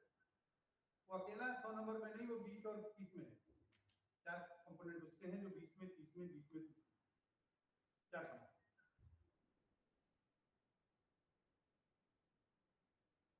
बहुत इसको लिखा पढ़ा देंगे आप तो 20 और 30 में रह जाएंगे। उसी में ए ले लीजिए, बी ले लीजिए, सी ले लीजिए, डी और ले लीजिए। लेकिन जहां से नंबर आता है वो पहलू मार्केटिंग। इनोवेशन में हम कमजोर हैं, रिसर्च में हम कमजोर हैं, लाइब्रेरी के एक कंटेंट में हम कमजोर हैं, आईसीटी में हम कमजोर हैं। आप क्लास में सिलेबस पढ़ा के चले आते तो उसका 50 नंबर मिल जाएगा, लेकिन क्लास में 100 नंबर न्यूनेस के लिए, सिलेबस को चेंज के लिए वो नहीं किया तो 50 में आपका नंबर आ जाएगा, 30-20 से तो 150 निकल गया। निगाह में रखने के लिए अपनी जो कोर टीम है उसके जरिए इस इंडिकेटर्स को जो इसका माइक्रो लेवल पर मार्किंग है वहां तक, माइक्रो लेवल तक के लिए 7 पैरामीटर है, 7 के छोटे छोटे पैरामीटर हैं जो 37, 39 वो जो 37 इंडिकेटर्स हैं 20 नंबर का, 30 नंबर का, 50 नंबर का मैक्सिमम, आप उसके साथ अभी IQAC ने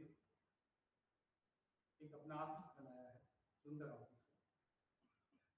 आपके लिए, रिसर्च प्रोजेक्ट देने के लिए, सीड मनी देने के लिए, बुक पब्लिकेशन पर आपको कैश अवार्ड देने के लिए, जो कुछ आपने जर्नल्स में छपाया स्टैंडर्ड जर्नल्स में उसको आपको कैश अवार्ड देने के लिए एक प्रस्ताव पहले से पिछली बजट में जब आपको याद होगा सीनेट में पास किया गया था, वित्त समिति सिंडिकेट से पास हुआ,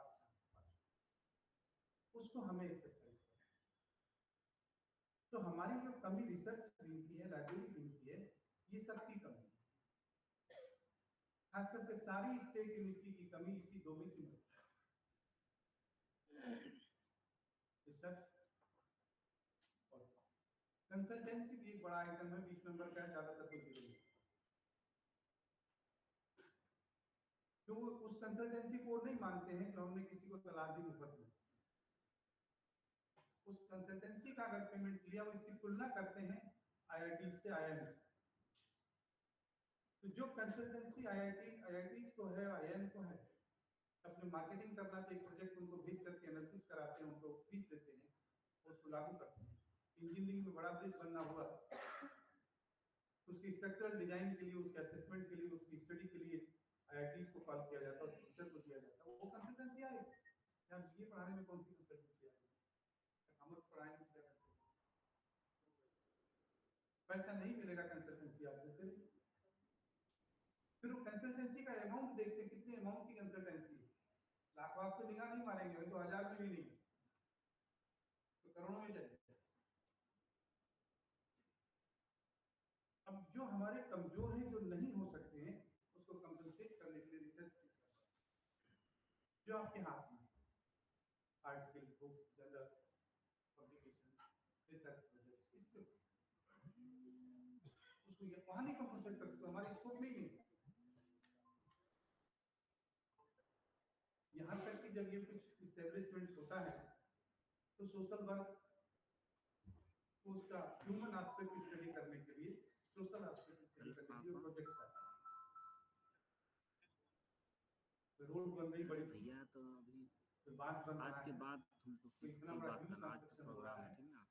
उसका सोशल इम्पैक्ट क्या आएगा इसकी एनालिसिस होती है और वो सोशल वर्क डिपार्टमेंट की तरफ मांगा जाता है। किसकी स्टडी 10 गांव 5 गांव की करनी, जिस रोड निकल रही है, तो सोशल वर्क डिपार्टमेंट जाता है, वो भी हमारे पास नहीं। तो जो नहीं है उसको छोड़ दीजिए, उसकी चिंता मत कीजिए, जो है उसी पर फोकस कीजिए, क्योंकि रातों रात में कंसल्टेंसी बढ़ा सकते हैं, न इस तरह की चीजों को बढ़ा सकते हैं। लाइब्रेरी एक कंटिन्यूअस प्रोसेस है, क्योंकि ये माना जाता है लाइब्रेरी और लैब, इस पर आपने अगर पैसा नहीं खर्च किया तो आप लाख कहते रहिए हमने लैब में बहुत पढ़ाया, बहुत सिखाया, सकती है, 5 रुपए या 500 रुपए का आपने कोई कंपोनेंट परचेज नहीं, लाइब्रेरी में 5000 की किताब नहीं है, आपका तो लड़का रोज जाता 50 रुपए और 5 लाख की किताब नहीं है। ये दोनों डाटा अपने आप प्रूव कर देंगे कि ना तो आपने प्रैक्टिकल करा और ना आपकी लाइब्रेरी में। आप आप कुछ भी लिख के भेजिए, यही सब उस पर 70 नंबर का जो डाटा फीड करना आपका वो डाटा एनालिसिस। वो लाइब्रेरी नहीं देखेगा, हमारा फोटो नहीं देख रहा, लाइब्रेरी के बजट को एनालाइज कर रहा है, कितना फ्लो हमने किया, कितनी किताबें आई, कितनी नई आई, कितनी पुरानी आई, कितने लड़के आए, उसको मैं समझता हूँ आज जो एक कार्यशाला आप कर रहे हैं ये अपने तक सीमित मत रखिएगा। जब आप कॉलेज में जाएंगे तो जो IQAC आपका है उसको ये बातें ट्रांसफर कराइएगा और फिर वो सारे टीचरों को भी,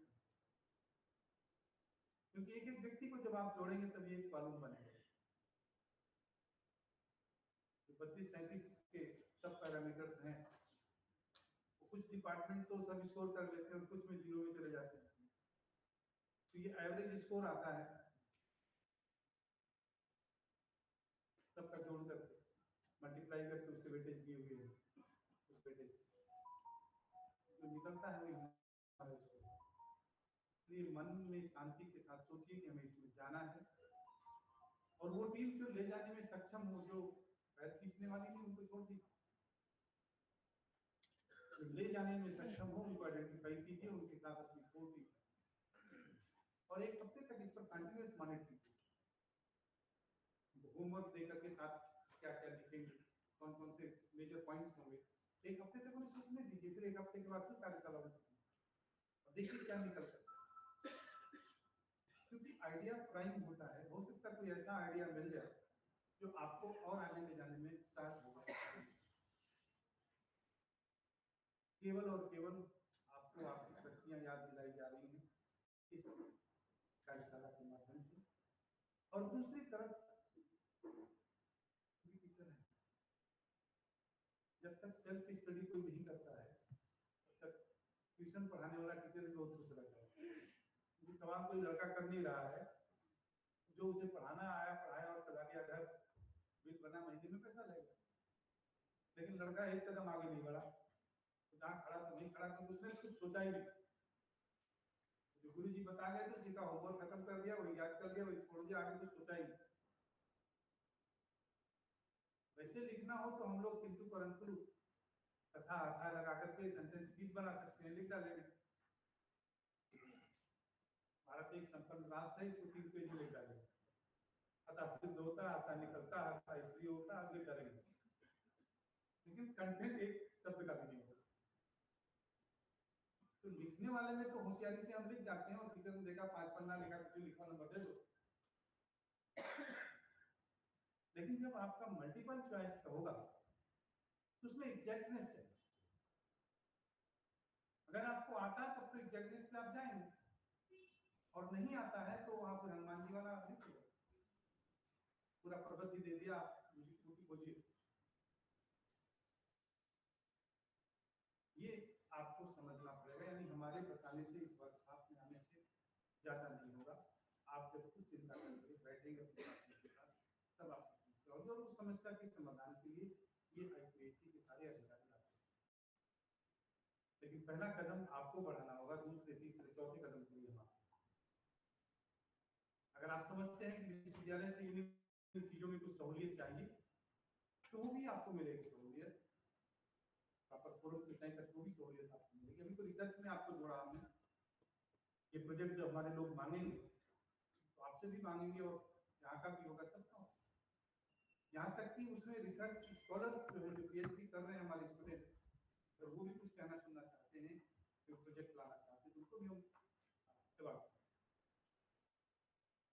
इस तरह से करके मान लीजिए 500-700 एक साल में हमने कॉम्पिटिशन लिया, तो आने वाले 5 सालों में 25,000 हो जाएगा, 2500 हो जाएगा। एक प्रोजेक्ट, एक रिपोर्ट सबकी तैयार हो जाएगी, 4,000, 5,000।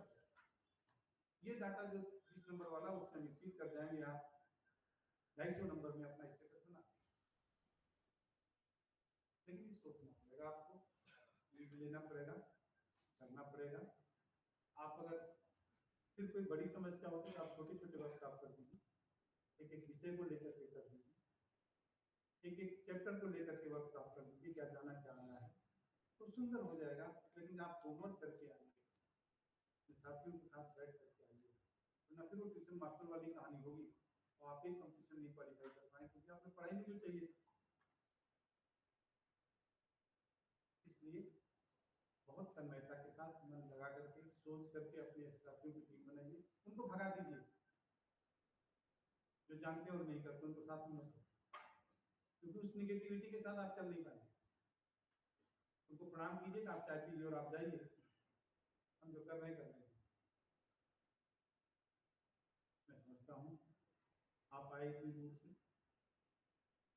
अपना समय आपने दिया, कुछ ना कुछ अच्छी बात आपके मन में गई होगी। जितनी भी अच्छी बात गई शुरुआत वहीं से कीजिए, थोड़ा गई या ज्यादा गई उस पर मत ध्यान दीजिए। जो भी अच्छा थोड़ा सा ले गया वहीं से शुरुआत कीजिए, और जब आप शुरुआत करेंगे चलेंगे तभी तो बाहर के दृश्य आपको मिलेंगे। आप एक ही जगह खड़े रहेंगे, गतिमान नहीं हुए तो आपको कुछ नहीं मिलेगा। आप चलिए, चलने की कोशिश कीजिए, ये सारी चीजें आपको जुड़ती चले जाएंगी, कुछ आपके माइंड से। मैं समझता हूँ आज आपके साथ संयोग था, मैं मिल गया आपके साथ, थोड़ा सा आपका फोन लिया, 10 मिनट आपसे चर्चा हो गई। आपका अभिनंदन आने के लिए, मेरी बात सुनने के लिए, और आगे भी आपका अभिनंदन करेंगे इस प्रकार।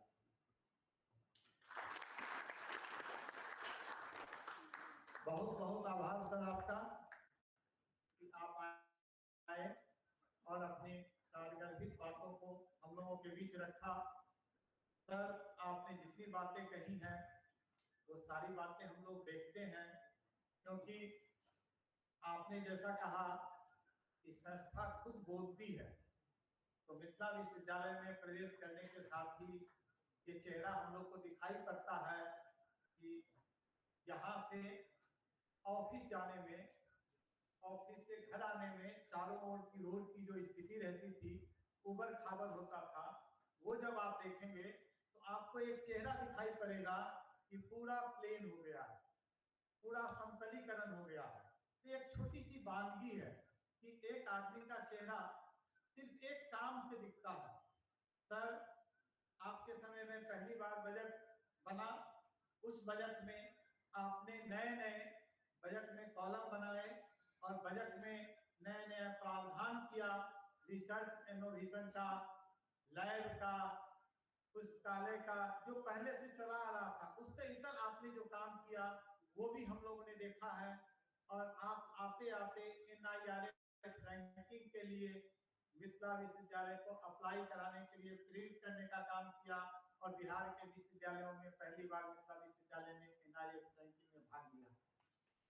तो मुझे ये कहना है कि आप जो भी करते हैं वो दिखाई पड़ता है, और आपने, आपके पास में जब कभी अभी नेक्स्ट के कार्यक्रम के लिए आपके पास जब मैं गया स्वीकृति लेने के लिए, तो सर ने एक ही लाइन कहा कि नहीं ये अच्छा प्रोग्राम है, आप अच्छे से करें, मेरा पूरा सहयोग है। एक मिनट इन्होंने देरी नहीं की। जब मैं किसी काम के लिए सर के पास गया हूँ, मेरा पर्सनल एक्सपीरियंस यही है कि एकेडमिक और अच्छे कार्यों के लिए ये हमेशा तत्पर रहते हैं, न धन की कमी है न इनके सहयोग की कमी है। तो मैं ऐसे महान कुलपति जो मंच पर विराजमान है, मैं इनका हार्दिक अभिनंदन और स्वागत पुनः करता हूं, और आशा करता हूं कि आपके नेतृत्व में हम लोग एक नया मुकाम हासिल करेंगे, और नैक में जैसे सर की इच्छा है कि आप लोग अधिक से अधिक महाविद्यालय नैक से मूल्यांकित हो, जिससे बिहार में एक नया मुकाम हासिल हो सके। अब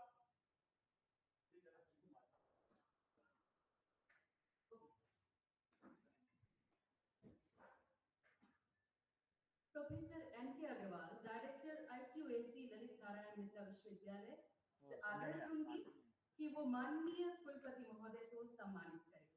हमारे लिए गौरव की बात है कि बहुआयामी व्यक्तित्व के धनी माननीय कुलपति महोदय को सर्वश्रेष्ठ चांसलर अवार्ड हाल ही प्रदान किया गया है। हम भाग्यशाली हैं, इनके संरक्षण में हमारा विश्वविद्यालय संवर्धित हो रहा है। बहुत बहुत आभार सर आपका। अब प्रतिनिधि सत्र प्रथम को आगे बढ़ाते हुए इस सत्र की अध्यक्ष महोदय माननीय प्रतिकुलपति महोदया से मैं आग्रह करूंगी कि वो कार्यक्रम को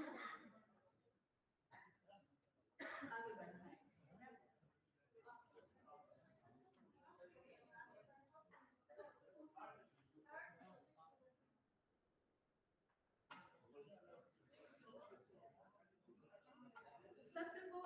आगे बढ़ाते हुए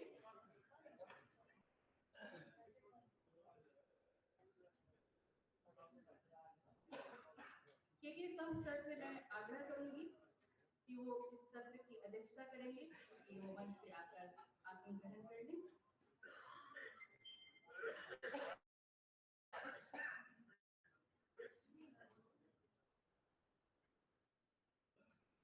हमारे रिसोर्स पर्सन हैं डॉक्टर गौरव सिक्का sir, faculty member department of geography से।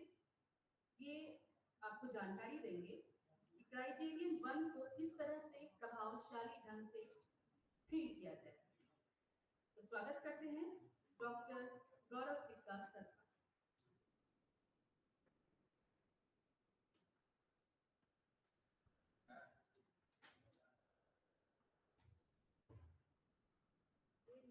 Thank you.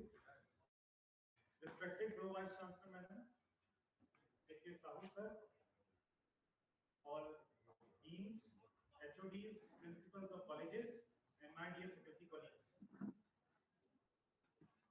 मैं आज यहाँ पे डिस्कस करूँगा criteria 1, which is related to curricular aspects, यानी पाठ्यक्रम से संबंधित ये क्राइटेरिया है NAAC का, और ये वेटेज होल्ड करता है 100 पॉइंट्स का कॉलेजेस के लिए। तो ये एक बहुत आसान और बहुत छोटा क्राइटेरिया है जिसको मैं आपके साथ अभी डिस्कस करूंगा मैट्रिक्स डिफरेंट मैट्रिसेस वाइज। ये की इंडिकेटर्स हैं इस पर्टिकुलर क्राइटेरिया में, जिसमें 1.1 है करिकुलर प्लानिंग एंड इंप्लीमेंटेशन, फिर उसके बाद एकेडमिक फ्लेक्सिबिलिटी, करिकुलम एनरिचमेंट और फीडबैक सिस्टम। तो कॉलेजेस के लिए करिकुलम प्लानिंग में है 20 पॉइंट्स, फिर एकेडमिक फ्लेक्सिबिलिटी के लिए 30 पॉइंट्स, एनरिचमेंट में 30 पॉइंट्स और फीडबैक में भी 20 पॉइंट्स। टोटल इसके 100 पॉइंट्स डेडिकेटेड है इस क्राइटेरिया को। 1.1.1 जो पहला मैट्रिक्स है इस पर्टिकुलर क्राइटेरिया का, जिसपे करिकुलम प्लानिंग एंड इंप्लीमेंटेशन की बात की। आप लोग जानते हैं करिकुलम जो प्लानिंग है वो it involves Raj Bhavan, university, university level पे वो इम्प्लीमेंट होगा, कॉलेजेस की रिस्पांसिबिलिटी है उसको डिलीवर करने की अपने आप। तो ये क्राइटेरिया स्पेसिफिकली वही बात कर रहा है। दो तरह के मैट्रिसेस हैं NAAC के सारे क्राइटेरिया में, एक है क्वालिटेटिव, एक है क्वांटिटेटिव। जो क्वालिटेटिव क्राइटेरिया है वो इस तरह से सब्जेक्टिव फॉर्म में आपने आंसर करना है। सेकंड जो क्वांटिटेटिव मैट्रिक्स है उसको ऑप्शंस, जैसे एमसीक्यूज हमने डिस्कस किया वीसी सर ने, उस तरह से वो ऑप्शन देता है, you have to choose the best way. इस पर्टिकुलर मैट्रिक्स को मैंने आपके सामने कुछ प्रोबेबल आंसर्स बनाए हैं बिहार की सिचुएशंस को समझते हुए, और किस तरह से आइडियल आंसर्स होने चाहिए इन पर्टिकुलर मैट्रिक्स को जवाब देने के लिए। तो ये बात कर रहा है मैट्रिक्स की कैसे हम करिकुलम को डिलीवर करते हैं अपने। तो इसमें लिख सकते हैं departments assign topics chapters of different papers of various courses, या फिर full papers to each teacher at the beginning of the academic session. Second point है इंडक्शन प्रोग्राम फॉर स्टूडेंट्स, और काफी सारे कॉलेजेस इंडक्शन प्रोग्राम करा रहे हैं, वो इस मैट्रिक्स में जाएगा।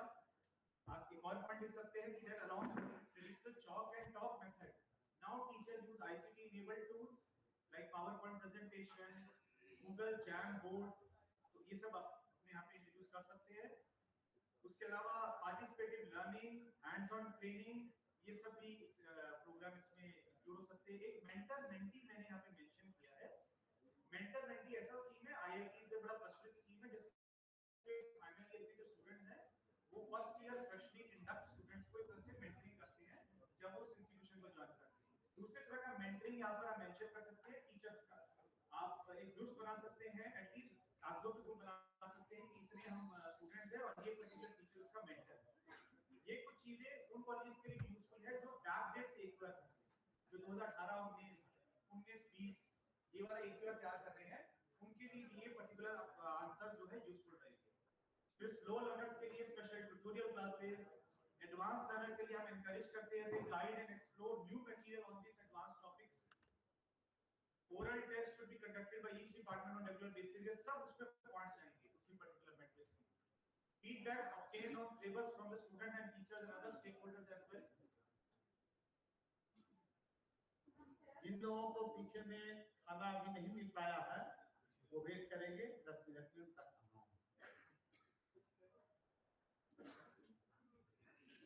कोविड के दौरान बहुत सारे मूक कोर्सेज जगह जगह पॉपुलर हुए हैं। हमारी यूनिवर्सिटी में भी बहुत सारे कॉलेजेस ने स्पोकन ट्यूटोरियल आईआईटी बॉम्बे के साथ किया। तो इस तरह के मूक कोर्सेज कॉलेजेस अडॉप्ट कर सकते हैं। मैंने यहाँ पे मेंशन कर रखा है spoken tutorial, IIT Bombay, Coursera के कोर्सेज, एनपीटीईएल के कोर्सेज, और एक ये इंडियन स्पेस रिसर्च ऑर्गेनाइजेशन है इसरो, उसका आईआरएस है, Indian institute of remote sensing है। तो हमारा ज्योग्राफी डिपार्टमेंट यूनिवर्सिटी में हम लोग आउटरीच प्रोग्राम चलाते हैं। तो जिन कॉलेजेस में ज्योग्राफी है वो भी वहाँ पर इस तरह का आईआरएस इसरो का आउटरीच प्रोग्राम चला सकते हैं। तो ये भी उनको इस पॉइंट्स गैदर करने में मदद करेगा। इस पर्टिकुलर फ्री ऑफ कॉस्ट चलते हैं कोर्सेज, और आपने एक अंडरस्टैंडिंग साइन करनी है आईआरएस के साथ, और ऑनलाइन कोर्सेज चलेंगे। एक्स्ट्रा करिकुलर एक्टिविटीज को प्रमोट करने के लिए मैं यहाँ पर एक एग्जांपल दे रहा हूँ कैलेंडर ऑफ इवेंट्स का। हमारी यूनिवर्सिटी ने रिसेंटली ये एक एक्टिविटी, एक नया इनिशिएटिव लेकर कैलेंडर ऑफ इवेंट्स बनाया है, जिसपे सारे यूनिवर्सिटी डिपार्टमेंट्स को particular day, particular events allot किए हैं।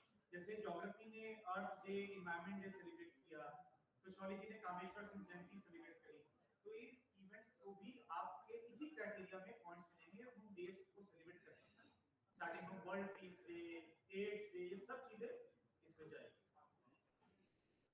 आप क्विज़ेस छोटे-छोटे ऑर्गेनाइज कर सकते हैं अपने यहाँ, डॉक्यूमेंट्री दिखा सकते हैं किसी दिन। जैसे हमने अपने यहाँ अर्थ डे पे online forest man of India की एक 15 मिनट की छोटी डॉक्यूमेंट्री दिखाई, वो सब हम मेंशन करेंगे अपने क्राइटेरिया में। तो कॉलेजेस भी उन सब एक्टिविटीज को दिखाकर अपने वो एक्टिविटीज करके इस पर्टिकुलर क्राइटेरिया के इस मैट्रिक्स में उसका बेनिफिट ले सकते हैं। और holistic development, extra curricular activities बहुत जरूरी है एक्सपोजर के लिए, हमारे स्टूडेंट्स के लिए, पर्सनालिटी डेवलपमेंट के लिए। तो युवा महोत्सव अभी सीएम साइंस कॉलेज ने अनाउंस किया है युवा महोत्सव। तो कॉलेजेस इनिशिएटिव लेंगे इस इवेंट्स का, तो युवा महोत्सव के पॉइंट भी किसी पर्टिकुलर मैट्रिक्स पे हमें मिलेगा। आगे चलते हैं 1.1.2। This talks about certificate and diploma courses introduced during the academic year. अब जो कुछ बैक डेट पे तो ये नहीं हो पाएगा, क्योंकि इसके लिए डिप्लोमा कोर्सेज के लिए यूनिवर्सिटी के अप्रूवल राजभवन की इन्वॉल्व रहता है। तो आगे आने वाले टाइम पे कुछ मैंने यहाँ पे मेंशन किए छोटे कोर्सेज, जैसे सर्टिफिकेट कोर्स है, स्पोकन ट्यूटोरियल से कोर्स स्टार्ट कर सकते हैं। और पहले कॉलम में कोर्स का नाम लिखना है, फिर आगे डेट ऑफ इंट्रोडक्शन, ड्यूरेशन कितना रहा है, उसका फोकस क्या है, एम्प्लॉयबिलिटी है या एंटरप्रेन्योरशिप। तो मैंने यहाँ पे ये प्रोबेबल आंसर एक तरह से एक सैंपल के रूप में बनाए हैं। और स्किल डेवलपमेंट में मैंने मेंशन किया टू एनहांस कंप्यूटर स्किल्स। फिर एक और डिप्लोमा कोर्स जो अभी हमारे यूनिवर्सिटी डिपार्टमेंट ऑफ ज्योग्राफी ने प्रपोज किया है, अमीन का कोर्स, लैंड सर्वेइंग का कोर्स, क्योंकि बिहार सरकार ने अभी आने वाले टाइम में बहुत सारी वैकेंसी इसकी अनाउंस करी है रेवेन्यू डिपार्टमेंट ने। अमीन कोर्सेज की हमने स्पेशली डिप्लोमा कोर्स इंट्रोड्यूस करने वाले हैं। तो उसका फोकस रहेगा एम्प्लॉयबिलिटी, स्किल डेवलपमेंट उसका है सर्वेइंग एंड मैपिंग स्किल्स। अब 1.2 नेक्स्ट जो इसका इंडिकेटर है वो है एकेडमिक फ्लेक्सिबिलिटी। उसमें पहला मैट्रिक्स है किस तरह के न्यू प्रोग्राम्स कोर्सेज इंट्रोड्यूस हुए एकेडमिक ईयर में।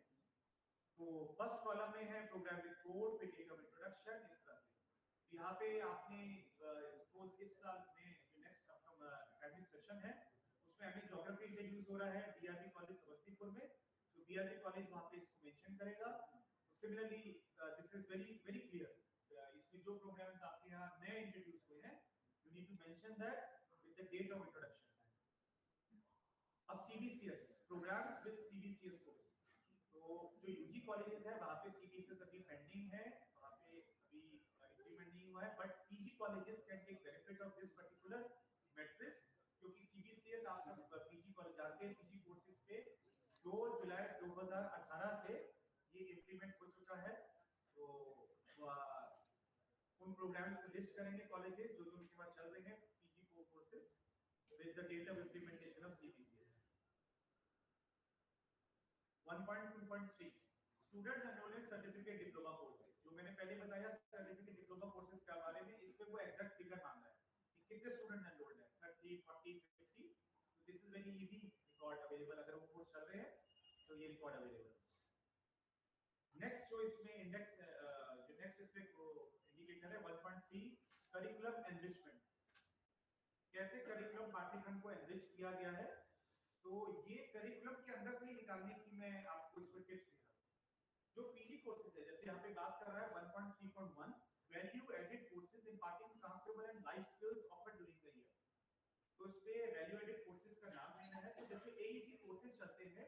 यूजी में फर्स्ट सेमेस्टर में ऑफर होता है एनवायरमेंटल सस्टेनेबिलिटी, स्वच्छ भारत अभियान। एमए सेकंड सेमेस्टर में ऑफर होता है एनवायरमेंटल लॉ, कंप्यूटर तकनीकी और योगा। और थर्ड सेमेस्टर में ऑफर होता है human rights, ethics and gender sensitisation. तो ये सारे courses in value added courses हैं। आप समझ में जो हमारे एग्जिस्टिंग सिस्टम है उसी में से हमने निकाला है कि ताकि हमारे मैट्रिक्स खाली ना रहे। उसके अलावा आईआरएस इसरो आउटरीच प्रोग्राम जैसे हमारी यूनिवर्सिटी में चल रहा है तो हमने वो मेंशन किया है। सिमिलरली जो कॉलेजेस को चलाएंगे वो इसको यहाँ पर मेंशन कर सकते हैं। उसके अलावा जैसे सीएम कॉलेज ने रिसेंटली इंट्रोड्यूस किए हैं certificate courses in creative writing, translation, journalism, e-commerce, तो वो भी यहाँ मेंशन होगा।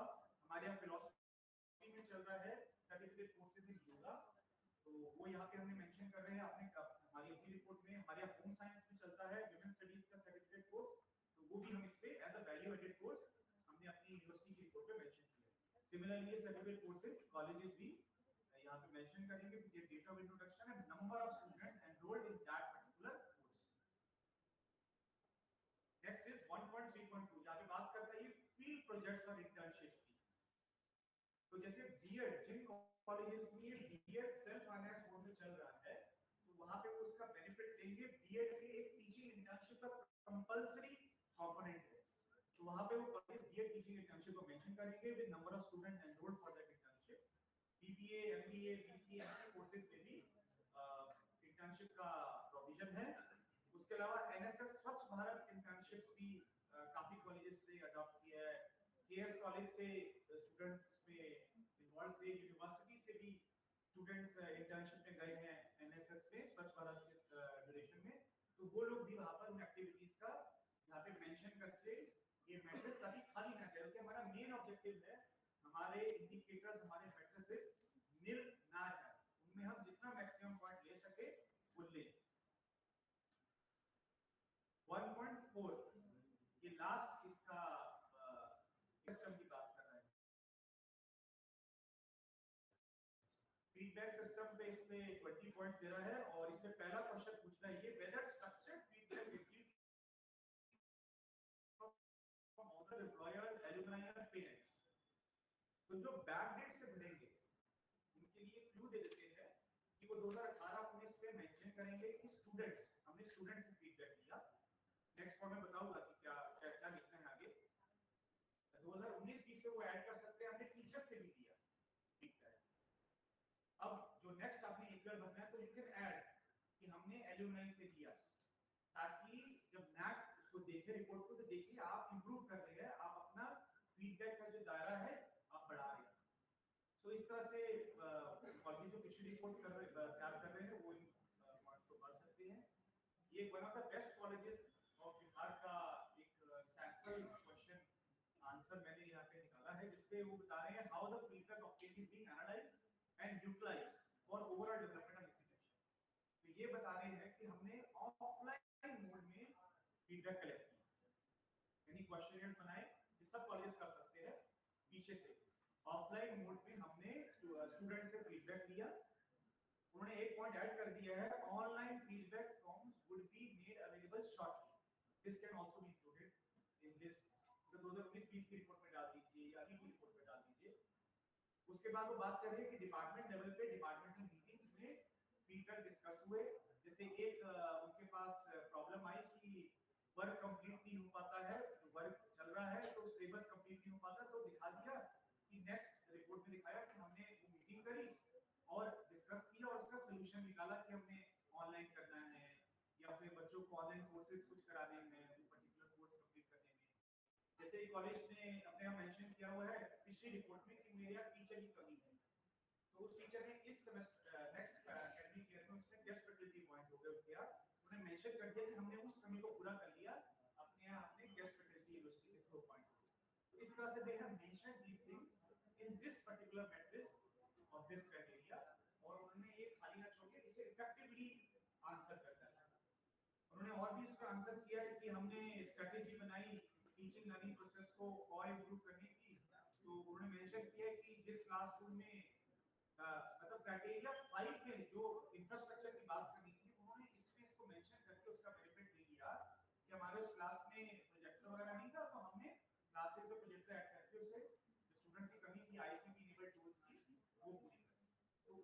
एक क्राइटेरिया के आप यहाँ भी 2-3 जगह पे बेनिफिट दे सकते हैं. So these are some of the probable answers of this particular criteria. So any questions or should we take a time to based on industry?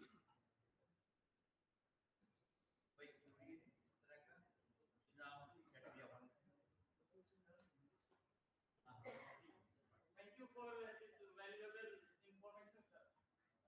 Being a IQC coordinator in a undergraduate constituent college, in this particular criterion one, I find several issues. During the filling of the AQA, I will discuss one or two. The very first was the curriculum planning and implementation. Being a constituent college, we have to follow the curriculum provided by the University of Raj Bhavan. The only duty left for us is implementation of the curriculum. And for implementation of the curriculum, they have the teaching plan associated with all the teachers. But you were showing in your slide that what else we can add is that we can add the use of ICT tools. We can use the adoption of e-portals, and we can use the several workshop or awareness program like AIDS Day or Environment Day. If we are using that, then what kind of documentation we will need at the time of for preparation of NAT 5? This is first. Second is academic flexibility. For academic flexibility, you have proposed that we can show that implementation of some new courses. So my question is that whether at our front or at our level, we can write there that we have added these new courses or university has to interfere to add the new course. And the second is that if we added some new courses, that in the final mark sheet of the student, that course has some value in marks or not. That is going to interfere at the final evaluation process. And okay, the third one is the feedback system. Like if we are filling the AQA for previous year, we can add the feedback system for let's say 2018-19, and we did some offline mode of feedback system. We distributed the form and we have filled it. Do only this online form is sufficient for the NAT 5 preparation or some other kind of documentation we need? Thank you, sir. Patil ji देखिए, first जो आपका question था उसमें तो जो activities हो रही है वो आप डॉक्यूमेंट बनाते होंगे अपने वहाँ, आपके वहाँ एकेडमिक एक्टिविटीज रजिस्टर एक बनाइए, उसमें आप उसको फोटो के साथ कैप्चर कीजिए. अगर आप उसका वेब लिंक, जो बाकी क्राइटेरिया में उसका वेब लिंक भी मांग रहा है, तो अगर वो भी बना रहे हैं तो वो बना के वो सारा इसके लिए भी यूज हो जाएगा. और जियो टैग फोटो चाहिए क्राइटेरिया 4 में, तो मैंने बताया कि वो क्राइटेरिया की चीजें आपका वो एक रिकॉर्ड इस क्राइटेरिया में भी यूजफुल हो जाएगा. दूसरा आपका क्वेश्चन है एकेडमिक कोर्सेज का. देखिए कोर्सेज इंप्लीमेंट करना, बनाना ये बड़ा लंबा प्रोसीजर है. प्रपोज करते हैं कॉलेजेस कि हमारे यहाँ एमए ज्योग्राफी हम प्रपोज करते हैं और वो यूनिवर्सिटी को लिखते हैं. यूनिवर्सिटी अपने प्रोसीजर के थ्रू राज भवन के थ्रू अप्रूवल लेकर उन्हें बोलता है कि हाँ आपके यहाँ without funding they start the course at the first level, self finance पे वो स्टार्ट करते हैं. तो उस प्रोसीजर में उनकी अलग डिग्री, अलग मार्कशीट सब बनती है, वो अलग रिफ्लेक्ट होती है कि आपने वो पर्टिकुलर कोर्स अडॉप्ट किया है, डिप्लोमा कोर्स लिया है, सर्टिफिकेट कोर्स है, तो उसका अलग से एग्जाम होता है यूनिवर्सिटी के थ्रू, है ना सर, और उसी का आपको अलग से मार्क्स मिलता है. तो वो पूरा सब रिफ्लेक्ट होता है. जो मैं इसमें वैल्यू एडेड कोर्सेज बताए हैं एईसी कोर्सेज, वो हमारे यहाँ फ्रंट एंड है पहले से, जैसे environmental law, MA geography second semester. हां पीजी का पीजी एग्जांपल ले रहा हूं, यूजी में भी है, यूजी में है. और अब फीडबैक पे आते हैं तो आपका ऑफलाइन जो आपने डॉक्यूमेंट तैयार किया है वही रिकॉर्ड हो जाएगा, आपका एक तरह से डॉक्यूमेंटेशन हो जाएगा डिपार्टमेंट की. आप उसे अपने पास रखें और उसको 18-19 पे दिखाएं हमने इतने स्टूडेंट से फीडबैक लिया, पे ये काम किया, क्या उस पे एक्शन हुआ, ये भी मेंशन करना है. ठीक है, That must be in the minutes of the IQC meeting. हां मिनट्स ऑफ द आईक्यूसी वो सब. इससे मैंने आपको सजेशन दी कि कैसे बना सकते हैं. ऑफलाइन मेंशन कीजिए ताकि बैक डेट से वो रिपोर्ट में बच जाए. कोर्स डिजाइन में एक बताना चाह रहे थे. जब यहाँ पर कोर्स डिजाइन होता है तो आपके कॉलेजेस से भी उस पोस्ट ग्रेजुएट मेंबर्स को बुलाए जाते हैं कई जगह पे, कई सब्जेक्ट। अगर कोई रिप्रेजेंटेशन आपकी तरफ से तो बहुत बड़ा एडेड होता है। और इम्प्लीमेंटेशन का मतलब क्या है कि जो आपको पोस्ट दे दिया गया पढ़ाने के लिए उसको कैसे इम्प्लीमेंट करते हैं। जो आप टाइम टेबल बनाते हैं, इसका ट्यूटोरियल क्लास से रखते हैं, वीकर और अच्छे लड़के को अलग से कौन सा करते हैं, एडेड कोई टेक्निक इस्तेमाल करते हैं, ये सब इम्प्लीमेंटेशन मैकेनिज्म तो उसको आपको हाईलाइट करते हैं। Thank you very much Gaurav ji. Now in the sequence of this I request Abdul Banerjee he will brief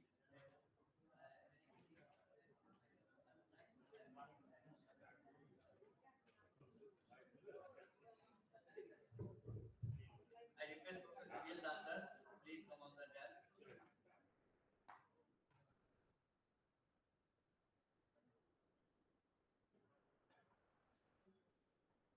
इस कार्यशाला में उपस्थित सभी को मेरा नमस्कार। मैं आभार प्रकट करना चाहूंगी एनके अग्रवाल सर का और डॉली सिन्हा मैम का, जिन्होंने मुझ जैसे अधने से व्यक्ति को इस लायक समझा कि मैं आप लोगों के समक्ष आप जैसे स्टॉलवर्ड्स का के हैंड होल्डिंग का रिस्पॉन्सिबिलिटी, ये मेरे हिसाब से एक बहुत बड़ी रिस्पॉन्सिबिलिटी है, क्योंकि मैं एक शिक्षिका हूँ और अभी तक मैं स्टूडेंट्स को पढ़ाती थी and hand holding of stalwarts like you is something that is a drift from what I usually do. So this is a huge responsibility and I am hoping जो मैं इस responsibility का full justice कर सकूं। So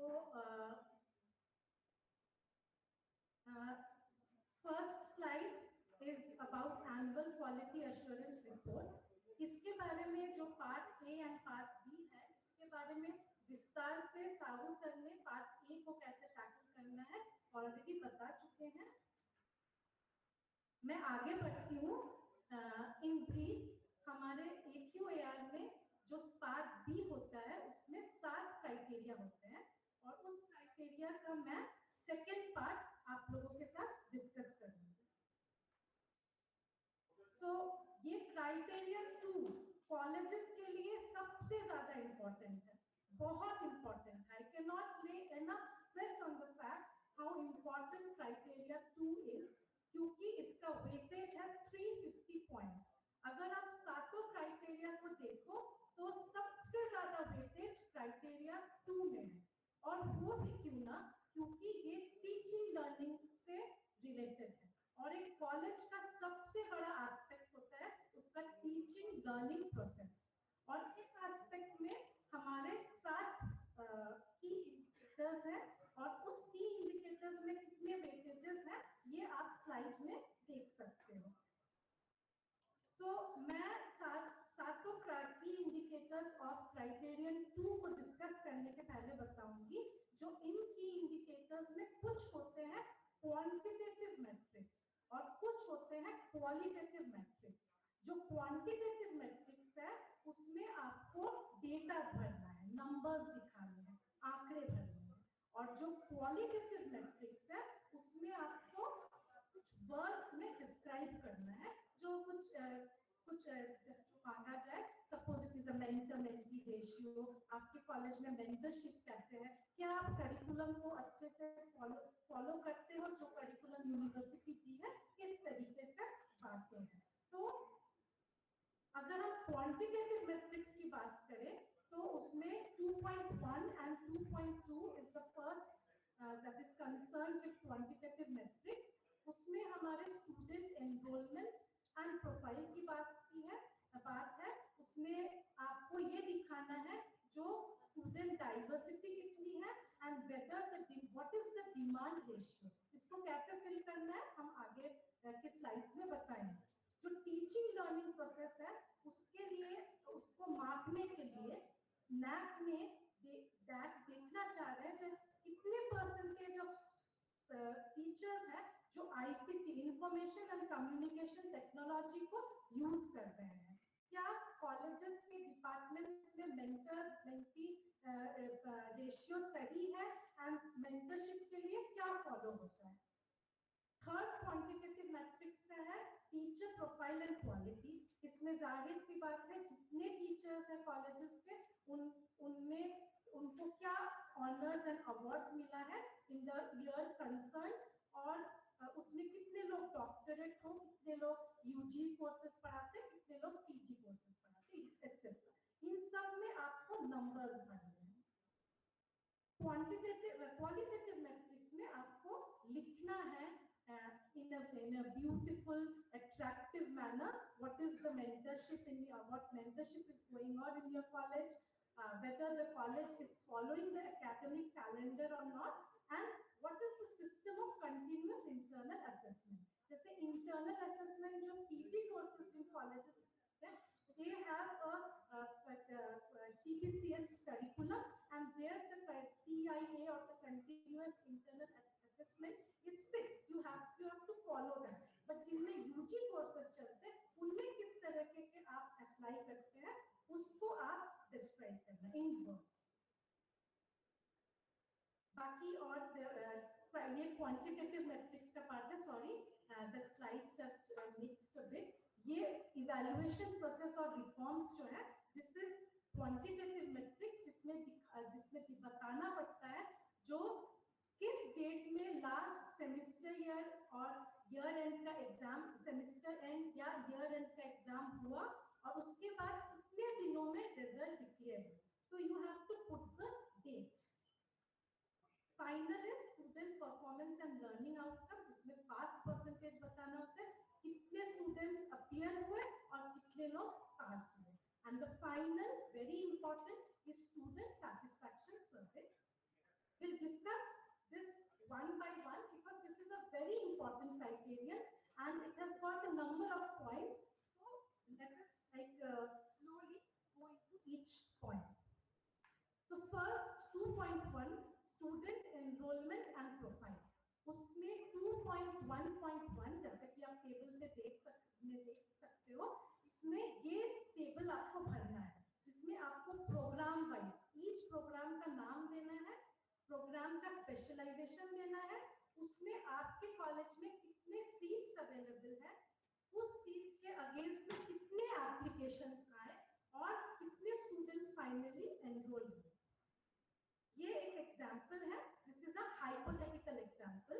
जब programme name में आप दोगे वो बीए कोर्स है या बीएससी है या एमए है, प्रोग्राम स्पेशलाइजेशन में दोगे वो बीए है तो वो कौन सा कोर्स है, बीए इंग्लिश ऑनर्स सपोज। इसमें नंबर ऑफ सीट्स अवेलेबल है 50 सीट्स के लिए 150 एप्लीकेशंस आए, ये डिमांड रेशियो बता रहा है, और उन 150 एप्लीकेशंस में 50 बच्चों का एडमिशन है। तो इस तरीके से ये एक लंबा टेबल होगा जिसमें सारे प्रोग्राम स्पेशलाइजेशन और ये सारी डिटेल्स आपको भरने हैं। ये एक स्क्रीनशॉट है ऑफ AQAR ऑफ 2.1.1 जिसे मैंने एक कॉलेज से लिया है, और इसमें आप जैसे देख सकते हो ये एक लंबा टेबल बनेगा constituting all the programmes. 2.2 is catering to student diversity. इसमें 2.2.1 में है what is the student full time teacher ratio। तो आपको ईयर वाइज बताना है इसमें। सपोज आप मैं आगे के एग्जांपल में बताती हूँ, इसमें लिखना है कि कितने बच्चे हैं जो यूजी कोर्स में एनरोल्ड है, पूरा कॉलेज का टोटल, कितने बच्चे हैं जो पीजी कोर्स में एनरोल्ड है total, then number of full time teachers हैं जो सिर्फ डेडिकेटेड है about teaching the UG students, next कितने फुल टाइम टीचर्स हैं जो फुल्ली डेडिकेटेड है on teaching the PG students, and final is number of teachers who are engaged in teaching both UG and PG। ये again एक hypothetical example है, ये year 2008 जिसमें number of students enrolled in UG 1000, number of students enrolled in PG is 500। Means ऐसा college है जिसमें UG और PG दोनों की पढ़ाई होती है और 1000 बच्चे पढ़ते हैं यूजी और 500 बच्चे पढ़ते हैं पीजी। कितने टीचर्स हैं जो यूजी सिर्फ पढ़ाते हैं, कोई नहीं। कितने टीचर्स हैं जो सिर्फ पीजी पढ़ाते हैं, कोई नहीं। और 100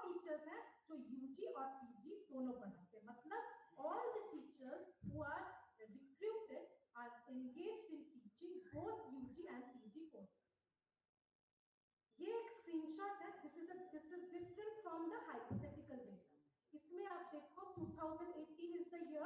Total UG students 4,332 and total PG students just 56.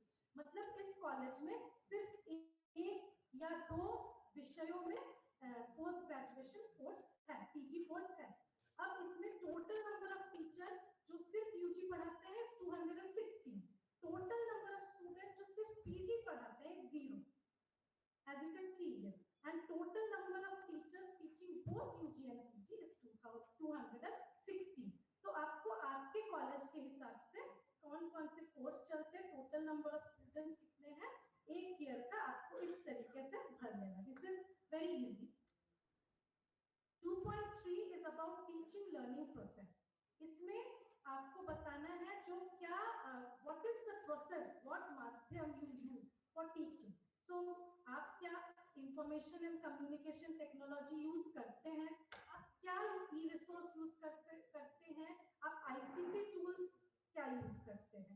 और इसके लिए जैसे मैंने बताया ये तो एक क्वांटिटेटिव मैट्रिक्स है, तो इसमें आपको नंबर भरना है। तो सपोज हम लिखते हैं number of teachers using ICT 100, ठीक है। Now here you can do a little bit of manipulation also because you already know that you can do. अब ये ICT tools available में आपने लिखा है 5. What does this 5 mean? I'll tell you. Number of ICT enabled classroom, again you cannot do any manipulation. You have to write how many classrooms are there उस college में जिसमें आपके पास projectors है और आपका स्क्रीन्स वगैरह है जिससे आप ICT tools यूज करके क्लास ले सकते हो। और स्मार्ट क्लासरूम मतलब जिसमें आपका फुल इंटरनेट फैसिलिटी, वेबकैम, इस तरीके के सेटिंग को हम लोग बोलेंगे स्मार्ट क्लासरूम। तो उस कॉलेज में कितने स्मार्ट क्लासरूम है, कितने आईसीटी एनेबल्ड क्लासरूम है, you have to be very clear about that and write ये जैसे वी ऑल जोक, जैसे जब NAC की टीम आएगी तो वील बोरो और भाड़े पे लेके आ जाएंगे ICT, but that can not be done क्योंकि जब NAC की टीम आएगी they will check your stock book and purchase, जिसमें वो देखेंगे जो आपने प्रोजेक्टर्स कब परचेज किया और आपने और जो ई रिसोर्सेज है उसको आपने यूज किया, कब इंस्टॉल किया, एक्सेट्रा। अब हम आते हैं ये नंबर्स क्या है, तो ये आप भर लोगे और इसके साथ आपको एक एक्सेल शीट अटैच करना पड़ेगा, ठीक है। आई थिंक लास्ट में जो बैठे हैं उसको ये नहीं दिख रहा होगा, लेकिन आई टेल यू जो आपने आईसीटी रिसोर्सेज जो 5 लिखा, तो वो 5 ई रिसोर्सेज क्या है, you will have to write laptops, LCD projectors, WiFi enabled campus, Google classroom, आप क्या-क्या सॉफ्टवेयर यूज करते हो, आप एसपीएसएस यूज करते हो, ये सारा आंकड़ा आपको देना है और इस एक्सेल शीट को अलग से आपको अपलोड करना है। ये और एक एक्सेल शीट सेपरेट आप बना सकते हो या एक साथ बना सकते हो जिसमें आप ई रिसोर्सेज, जैसे आपने लिखा 10 ई रिसोर्सेज, तो वो 10 ई रिसोर्सेज कौन-कौन से हैं, क्या कौन से जर्नल्स आप यूज करते हो, ई बुक्स है तो क्या ई बुक्स, या you can simply write e books because there are thousands of e books of all the subjects together, so you will just have to write ये e books हो गए। हम JSTOR के journals use करते हैं, हम power point, LCD ये use करते हैं वीडियो लेक्चर्स, तो उसको आप जो नंबर लिखे हैं उसे जस्टिफाई करने के लिए ऐसा एक्सेल शीट AQAR भरने के पहले बना के रखना है और उसे अटैच कर देना है। 2.3.2 इज स्टूडेंट मेंटरिंग सिस्टम, ये क्वालिटेटिव मैट्रिक्स है और इसमें आपको बहुत अट्रैक्टिव तरीके से ये बताना है जो कैसा मेंटरिंग सिस्टम है आपके कॉलेज में। तो आपको बताना है जो सपोज ईच स्टूडेंट और ईच टीचर हैज सपोज से 25 पीपल अंडर हिम और हर, और वो कैसे मेंटरिंग करता है, क्या वो 1-to-1 डिस्कशन करते हैं, क्या उस डिस्कशन का उनके पास कोई रजिस्टर मेंटेन है, क्या व्हाट्सएप ग्रुप है जिसमें कि एक मेंटर अपने मेंटी के साथ जुड़े हुए हैं और वो स्टूडेंट को पता है कि नहीं जो what will be my role, मैं क्या करूंगा, मैं तुम लोगों का मेंटर क्यों हूँ, मैं तुम लोगों को आप मेरे साथ सब कुछ शेयर कर सकते हो, all your problems. This is mentoring is more like parenting,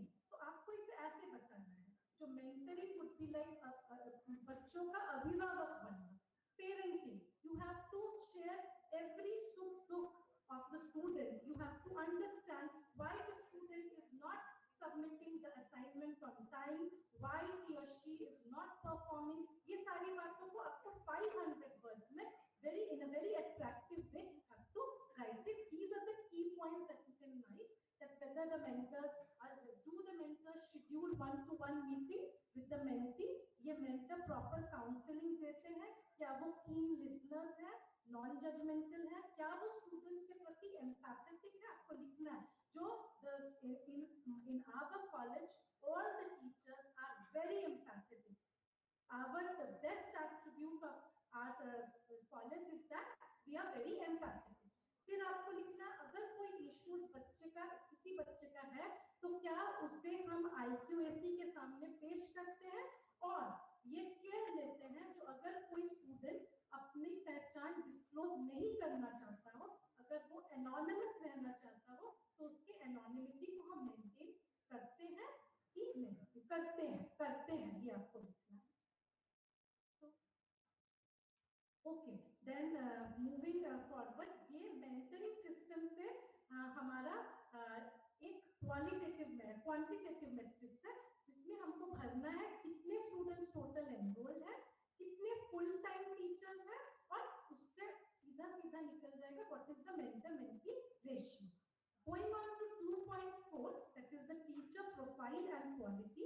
उसमें आपको सबसे पहले एक टेबल भरना है जिसमें नंबर ऑफ सैंक्शन पोजीशंस के अगेंस्ट में number of filled positions and number of vacant positions and number of positions filled during the current year. ये आपको बताना है. ये हाइपोथेटिकल एग्जांपल है जिसमें आप देख सकते हो आप किस तरीके से उसे भरोगे. This would be a small table. Then ये honours and recognition received by teachers, this is also very important, जिसमें आपको बताना है जो कितने फुल टाइम टीचर्स को क्या अवार्ड्स मिले उसको अच्छे से डिस्क्राइब करना है. Name of the teacher, designation, what award that teacher received. For suppose उसे बेस्ट रिव्यूअर का अवार्ड मिला. ये सारे डिटेल्स ईच डिपार्टमेंट से कलेक्ट करके इसमें भर देना है. 2.5 is the evaluation process and reforms. इसमें आपको फिर यही इसमें लिखना है जैसे मैंने डिस्कस किया था इन द बिगिनिंग. आपको प्रोग्राम नेम, प्रोग्राम कोड, अगर यूजी कोर्सेज है तो आपको लिखना है बीएससी या बीए पार्ट 1, पार्ट 2, पार्ट 3, क्योंकि एक साल में तीनों का एग्जाम होगा.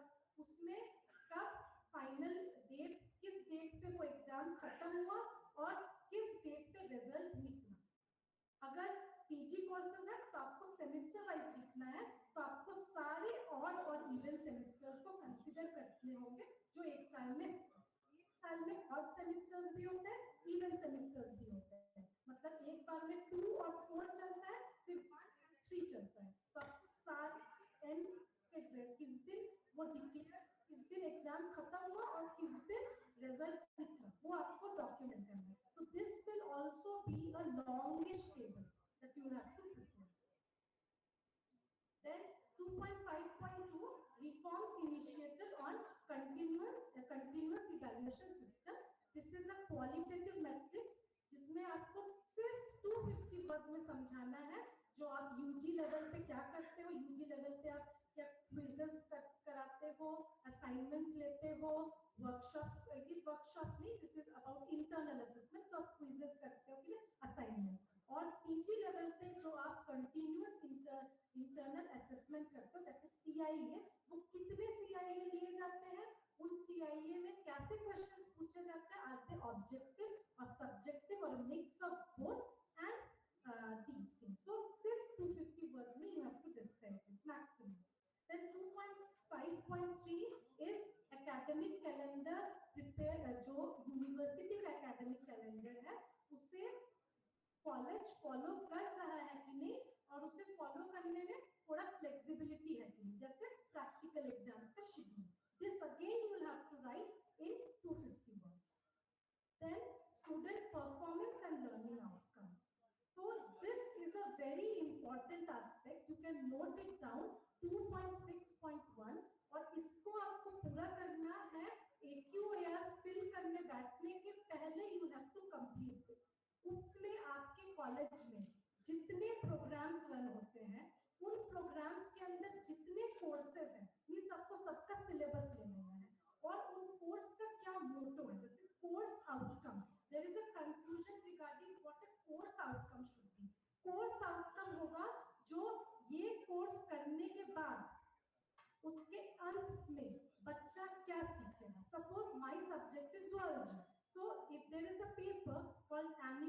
diversity, then what all things a student of taking this course will learn.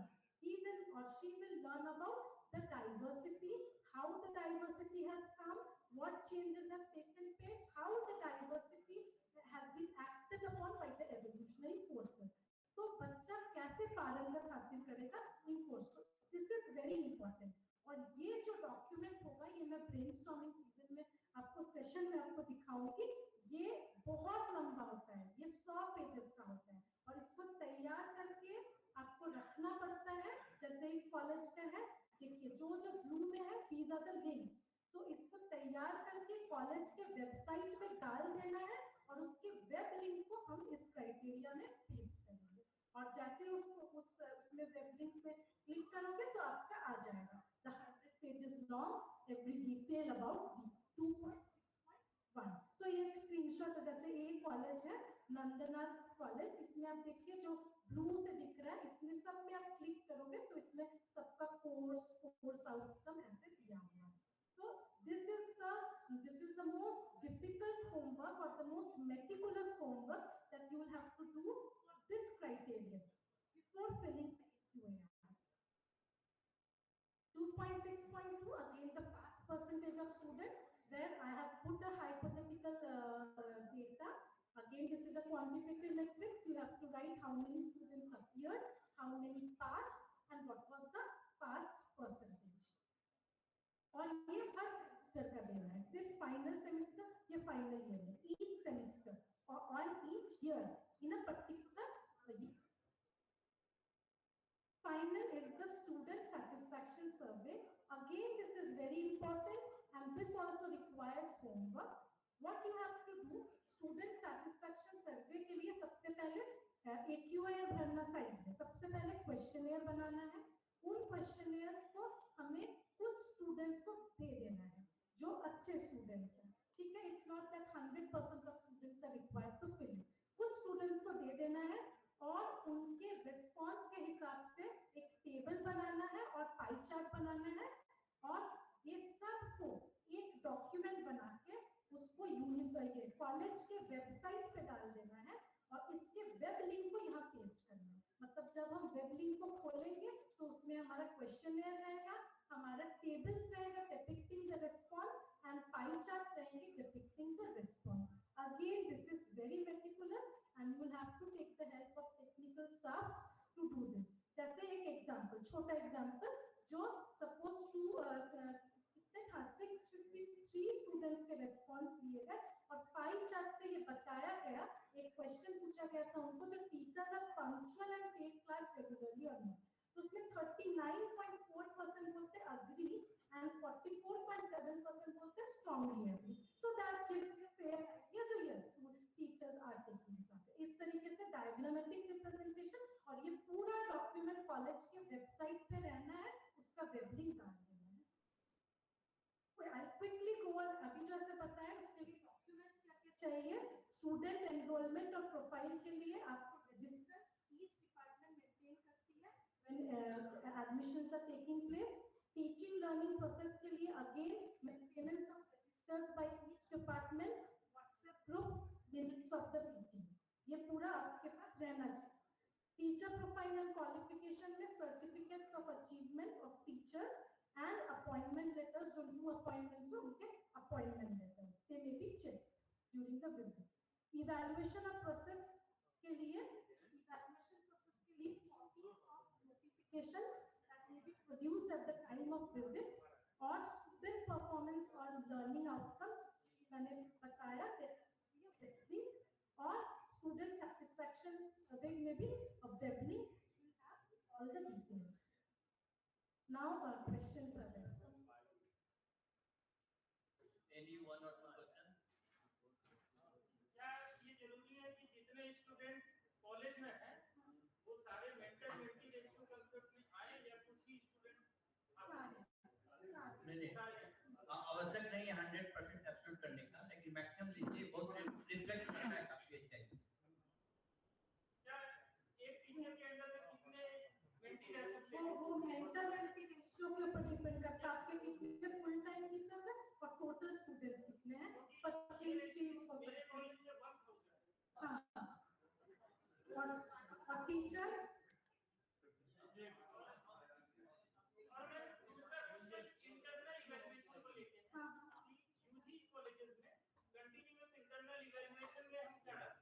आप क्लास टेस्ट रख सकते हो, उसमें आप ऑब्जेक्टिव्स पूछ सकते हो, असाइनमेंट्स रख सकते हो, क्विजेस रख सकते हो।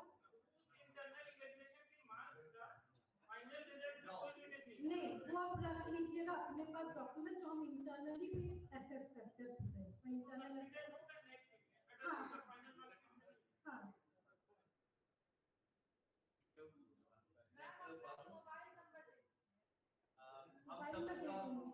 नहीं हमको अभी इसी में बात की जिस पर तो आप लोग को एक मेल जाएगा जिसमें सबका नाम और टाइम दिया जाएगा और कोई सबको क्राइटेरिया बहुत बहुत थैंक यू।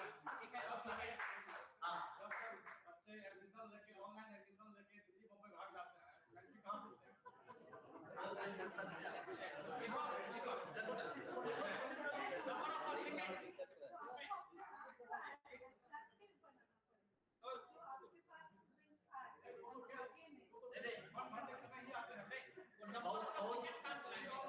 बहुत पर्टिनेंट क्वेश्चन है।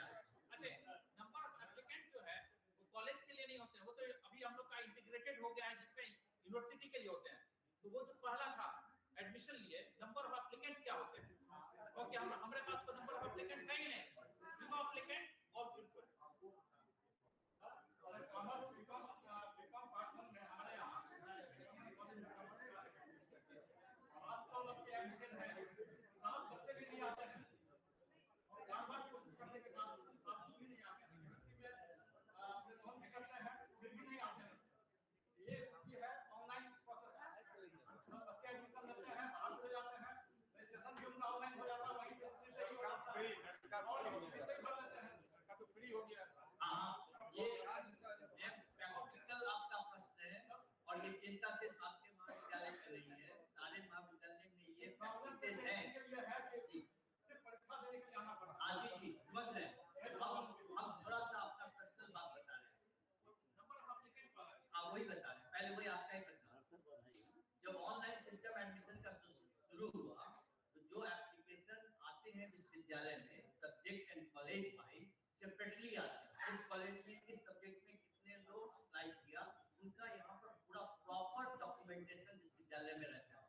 उसके बाद जो एडमिशन जो होता है जिस वक्त उसमें आपके पास लिस्ट भी जाता है कि हमारे इतने एप्लीकेशन आपके महाविद्यालय में इसके लिए सॉर्ट आउट होके गए हैं, जिन्होंने फर्स्ट चॉइस आपके महाविद्यालय में सेकंड चॉइस में दिया हुआ उसका लिस्ट आपके पास जाता है। लिस्ट तो जाते हैं साथ में। मेरी बात पूरा होने दीजिए ना सर, आपका सर जवाब मिल जाएगा, जवाब मिल जाएगा। अब तो जब आपके लिस्ट आपके पास जाते हैं, सीट कितने थे, कितने एप्लीकेंट आपके सुटेबल हो गए, कितने वेटिंग है, वो लिस्ट आपके पास प्रोवाइड किए जाते हैं।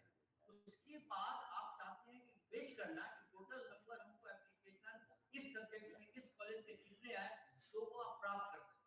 हमारे डीएनडब्ल्यू ऑफिस में हम लोग प्रोविजन नहीं शुरू किए, लेकिन इसकी आवश्यकता देखते हुए इस स्थिति को हम लोग शुरू करने पर सोच सकते हैं। तो ये आपको एग्जैक्ट डाटा मिल जाएगा कि आपके महाविद्यालय में किस विषय में कितने सीक्वेंस एप्लीकेंट आपके पास आए। हमारे पास सॉर्टेड एडमिशन की लिस्ट देते हैं विद वेटिंग।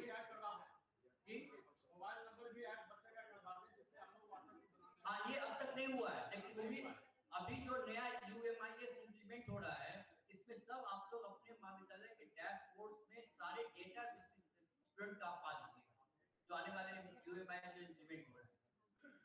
और जहाँ तक लड़के का माइग्रेशन एब्सेंस है, यह तो एक बड़ा कॉमन प्रॉब्लम है और हम लोग गहन चिंतन कर रहे हैं कैसे अटैक करें, क्योंकि आज हम एप्लीकेशन भरवाते हैं और 2 दिन में परीक्षा लेते हैं, ऐसे हम लोग अपने तरफ से नहीं है, इसको भी सोचने की कोशिश कीजिए ना। हम लोग सिस्टम को दुरुस्त करने के बहुत रास्ते शुरू कर दिए हैं, आने वाले समय में हमको पूरा विश्वास है सब कुछ स्ट्रीमलाइन हो जाएगा। लेकिन समय बहुत हो रहा है, स्पीकर को थोड़ा फंडामेंटल इन्होंने बहुत तैयारी किया इन्होंने। जैसे आपने देखा पारुल जी ने जो चीज समझाया आप लोग को, हमको नहीं समझता कितनी अच्छी ढंग से अच्छे चीज को क्लैरिटी के साथ पारुल जी ने बनाया। ये लोग पिछले 2-3 महीने से लगातार इस काम पे लगे हुए हैं, उसका इन लोगों का आप उपयोग लीजिए, फायदा उठाइए, तो बहुत अच्छा लगेगा। फिर हम लोग डिस्कस करेंगे। और इस क्रम में हम कैटेगरी 3 के लिए डॉक्टर अभिषेक को बुला रहे हैं जो केमिस्ट्री में डॉक्टर अभिषेक। हमारा जो क्राइटेरिया थर्ड है रिसर्च इनोवेशन एंड एक्सटेंशन, कहा जाता है कि एकेडमिक सक्सेस डिपेंड्स ऑन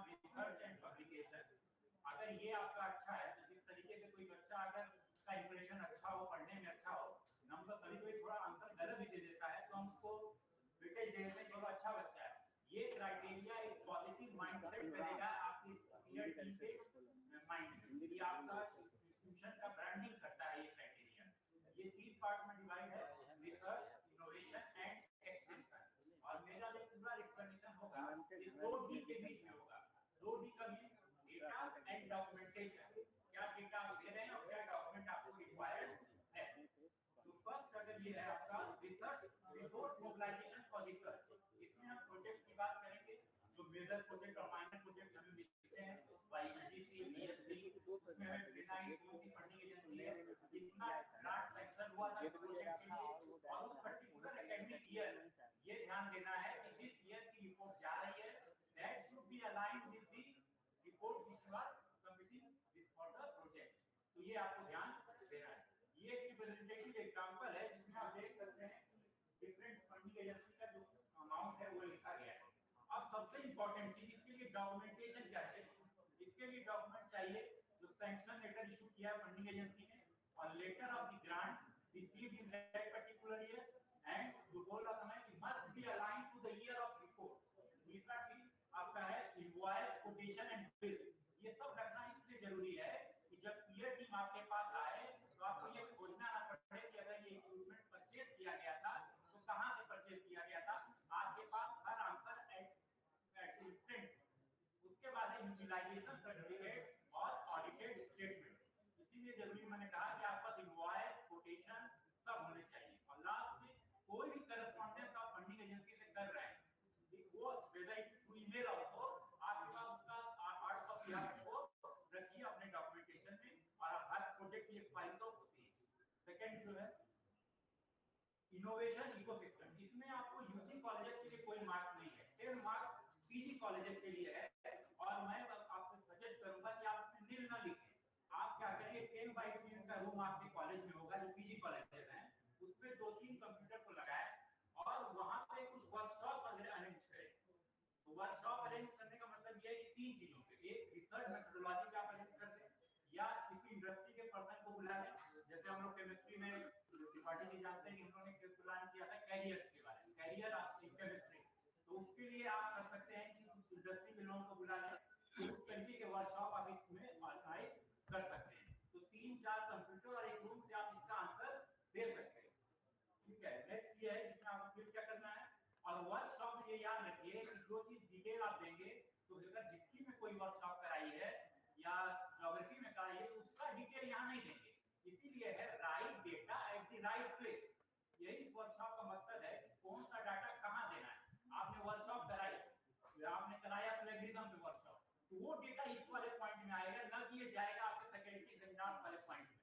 तो ये आपको ध्यान देना है कि कौन सा डाटा कहाँ जाना है। नेक्स्ट आपका है innovation ecosystem area incubation centre या स्टार्टअप ग्रांट आत्मनिर्भर भारत। उसी की बात यहाँ पे है।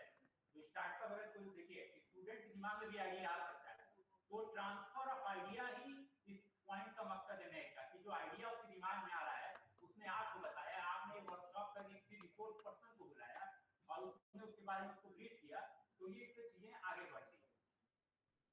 ये है डॉक्यूमेंटेशन क्या है, इसमें डिटेल्ड रिपोर्ट हर प्रोग्राम का आपके पास होना चाहिए।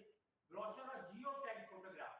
अब क्वेश्चन ये है कि जियो टैग फोटोग्राफ के लिए कोई रॉकेट साइंस नहीं है। इसमें आप अपने मोबाइल में लोकेशन को ऑन कर लीजिए और फोटोग्राफ जो आप लेंगे वो जियो टैग फोटोग्राफ होगी। तो इसलिए किसी को बुलाने की जरूरत नहीं, किसी स्पेशल फोटोग्राफर को या नहीं, बस लोकेशन को ऑन करिए, जियो टैग फोटोग्राफ आपके पास है। लेकिन सपोज करिए कि अगर आपके पास हो चुका है, आप तो जियो टैग फोटो ला नहीं सकते, तो बिना नाम के हमारा कोई वैल्यू नहीं है। तो इसीलिए अगर आपके पास फोटोग्राफ्स हैं तो आप प्रॉपर्ली उसका कैप्शन दे दें, कब कौन सा इवेंट है वो लिख दें और किस डेट को वो हुआ है, और उसके बारे में जो भी आप इंफॉर्मेशन दे सकते हैं आप उसको डॉक्यूमेंट कर लें जरूर। ये जरूरी है। Something is better than nothing. अगर आप नहीं है जियो टैग फोटो तो आप ये काम कर सकते हैं। That will create a positive impact. Negative से बचना है, भले वो 0.1 बढ़े या 0.2 बढ़े। नेक्स्ट आपको ये इल्यूमिनेटिव एग्जांपल है, इसको मैं आपको स्लाइड पे दे दूंगा। अब यह है रिसर्च पब्लिकेशन एंड अवार्ड। इसमें बहुत जरूरी है कि आप अपने फैकल्टी मेंबर्स को इनकरेज करें कि वो पब्लिश शेयर लिस्ट, क्योंकि अगर आप इम्पैक्ट फैक्टर देके पब्लिश करते हैं कि किसी का आपको मेल आता है कि मेरे पब्लिकेशन का जो 10 इम्पैक्ट है, तो हर एजेंसी का इम्पैक्ट फैक्टर मान्य नहीं होता है, थॉमसन लीटर का ही इम्पैक्ट फैक्टर मान्य होता है। जैसे अभी यूनिवर्सिटी हमने एजीआई निकालने के लिए जब दिया था तो उसमें थॉमसन लीटर का नीचे जिक्र किया गया, तो उसी का इम्पैक्ट फैक्टर मान्य होता है।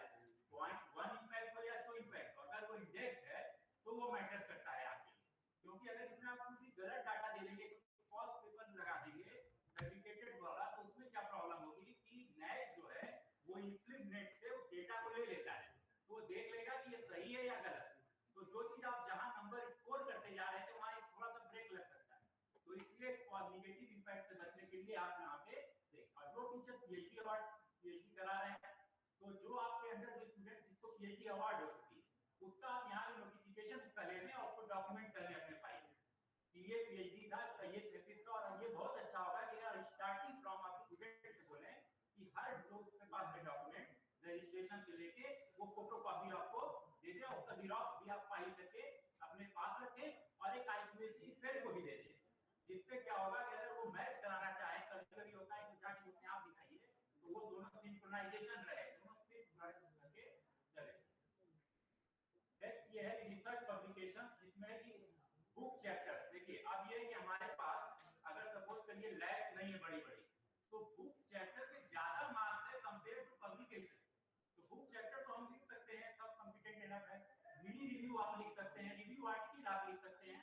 मैं इससे बता रहा हूँ कि अगर आपके पास फैसिलिटीज नहीं है तो किस तरीके से आप मार्क्स को स्कोर कर सकते हैं। नेक्स्ट ये है डॉक्यूमेंटेशन क्या है, इसमें आपके लिए जरूरी है कि आपके पास copy of the cover page होना चाहिए, कंटेंट पेज का एब्स्ट्रैक्ट पेज होना चाहिए और वेब लिंक होना चाहिए। जितनी भी चीजें मैं आपको बता रहा हूँ, चाहे वो सेमिनार की हो या पब्लिकेशन की हो, ये सबसे अच्छा होगा कि आप इसको रेगुलरली अपडेट करते रहें अपने वेबसाइट पे। कॉलेज की जो वेबसाइट है उसको आप रेगुलरली अपडेट करते रहें। आजकल क्या है, हमने कल सेमिनार प्रपोज किया, लेकिन हमने व्हाट्सएप पे बस दे दिया कि ये कल सेमिनार है, हमने अपनी साइट उसको अपडेट नहीं किया। तो अगर आप उसको साइट पे अपडेट करते हैं तो ये भी पॉजिटिव इम्पैक्ट देगा कि आप जो है रेगुलरली आप जो है अपने एंगेज रहते हैं डे टू डे वर्क। तो इसमें ये है कि आपको year of publication, ISSN number, इसमें मैंने कहा कि लीगल पेपर जो होता है वो होना चाहिए, फैब्रिकेटेड नहीं। अब बिब्लियोमेट्रिक और एक दूसरा है एच इंडेक्स, ये दो इंपॉर्टेंट चीजें हैं जिसको आपको ध्यान से समझना है। बिब्लियोमेट्रिक और एच इंडेक्स दोनों साइटेशंस पे डिपेंड करता है, यानी कि हमारे पेपर की क्वालिटी पे डिपेंड करता है।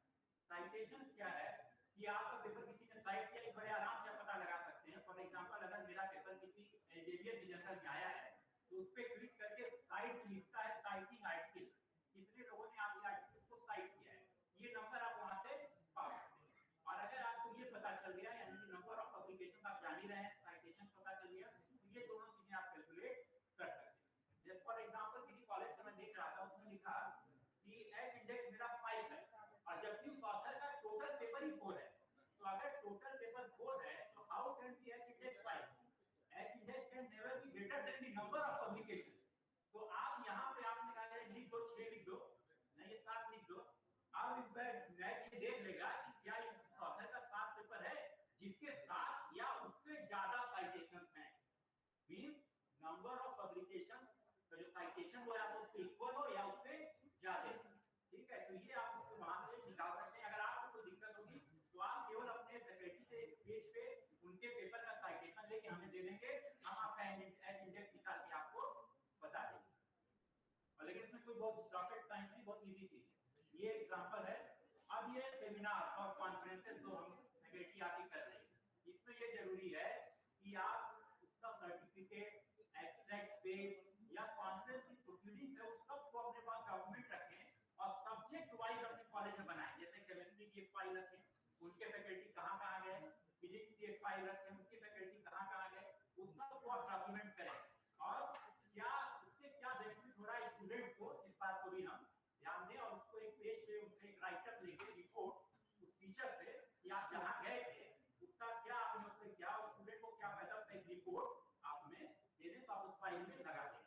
तो ये सब एक कंप्लीट इंफॉर्मेशन होगी। सेमिनार आपने यूं ही अटेंड नहीं किया था एपीआई के लिए, उसका कुछ पर्पस था। अब ये एक्सटेंशन एक्टिविटी जहां पे हमारे एनएसएस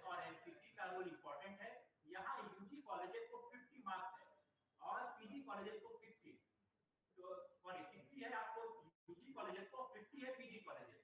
तो ये आपको ध्यान देना है कि यहाँ एनएसएस जैसे एक्टिविटी, स्वच्छ भारत या blood donation camp, eye checkup camp या कोई सोशल अवेयरनेस के प्रोग्राम हम लोग करते हैं, विलेज का अडॉप्टेशन जो चल रहा था, वो सब इस डाटा इस वीडियो में आ जाएगा।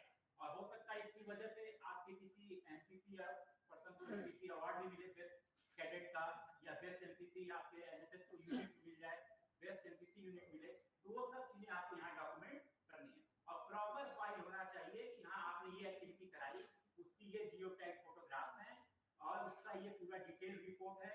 न्यूज़पेपर क्लिपिंग जो आप अगले दिन निकलती है और आपको देखते हैं कि आपका डिफरेंट न्यूज़पेपर से निकला है, उसका क्लिपिंग भी आपको रखना जरूरी है और उसको फाइल करना जरूरी है, डॉक्यूमेंट करना। ये सब चीजें आपको पॉजिटिव इंपैक्ट देंगी और आपका ये डॉक्यूमेंट भी रेडी होता रहेगा। फिर कभी भी कोई नई टीम विजिट करे या कोई आपके रिसोर्स पर्सन आते हैं, उनको आप दिखा सकते हैं कि देखिए हमारे ये चीजें हो रही है। नेक्स्ट ये है कि जो स्टूडेंट पार्टिसिपेट करे। अब इसमें एक पॉइंट ये है कि आपका एक ही स्टूडेंट हर एक्टिविटी में पार्टिसिपेट कर रहा है, ये जरूरी नहीं है। आपके अगर 1000 स्टूडेंट हैं तो आप कोशिश करेंगे कि आपके 1000 स्टूडेंट जो हैं वो हर किसी एक एक्टिविटी में एटलीस्ट पार्टिसिपेट करें। उसके लिए आपके पास लिस्ट होती है ऑनर्स वाइज, आप देख सकते हैं क्या स्टूडेंट ने किसी एक्टिविटी में पार्ट लिया है, तो आप नहीं लिया जिसको आप मोटिवेट से नहीं 40 में पार्ट लो। ऐसा ना हो कि 10 स्टूडेंट हैं और वही 10 ब्लड डोनेशन कैंप में पार्टिसिपेट करें। अब नहीं आ पा रहा है तो उसको बुलाना, ये तो हमारी जिम्मेदारी है, उसको किस तरीके से मोटिवेट करें कि वो आए, इसको इन्फॉर्म करें। गाड़ी बहुत आगे करके लगा दिया। ये डॉक्यूमेंटेशन एक डिटेल रिपोर्ट देना है, photograph with caption and date, number of participant and date detail. ऐसा नहीं कि कोई पार्टिसिपेंट 24 को लिख दिया, वो 24 कौन थे, किस ऑनर्स के थे, ये सब का कोई डॉक्यूमेंटेशन आपने नहीं किया। गाड़ी पीछे सटा के लगा दिया। एक चीज और है कि आप जब अपने फैकल्टी जो आपकी अच्छा परफॉर्म करती है, तो ये जरूरी नहीं है कि आप उसको मॉनिटरियल हेल्प भी दें। एक सर्टिफिकेट जैसे हम लोग जब केस कॉलेज में हम लोग को मिला था कि बेस्ट टीचर सर्टिफिकेट इस तरीके से, तो उसका सर्टिफिकेट देना भी एक अवार्ड ही है, तो वो भी आपको यहाँ पे फायदा देगा। मैं कोलैबोरेशन की बात, कोलैबोरेशन मींस अगर कोई स्टूडेंट है आपके कॉलेज में जो किसी प्रोजेक्ट में काम करना चाहता है, तो वो हमारे डिपार्टमेंट में आ सकता है। ये भी एक तरीके का कोलैबोरेशन है किसी दूसरे डिपार्टमेंट या दूसरे कॉलेजेस में जा सकता है, जैसे किसी पीजी कॉलेज में जा सकता है, तो वहाँ पे वो भी एक कोलैबोरेशन के पॉइंट में आता है। और एमओयू की बात जहाँ तक आती है, जैसे कि अब एमओयू का ये मतलब नहीं कि हम सीधे जापान और अमेरिका से एमओयू साइन कर रहे हैं, लॉक खोले चाहिए गाड़ी का 40 लॉक खोले चाहिए 40 खोले चाहिए, वो भी डिटेल आप यहाँ पे देख सकते हैं। ये डॉक्यूमेंटेशन है कोलैबोरेशन के लिए आपको क्या चाहिए, सेम ट्रस्ट का नहीं होना चाहिए और ये चाबी नहीं देना है।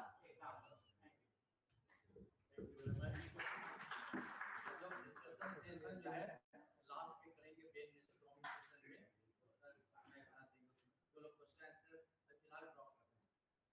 नेक्स्ट अनुराग जी आप आइए।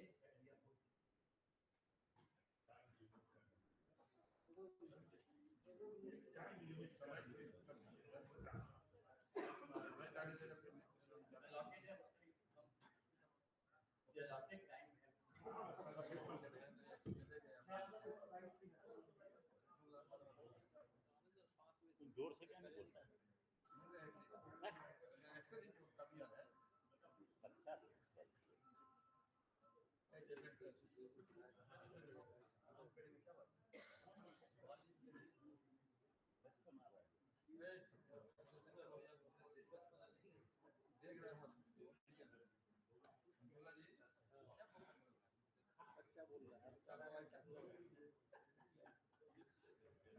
Okay, very good evening to everyone. सबसे पहले आप लोगों को मैं बहुत बहुत धन्यवाद देना चाहता हूँ कि सुबह से लेकर शाम तक आप लोगों ने पेशेंस को बनाए रखा हुआ है और इंटरेस्ट अपना इस वर्कशॉप के लिए जगाए रखा हुआ है, तो आप लोगों को पहले बहुत बहुत धन्यवाद। मेरा नाम है मनुराज शर्मा और मेरे साथ में है डॉक्टर सारिका पांडे जी, और हम चौथा क्राइटेरिया जो है इंफ्रास्ट्रक्चर एंड लर्निंग रिसोर्सेज, इसके बारे में थोड़ा सा जानेंगे और जानने की कोशिश करेंगे कैसे ये 100 नंबर जो है इसको लिए जा सकते हैं। मैं आपको विश्वास दिलाना चाहूंगा कि ये सबसे इजीएस्ट क्राइटेरिया है। ये ऐसा क्राइटेरिया है कि अगर इस स्लाइड्स को अगर आप गौर से देख लें तो आप नंबर से क्लोज कर सकते हैं। और ये वो ऐसा सेक्शन है जिसके अंदर में आपके बारे में सारी जानकारी आपका पहले से उपलब्ध है। जरूरत है तो सिर्फ डॉक्यूमेंटेशन की। ये चीज कैसे करनी होगी, एक बार सरसरी निगाह से इसको देख लेंगे आप बहुत आसानी से समझ जाएगा इसको। So this is the very easiest one. जानते हैं कि इसको कैसे कर सकते हैं, इन 100 नंबरों को कैसे लिया जा सकता है। क्राइटेरिया नंबर 4 के अंदर में हमारे पास में मेजर 4 कंपोनेंट है। पहला जो कि बताता है फिजिकल फैसिलिटीज, 30 मार्क्स का है। Library as a learning resource, तो 20 मार्क्स का है। आईटी के बारे में, इंफॉर्मेशन टेक्नोलॉजी, उनके बारे में वो फिर से 30 नंबर है। और कैंपस का जो इंफ्रास्ट्रक्चर है वो भी 20 नंबर का है। तो 30, 20, 30 और 20, तो कुल मिला के 100 नंबर है जो कि आपको इस सेक्शन में आप इजीली ले सकते हैं। जब हम बात करते हैं फिजिकल फैसिलिटीज की, शब्द ही अपने बारे में बहुत कुछ बयान कर देता है। जब बात करते हैं फिजिकल फैसिलिटीज की, तो ये फिजिकल फैसिलिटीज वो है, वो पटल है या कहें वो प्लेटफॉर्म है जिसके ऊपर में किसी भी इंस्टीट्यूशन की सक्सेस स्टोरी लिखी जा सकती है। कहने का तात्पर्य है कि ये वो भौतिक सुविधाएं हैं जैसे कि क्लासरूम है, आईसीटी इनेबल्ड हो गई आपकी, सेमिनार हॉल्स हो गए आपके पास में, लैब्स हैं, लैबोरेटरीज हैं। जब मैं लैब्स कह रहा हूं तो तात्पर्य वो नहीं है कि सिर्फ फिजिक्स की लैब या आपकी जूलॉजी की लैब, इसका लैंग्वेज लैब भी हो सकता है। इसका अर्थ एक वर्चुअल लैब जैसे कि जीआईएस लैब, वो भी इससे तात्पर्य है। तो ये सारी चीजों जो है वो हमारी आती है फिजिकल फैसिलिटीज में। तो 4.1 का जो पहला सेक्शन है वो इसी चीज पे आधारित है कि आपने वित्तीय वर्ष की शुरुआत में इन फिजिकल फैसिलिटीज के लिए कितना खर्चा निर्धारित किया था, क्या बजट था जो आपने प्रपोज किया। अगर वो 70 लाख जैसे कि ये हाइपोथेटिकल फिगर है, अनुमानित है, तो लगभग 70 लाख के आसपास आपने अनुमान किया कि वित्तीय वर्ष में इतना खर्च करना है। कितना यूटिलाइज किया, यूटिलाइजेशन सर्टिफिकेट का आपके पास में इंफॉर्मेशन होता है कि कितना आपने फिजिकल फैसिलिटीज पे एक्सपेंड किया है, तो आप उसका डिटेल्स यहाँ पे साथ में भर सकते हैं। सिमिलरली दूसरी जो सेक्शन है वो डील करती है कि ये फिजिकल फैसिलिटीज के डिटेल्स के ऊपर है। जब डिटेल्स कह रहा हूं मैं तो इसका तात्पर्य हो जाता है इन फैसिलिटीज को आपने कहां कैसे किस रूप में खर्च किया है। क्या आपने एक सेमिनार हॉल बिल्ड किया है, जैसे कि पिक्चर देख सकते हैं, सेमिनार हॉल बनाया गया है, या एक एलसीडी की स्क्रीन लगाई गई है, या स्पेक्ट्रोस्कोपी या माइक्रोस्कोप जैसा कोई लैब आपने डिजाइन किया है, या क्लासरूम को आपने मॉडिफाई किया है, या स्मार्ट बोर्ड्स आपने अपने कॉलेजेस के अंदर में क्लासरूम्स के अंदर लगवाया है, या आपने कोई एक नई लैब को एस्टैब्लिश किया है। तो पिक्चर से बहुत सारा आइडिया लग जाता है कि इन चीजों के बारे में हमने डिस्कशन करना है, और यही हमने 4.1.2 में करना है। आपके पास में कितनी फैसिलिटीज है, कैंपस एरिया कितना है, पहले कितना था और क्या ऐड हुआ है, क्या कोई आपने एक नया प्लेग्राउंड ऐड किया है, उसके बारे में एकर्स में या जो एरिया है वो आप उसमें इंक्लूड कर सकते हैं।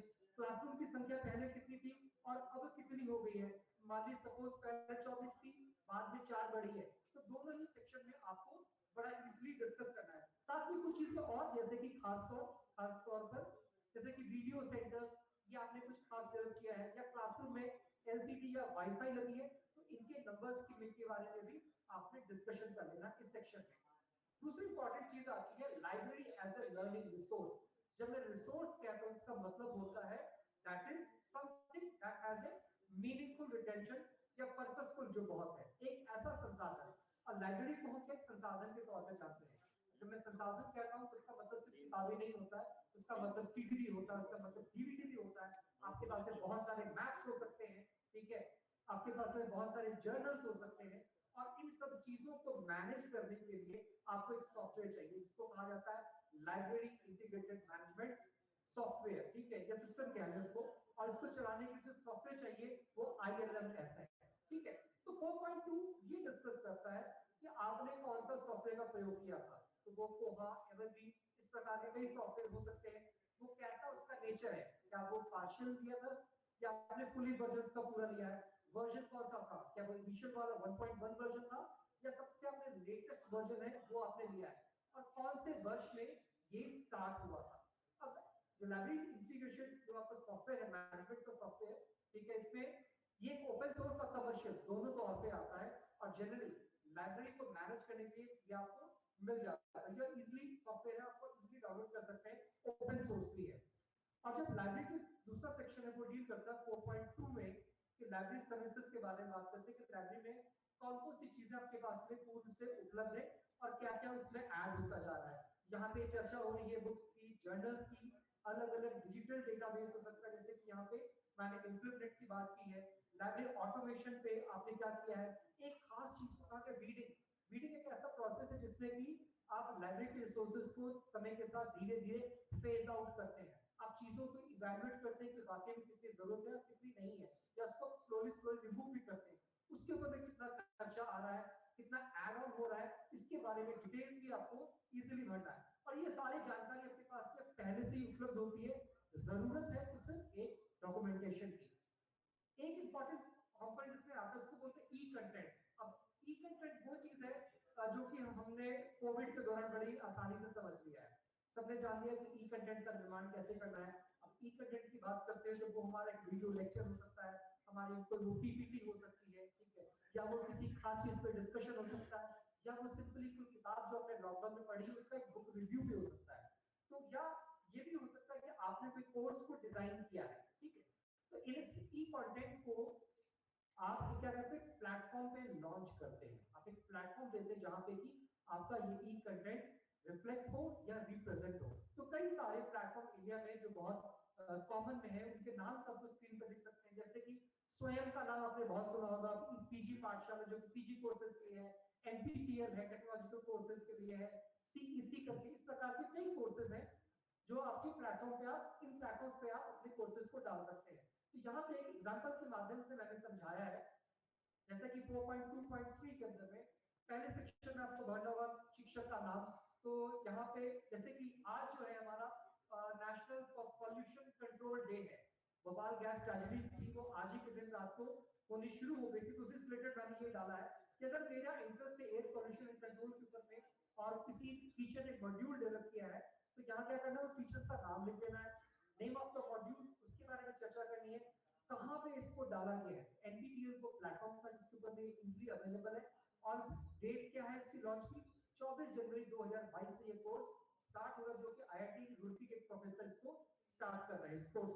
ठीक, तो इस प्रकार का ई कंटेंट जो है वो भी आप इजीली डाल सकते हैं जो आपके पास में डेवलप हुआ है। और जो हमारा इंपॉर्टेंट एक और चीज 4.3 आईटी इंफ्रास्ट्रक्चर, हमारे माननीय श्री प्रधानमंत्री नरेंद्र मोदी जी ने कहा है, जब हम इंफ्रास्ट्रक्चर की बात करते हैं तो उसका तात्पर्य सिर्फ हाईवे से, रोड से या बिल्डिंग से नहीं होता है, उसका तात्पर्य अब इंफॉर्मेशन से भी बहुत होता है। तो इंफ्रास्ट्रक्चर जो बिल्ड करते हैं तो इंफॉर्मेशन टेक्नोलॉजी की भी बात होती है, और ये भी हमारा एक बुनियादी हिस्सा है। तो आईटी में हमारी क्या क्या चीजें आएंगी, इसमें बड़े बड़े सर्वर्स आएंगे, इसमें आपकी वाईफाई आ जाएगी, इसमें आपके कंप्यूटर रूम्स हो जाएंगे, लैब्स हो जाएंगी, इंटरनेट की हम बात करते हैं, कनेक्टिविटी की बात करते हैं। तो इस सेक्शन में आपको वही चीजों का डिस्कशन करना है। 4.3.1 के अंदर में पहले कंप्यूटर्स की संख्या कितनी थी, कंप्यूटर लैब्स कितने हैं, ब्राउजिंग सेंटर, ऑफिसेज में या डिपार्टमेंट्स में कंप्यूटर्स कितने हैं, और कंप्यूटर्स की उपयोगिता तब समझ में आती है ज्यादा जब उसमें वाईफाई की फैसिलिटी हो या इंटरनेट की फैसिलिटी हो। तो इंटरनेट का स्पीड कितना है, तो आप बड़े शहरों में गए, दरभंगा जैसे शहर के अंदर में भी 150 Mbps की स्पीड जो है वो आपको आसानी से अलग अलग प्लेटफॉर्म से मिल जाती है। तो इसके बारे में आप जरूर लिखिए कि आपको कॉलेज के अंदर में वाईफाई की स्पीड कितनी है। वो सब कॉलेजेस में है नहीं, ठीक है, आपका अग्रीमेंट भी होगा किसी कमर्शियल प्रोवाइडर के साथ में, तो स्पीड को आप इजीली मेंशन करिए और डिटेल्स इसके साथ में ऐड करिए, पहले कंप्यूटर्स की संख्या कितनी थी और बाद में कितनी बढ़ती जा रही है। सिमिलरली जो मैंने कंटिन्यूएशन में है कि आपको टेक्नोलॉजी अपग्रेडेशन के बारे में बताना है कि कितना अब बैंडविड्थ अवेलेबल है वाईफाई का या इंटरनेट का। सिमिलरली टेक्नोलॉजी अपग्रेडेशन की बात करने से सिर्फ इंटरनेट की बात नहीं होती है, वाईफाई की बात नहीं होती है, उसके साथ में एसोसिएटेड डिवाइसेस की भी बात होती है। आज चूंकि जैसे हमारे यूनिवर्सिटी में एक कोर्स हो रहा है तो इससे रिलेटेड सिर्फ हमारे इंटरनेट पे काम नहीं हो रहा है, इसलिए हमारे पास प्रोजेक्टर्स भी यूज कर रहे हैं, कैमरा यूज कर रहे हैं, लैपटॉप्स यूज कर रहे हैं। इन सारी चीजों का डिटेल्स भी आप उसको इंक्लूड कर सकते हैं कि जब आप ई कंटेंट बना रहे थे, आपने लेक्चर्स को भी रिकॉर्ड किए, तो उसके लिए कोई कॉलेज में खास कोई कैमरा परचेज किया हो या हैंडीकैम जैसे, या टीवी लिया गया हो छात्रों को बताने के लिए, या कोई मीडिया सेंटर डेवलप किया गया है, यहाँ तक कि ट्राइपॉड भी है वो भी आप इंक्लूड कर सकते हैं। और साथ साथ में आपको इससे लिंक डॉक्यूमेंट वो भी प्रोवाइड कराना है इसकी वेबसाइट के ऊपर। एंड थोड़ा लास्ट थिंग, अब एंड पे पहुंच गए हैं चीजों के, कि maintenance off campus infrastructure, campus में जो इंफ्रास्ट्रक्चर है आपके उसके मेंटेनेंस पे कितना खर्चा किया है, ठीक है। तो एकेडमिक फैसिलिटीज पे कितना असाइंड बजट था, बजट पहले कितना बनाया था और बाद में कितना खर्चा किया है।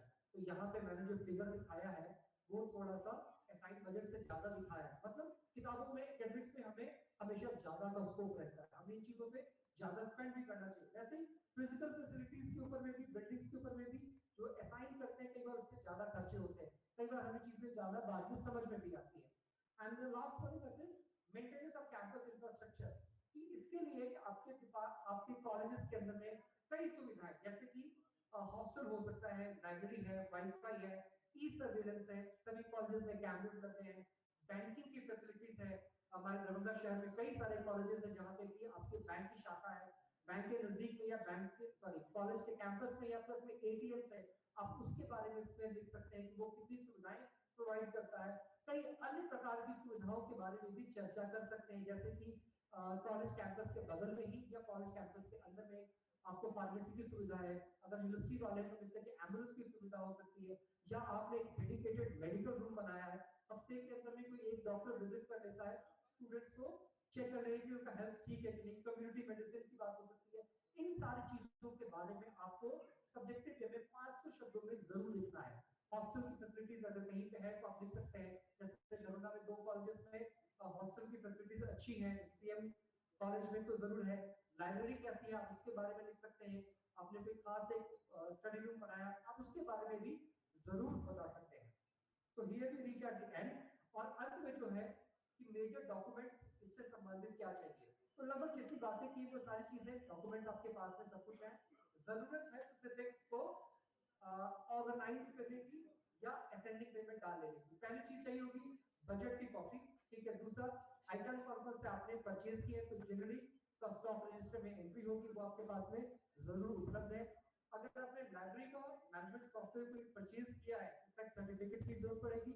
एंड लाइब्रेरी रिसोर्सेज के किताबों की खरीद की है सॉरी, एंड साथ साथ में जर्नल्स कुछ खरीदा है उसके बारे में भी, रिसोर्सेज के बारे में आप डिटेल्स जरूर रखें। एंड लास्ट में इंटरनेट या वाईफाई के जो सर्विस प्रोवाइडर्स हैं, ठीक है, उससे संबंधित जितनी इंफॉर्मेशन आपके पास में या अग्रीमेंट है या उनका बिल है, साथ साथ में वाईफाई की बैंडविड्थ कितनी है, इससे संबंधित सारे आंकड़ों को एकत्रित करने हैं। तो बहुत डिटेल कुछ नहीं भरना है, आंकड़े ही एकत्रित करने हैं और ये 100 नंबर बहुत आसानी से आप ले सकते हैं। Thank you.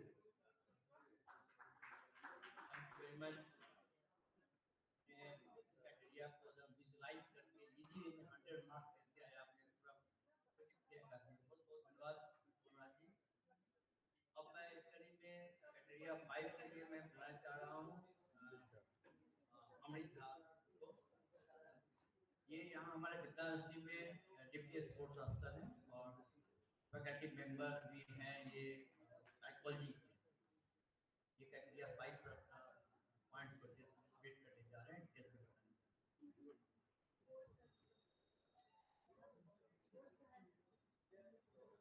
सभी को प्रणाम है। उनके सुबह जिला में समय बहुत ज़्यादा हो गया है, सर का आदेश है कि 5 मिनट में वाइंड अप करना है। नैक के साथ मेरा पर्सनल एक्सपीरियंस ज़्यादा दिन का नहीं है, it's like more of 4 months. और ये जो मैं आज जो यहाँ प्रेजेंट हूँ और ऑफिसर और फैकल्टी ये कॉलेज में डिपार्टमेंटल कोऑर्डिनेटर हूँ मैं डिपार्टमेंट ऑफ साइकोलॉजी का, उसी का एक्सपीरियंस शेयर कर रहा हूँ जो हम लोग वहाँ स्ट्रीमलाइन करते हैं। That's why the college is much ahead in compare to other colleges here. पहले बात करने में मेरा पर्सनल अनुभव है इसमें जो नैक का जो काम है, फर्स्ट ऑफ ऑल कहा जाता है लोग में नैक इज एक्चुअली नाक ऑफ योर संस्थान। नाक कटवाना है या नाक बढ़ाना है डिपेंड करता है पहले हम लोग काम को कलेक्टिव किसी के रूप में, ये टीम वर्क है। ऐसा नहीं कि मेरा कोई पर्सनल काम है आचार्य के रूप में, ना प्राचार्य के रूप में, ना किसी कोऑर्डिनेटर के रूप में, ना ही स्टडी कमेटी कोऑर्डिनेटर के रूप में। ये जो पहली फीलिंग है आना चाहिए टीम भावना की पहला कि ये कलेक्टिव काम है, ये टीम वर्क हमको करना पड़ेगा। सेकंड, कल भी भारतीय यूनिवर्सिटी को B+ मिला है, वो कांग्रेस हुआ है B++ से। उनका मैं पढ़ रहा था क्रिटिकल रिपोर्ट जो उन्होंने दिया है नैक वालों ने, दे हैव स्ट्रेस्ड दैट उन्होंने डिपार्टमेंटल क्वालिटी असेसिंग सेल नहीं क्रिएट किया। हम लोग अपने कॉलेज में कर चुके हैं इसमें क्या करना है, जो एक्चुअली जो बात मैं बोलने वाला था वो नीतीश कुमार पहले बोल चुके हैं। जो जोहारी में जो हमने एग्जांपल दिया, अभिषेक सर बात कर रहे थे right data at the right place. मेरा कहना है right person for the right job. आपको ऐसे डिपार्टमेंटल कोऑर्डिनेटर खोजने हैं जो टेक सेवी हो, टाइपिंग में बहुत उनका अच्छा स्पीड हो ऑब्वियसली, और इंग्लिश उनका बहुत ज्यादा फ्लुएंट हो। इसको रखते हुए आप हर एक डिपार्टमेंट में, not just academic department, mind you, ऐसा नहीं कि बस जो एकेडमिक डिपार्टमेंट है उसमें डिपार्टमेंट कोऑर्डिनेटर होंगे, ऐसा नहीं है। स्पोर्ट्स हो, एनसीसी हो, एनएसएस हो, अकाउंट्स विभाग हो, जनरल विभाग हो, नेम इट एनी विभाग, सभी में एक डिपार्टमेंट कोऑर्डिनेटर्स होंगे। उनका एक सेल बनेगा जिसको डीक्यूएसी कहते हैं। इनका काम क्या है वो मैं लिखा हूँ, ये बहुत लाइटली या 2 सप्ताहों में या 1 सप्ताह में ये मिलेंगे, और 2 काम इनको करना है। पहला है ब्रेनस्टॉर्मिंग, और दूसरा साइकोलॉजिकल एक टेक्निक है, ग्रुप टेक्निक यूज करते हैं sir, devil's advocate. Devil's advocate क्या होता है, उसमें से एक आदमी राक्षस या काटापी का रूप ले लेता है उस ग्रुप में से। उसका काम ये है कि सारे का डिसीजन या जो भी पॉलिसी बने हैं या जो भी डेटा दिया है किसी डिपार्टमेंट को, उसको वो क्रिटिकली एनालाइज करेगा और सारे ग्रुप को वो कन्वे करेगा। This is called devil's advocate. ये बहुत इंपॉर्टेंट है। पिछले साल ये कह रहे थे कि हम खुद को कहें कि हम सर्वश्रेष्ठ हैं, दैट्स नॉट गोइंग टू पे द जॉब। अच्छा है कि हम खुद के क्रिटिकल एप्रिसिएशन को रखें आगे, और इसके लिए department coordinators is very much responsible. तो समझिए देवदूत है उस संस्था के लिए। उनका क्या काम है, एक गार्ड पास तैयार करना है। अभी ये पीआई हम लोग को आया था, सभी हम लोग घर रहे थे, जनवरी का ये माहौल, जनवरी का महीना था 2021 का ही, पीआई का यूनिवर्सिटी सारे का पढ़ने के लिए सारे फैकल्टी मेंबर्स, सबसे बड़ा उनको यही मतलब परेशानी था कि सारे डॉक्यूमेंट जो 4 साल में उन्होंने किया है, इंक्लूडिंग मी ऑल्सो, उसको कैसे वाइंड अप करना एक जगह। तो आज का जो आप देखिएगा वर्कशॉप इसी पे रखा गया, डॉक्यूमेंटेशन मैनेजमेंट। ये बहुत ही क्लिष्ट काम है, क्योंकि इन साइकोलॉजी से दुनिया का सबसे कठिन काम होता है अपने बिहेवियर में चेंज लाना, वो आप नहीं कर सकते जल्दी। साइंटिफिकली खाली इससे कि 10 दिन लगते हैं। अब उनसे देखा 63 डेज का प्रावधान आया है। The problem is that कि जो भी आप काम करें, जितनी बातें हो रही हैं, जो गार्ड फाइल और सेपरेट बटन फाइल जो मैं खुद यूज करता हूँ, कि आप right from the day one जो नोटिफिकेशन हुआ है, कोई भी प्रोग्राम आपने किया हो, जो सर बता भी रहे थे अभी, इंक्लूडिंग द न्यूज़पेपर क्लिपिंग, उसको भी ऑर्गेनाइज करना है। ऑब्वियसली जो हो चुका है, ज्यादा टाइम नहीं है 19-20 के लिए, तो इसमें करना ऑब्वियसली नेक्स्ट टू इम्पॉसिबल है। My point is that progressive को रखते हुए आप इसको कर सकते हैं। If you do it on daily basis, ज्यादा कुछ नहीं करना, इसमें काम अपने आप लाइव होते हुए स्मूथ होते हुए चलता रहेगा। कॉलेज मैगजीन का मैंने प्रावधान रोहित मैम को भी दिया था, उन्होंने अप्रिशिएट भी किया था इसको, कि हर कॉलेज अगर मंथली बेसिस पे, ये मेरा क्राइटेरिया 5 करने का इजीएस्ट है, मैं क्राइटेरिया 5 उससे भी आसान है, उससे ज्यादा बात नहीं करने वाला, क्योंकि बहुत न्यूमेरिक है। वो आप सारे मेरे कलीग्स हैं मेरे बैच के, वो या वेल जानते हैं क्या करना उसमें। मेन है कि एक स्ट्रीमलाइन प्रोसेस हो जाए। अगर कॉलेज मैगजीन, ऑनलाइन का जमाना है, ई मैगजीन आप ला सकते हो, नहीं तो annual report, that is very much important.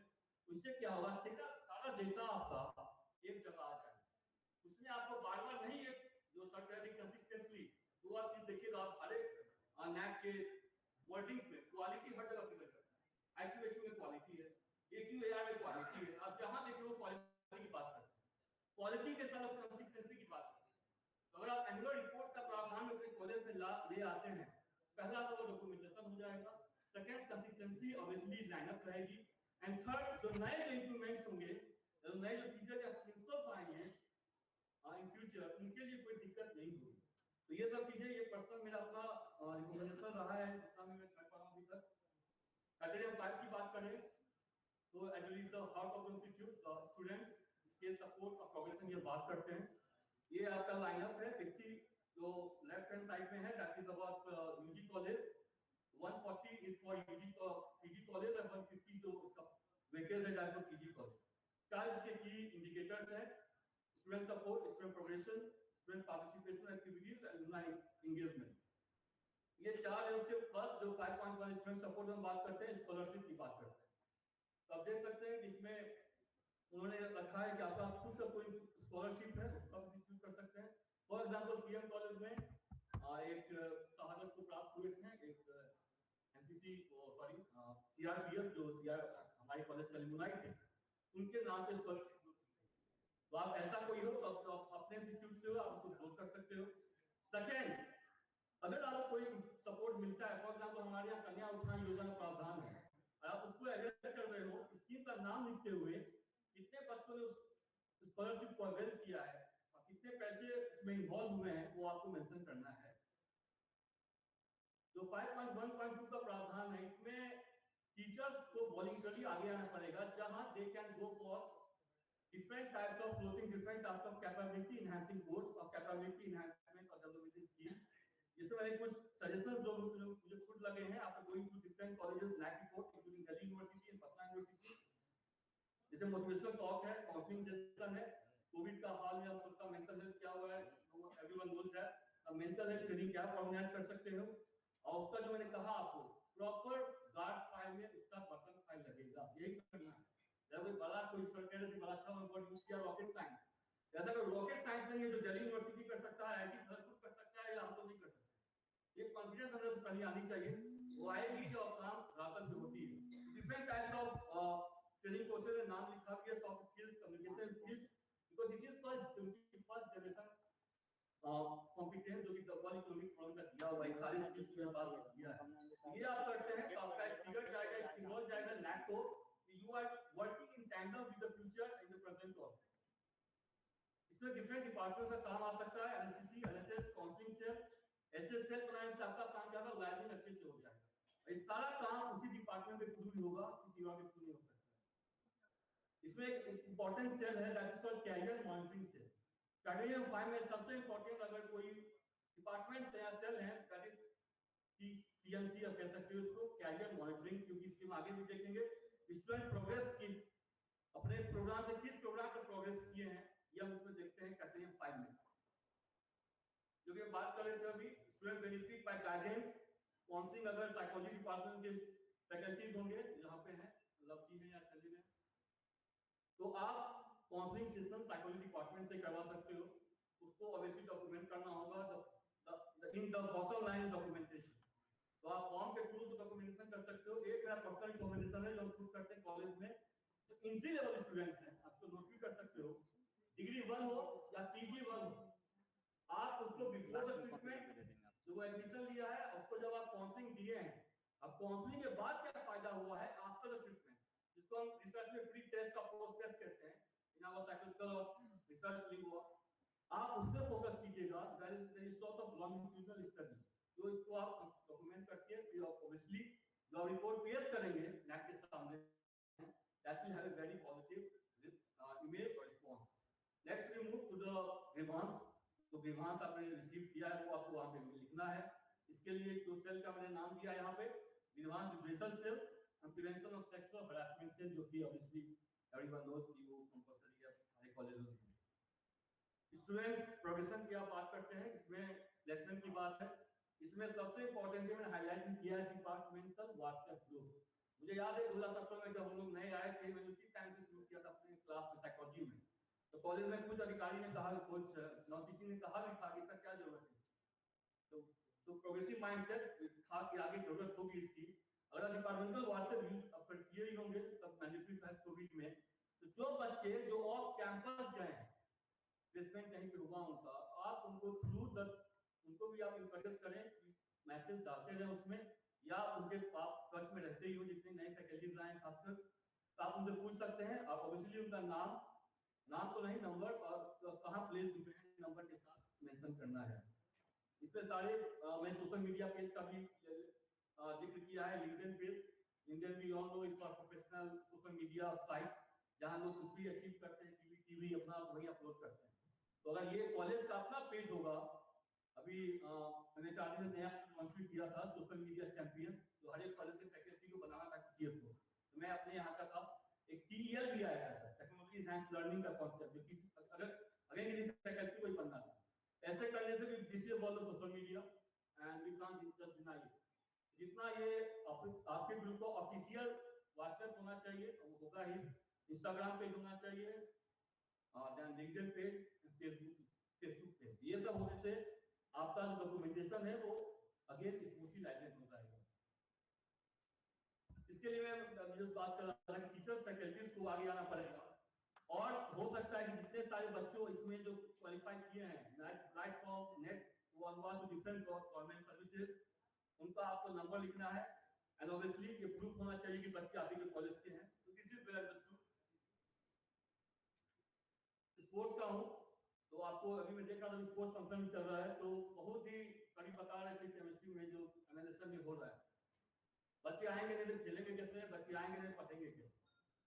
कम से कम खेल का ये है कि बच्चे उस बहाने अट्रैक्ट होते हैं, that is nothing but psychological thing. तो आप कॉलेज में कल्चरल टूर करवाइए, एक्सकर्शन करवाइए, कल्चरल एक्टिविटीज करवाएं, कैंप ऑर्गेनाइज करें। आजकल ऑनलाइन साइकिल मैराथन ऐसा बहुत कुछ ऑर्गेनाइज हुआ है। लास्ट ईयर ट्विटर पे Bihar environment and forest department का एक ऑनलाइन टूर्नामेंट आया। तो भास्कर आपको पता होगा, Acharya Bhaskar one of my students, तो चांसलर बेस्ट अवार्ड मिला है कल्चरल एक्टिविटीज में इस साल along with our vice chancellor sir, वहां लोग प्राइज जीते थे। कंप्लीटली टूर्नामेंट मतलब ऑनलाइन था। अब वो भी कर सकते, ऐसा नहीं है कि कंप्लीटली फिजिकली करना। अगर जो आपके दो फैकल्टीज आप बना देते हो, सोशल मीडिया चैंपियन या technology enhance learning officer TL officer लोग कहते हैं, तो they are more responsible to extract the best out of anything जो सोशल मीडिया पे है, जो कि बच्चों के लिए मैं पर्सनली बहुत इंटरेस्ट करता हूं, इसमें स्टेटस पे डालते रहता हूं। इससे क्या होगा, बच्चे फिर आपको अप्रोच करेंगे, आप फिर आपका डॉक्यूमेंटेशन आसान होगा। जो भी बच्चा कुछ करेगा the whole category file is based on that only, तो ये आपके लिए आसान होगा। अगेन वैलिडिटी बहुत इंपॉर्टेंट है। जैसे स्पोर्ट्स में भी मैं देख रहा था बहुत बच्चे इंक्वायरी हैं, प्रिंसिपल्स या जो भी इन्वॉल्व है वहां पे, वो बहुत प्लेयर्स आ जाते हैं वहां पे, और फिर आपको इंक्वायरी हो जाता है, आगे जाकर कोई फायदा नहीं है किसी के लिए। स्टूडेंट पार्टिसिपेशन पास है वही सेम बात, इसमें आपको फिर जो मैंने सेल की बात की है स्पोर्ट्स एंड कल्चर डिपार्टमेंट, फिर वो सारे जितने डेटा है वो खुद भर लेंगे। उनको रिस्पांसिबिलिटी है कि उनका आईडी नंबर बी का रोल नंबर आगे नेम पता होना चाहिए। इसमें एक ध्यान देने वाली बात है कि आपका जो अवार्ड फॉर टीम है that should be counted as one. जैसे फुटबॉल है तो not individual game that is cricket हुआ, वो इंडिविजुअल गेम नहीं है, वो टीम गेम है, वो एक ही काउंट होगा। ऐसा नहीं है 11 प्लेयर है तो आपको 11 पॉइंट मिल जाएगा, तो एक ही पॉइंट मिलेगा। लास्ट बट नॉट लिस्ट, अभी इसमें स्टूडेंट काउंसिल की बात है। स्टूडेंट काउंसिल आपको 500 वर्ड में लिखना है how the students are being represented in academic firms. इसमें कुछ जो एनालिसिस करके लिखा है अपना, कुछ सेल आप ऑर्गेनाइज करें ऑब्वियसली अपने कॉलेज में, उसमें उस बच्चे को रिप्रेजेंटेशन देना जरूरी है। मैं जीएमसी देखा था जिसने मेडिकल यूनिवर्सिटी उन्होंने यही किया था, बहुत बच्चों को उन्होंने डिफरेंट सेल से डाल रखा है। तो दैट एक्चुअली शोज कि बच्चे जो है उनका से है कॉलेज के highest body affect for decision making में। ये बहुत अच्छा मैसेज जाएगा नैक को। और जब 500 लिखेंगे दिस एक्चुअली क्वालिटेटिव मैसेज, बाकी जितने भी थे दैट वाज एक्चुअली क्वांटिटेटिव, ये क्वालिटेटिव है, एक ये है और एलुमनाई को लिखना है 500 वर्ड में। तो दो ही जो क्राइटेरियन है इंडिकेटर के सामने वो क्वालिटेटिव है। तो आप इसमें डिफरेंट सारे एक्टिविटीज बच्चों से करवा सकते हो या स्टूडेंट यूनियन खुद अपना करे। इसमें अभी खासकर कोविड के समय में मेंटल हेल्थ पे बहुत काम हुए हैं, मैं भी बहुत जगह गया और बच्चे भी बहुत जगह अपने में खुद बच्चे बहुत जगह बोले भी हैं, because everyone is feeling like वो काउंसलर है अपने आप में, जो साइकोलॉजी नहीं भी पढ़ा है। तो बात की आ गई थी बीच में, तो इस पे करने से अगर आप स्टूडेंट ये प्राचार्यों से अनुरोध होगा कि वो जो स्टूडेंट यूनियन है उनको वो इंकरेज करें कि वो वेलफेयर एक्टिविटीज कॉलेज में करवाते रहें। एलुमनाई एंगेजमेंट की बात है, 4 इसमें मैं कहा आपको 500 वर्ड में लिखना है, अगर है नहीं है तो उसके बाद डिस्क्रिप्शन देना है, कितने हैं, कितना उन्होंने कंट्रीब्यूट किया ऑब्वियसली, और उनका minutes of the meeting obviously upload करना। इसमें एक सबसे जरूरी बात ये कि हम लोग एलुमनाई को समझते हैं आचार्य जैसा, ऐसा नहीं है, वो पार्ट ऑफ द जॉब है, पार्ट ऑफ ऑर्गेनाइजेशन है। आप उनको बुलाइए, उनको रिसोर्स पर्सन बनाएं किसी भी अफेयर्स में, उनको क्लास करवाइए उनसे। बच्चे को एक में लिखा हुआ लास्ट में ह्यूज साइकोलॉजिकल एडवांटेज मिलता है जब वो किसी रेप्यूटेड किसी एक्सपर्ट आदमियों से सलाह लेते हैं। ऐसा करने से उनको भी अच्छा लगेगा कि they are actually contributing to the society, to the college. उसके पहले आप एक एलुमनाई फॉर्म क्रिएट कर सकते हो जो कि आपके कॉलेज वेबसाइट पे रहेगा, जो कि एलुमनाई से उसके सारे particulars, name, date of birth, email address, mobile number, degree क्या ऑब्टेन किया उन्होंने, year of passing, present status, कहां जॉब कर रहे हैं, name of organisation and designation of your. ऐसा करने से सारे जो आपके एलुमनाई एसोसिएशन है दैट विल बी रोबस्ट, और ये सारे आपको क्राइटेरिया में हेल्प करेंगे। Thank you. आपने क्राइटेरिया के सारे पॉइंट को बहुत इलैबोरेटली डिस्क्राइब तो किया है, साथ पैकेज जो दिया है वो बहुत लाजवाब था। आपका यह अप्रोच कि महाविद्यालय में अगर एनुअल रिपोर्ट तैयार हो जाता है तो हमारे सभी तरह के डाटा एक जगह पे रहते हैं और वो बहुत मल्टीपल एस्पेक्ट पर फायदे होते हैं। ये इनका सुझाव काफी अच्छा है। इस क्रम में हम क्राइटेरिया के लिए बुला रहे हैं doctor Ganesh Kumar Jha.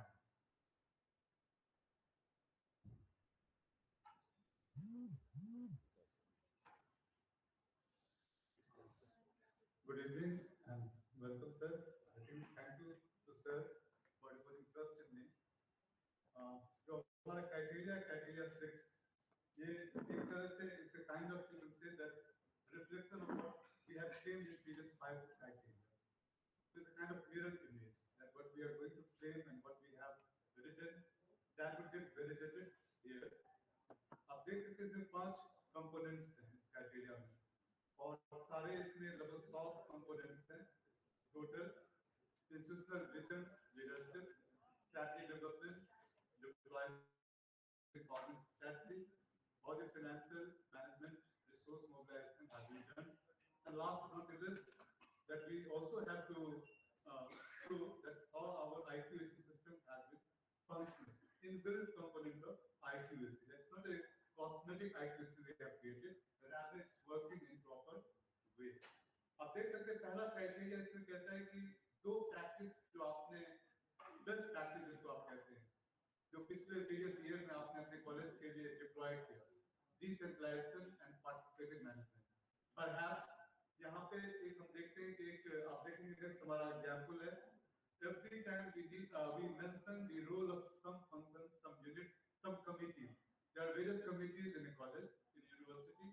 Some of them and their role are very pertinent in the functioning of the entire structure. तो उसको भी हमें मेंशन करना है, लेकिन उससे ज्यादा जरूरी ये है कि how those committees are signify the claim that we are going to make about the participative management, or how it's going to disseminate the decentralization or the work is getting distributed.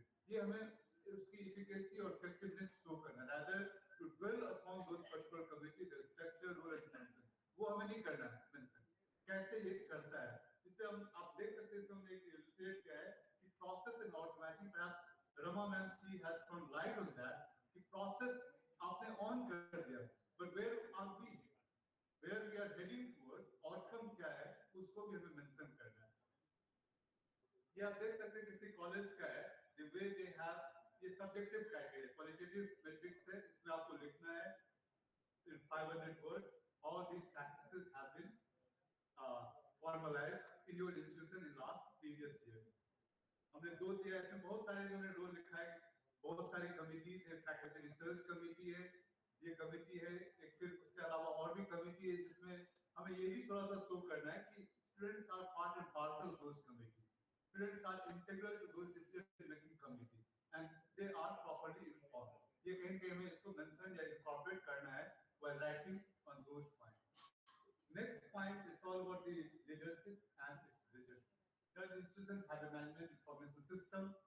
Normally हमने देखा, और इसमें अब ये गुंजाइश नहीं है कि हम नो लिखें, यहाँ पे हमें यस लिखना ही होगा, और पार्शियल।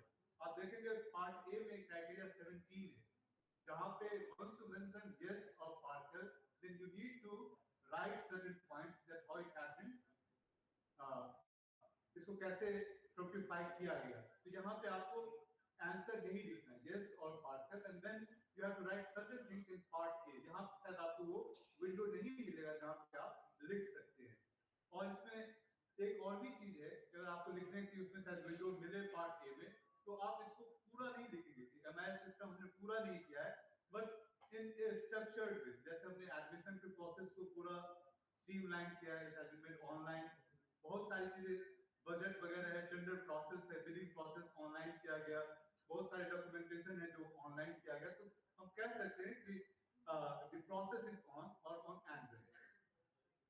जो तीसरा है इसी का पार्ट कंपोनेंट है, वो है quality improvement strategy adopted by the institution in each of the following। ये 6-7 क्राइटेरिया, करिकुलम डेवलपमेंट यहाँ पे बहुत ज्यादा स्कोप नहीं है कॉलेज के पास, but at least you have to mention certain points related to the value added course or courses. Now Jessica sir ने already point out किया था, you have to give the proper documentation. तो ये course आप ये नहीं all of a sudden you are going to introduce for the purpose of math. इसके लिए proper आपको पूरा valid documents चाहिए.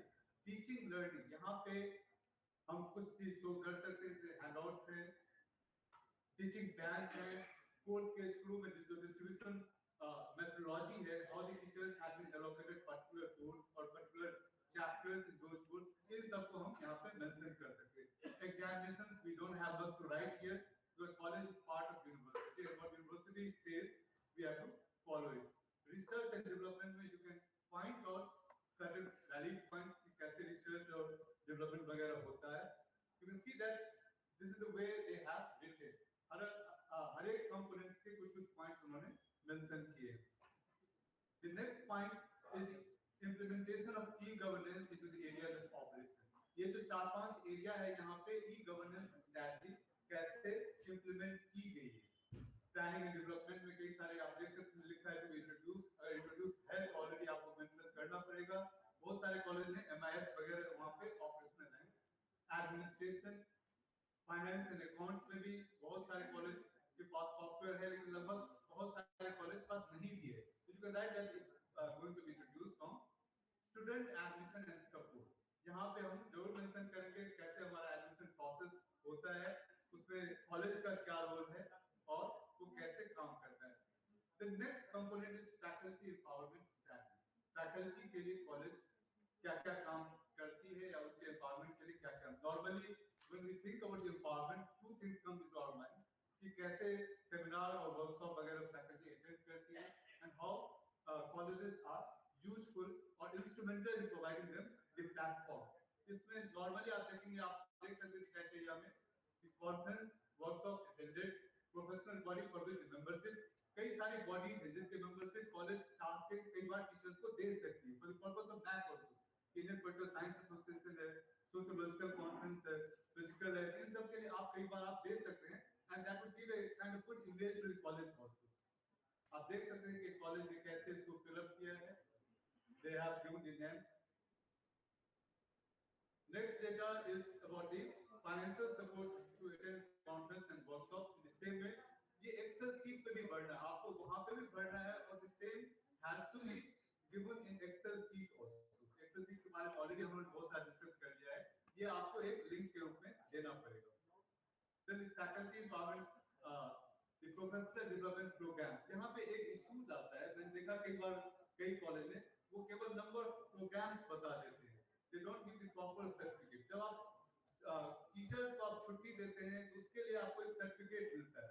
उस सर्टिफिकेट की कॉपी कम से कम एटलीस्ट आप अपने पास रखिए और उसमें सब कुछ लिखा रहता है कि कब किया, कब से कब तक किया और उसका क्या रहा रिजल्ट. ये आप यहाँ पे मेंशन करते हैं. इसमें डेट भी पूछ रहा है, ड्यूरेशन भी. इस क्राइटेरिया में आप देखेंगे यहाँ पे नंबर ऑफ टीचर्स पूछ रहा है लेकिन जब आप SSR देंगे then they will be asking for the name of the teacher. ये भी आपको देखना पड़ेगा. फिर एक और है 6.3.4. I think I'm not very sure about this criteria. यहाँ पे confusion सा है लेकिन मैंने बहुत सारा स्टडी किया इसमें देखा कि teaching, non-teaching, permanent और full time. Most of the college they have evaded this question in the way that they have written on full time. Permanent पे नहीं लिखा हुआ है. तो full time के लिए जो नया criteria है उसमें contractual teachers can be full time teachers. जो नए हमारे गेस्ट टीचर्स वगैरह हैं इस फाइनेंशियल ईयर में, एकेडमिक ईयर में सॉरी जो आए हैं उनको आप फुल टाइम में काउंट कर सकते हैं. Then the welfare scheme for the teaching, non-teaching students. इसको मेंशन करना है क्या क्या स्कीम्स हमने इंट्रोड्यूस की. ये छोटे लेवल पे भी हो सकता है, जैसे आपने स्पोर्ट्स के लिए फैकल्टी के लिए या स्टूडेंट्स के लिए बनाया या एक ब्लड डोनेशन कैंप किया, दैट्स काइंड ऑफ वर्कशॉप, या कोई हार्ट चेकअप कैंप वगैरह किया वेलफेयर स्कीम्स के लिए. इसके अलावा और भी बहुत सारी चीजें हैं. We are going in accordance with the rules and regulation of university. ये आप देख सकते हैं कैसे कैसे जो स्कीम्स हैं. The last 6.4 financial management and resource mobilisation. जहाँ पे आपको नॉर्मली जो हम लोगों ने देखा कि इस पे जो बर्सर का रोल है becomes very crucial. So we need to highlight the role of bursar and accountant in conjunction with the principal and how these team work together in channelizing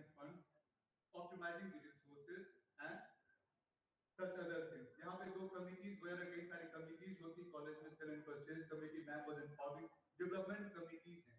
तो हमें केवल यहाँ पे लिखना है, लेकिन आपको डेटा भी कलेक्ट करके रखना है। जो सेल परचेज कमेटी की जो मीटिंग्स होती है and minutes of those meetings are to be scan and to be uploaded on your website.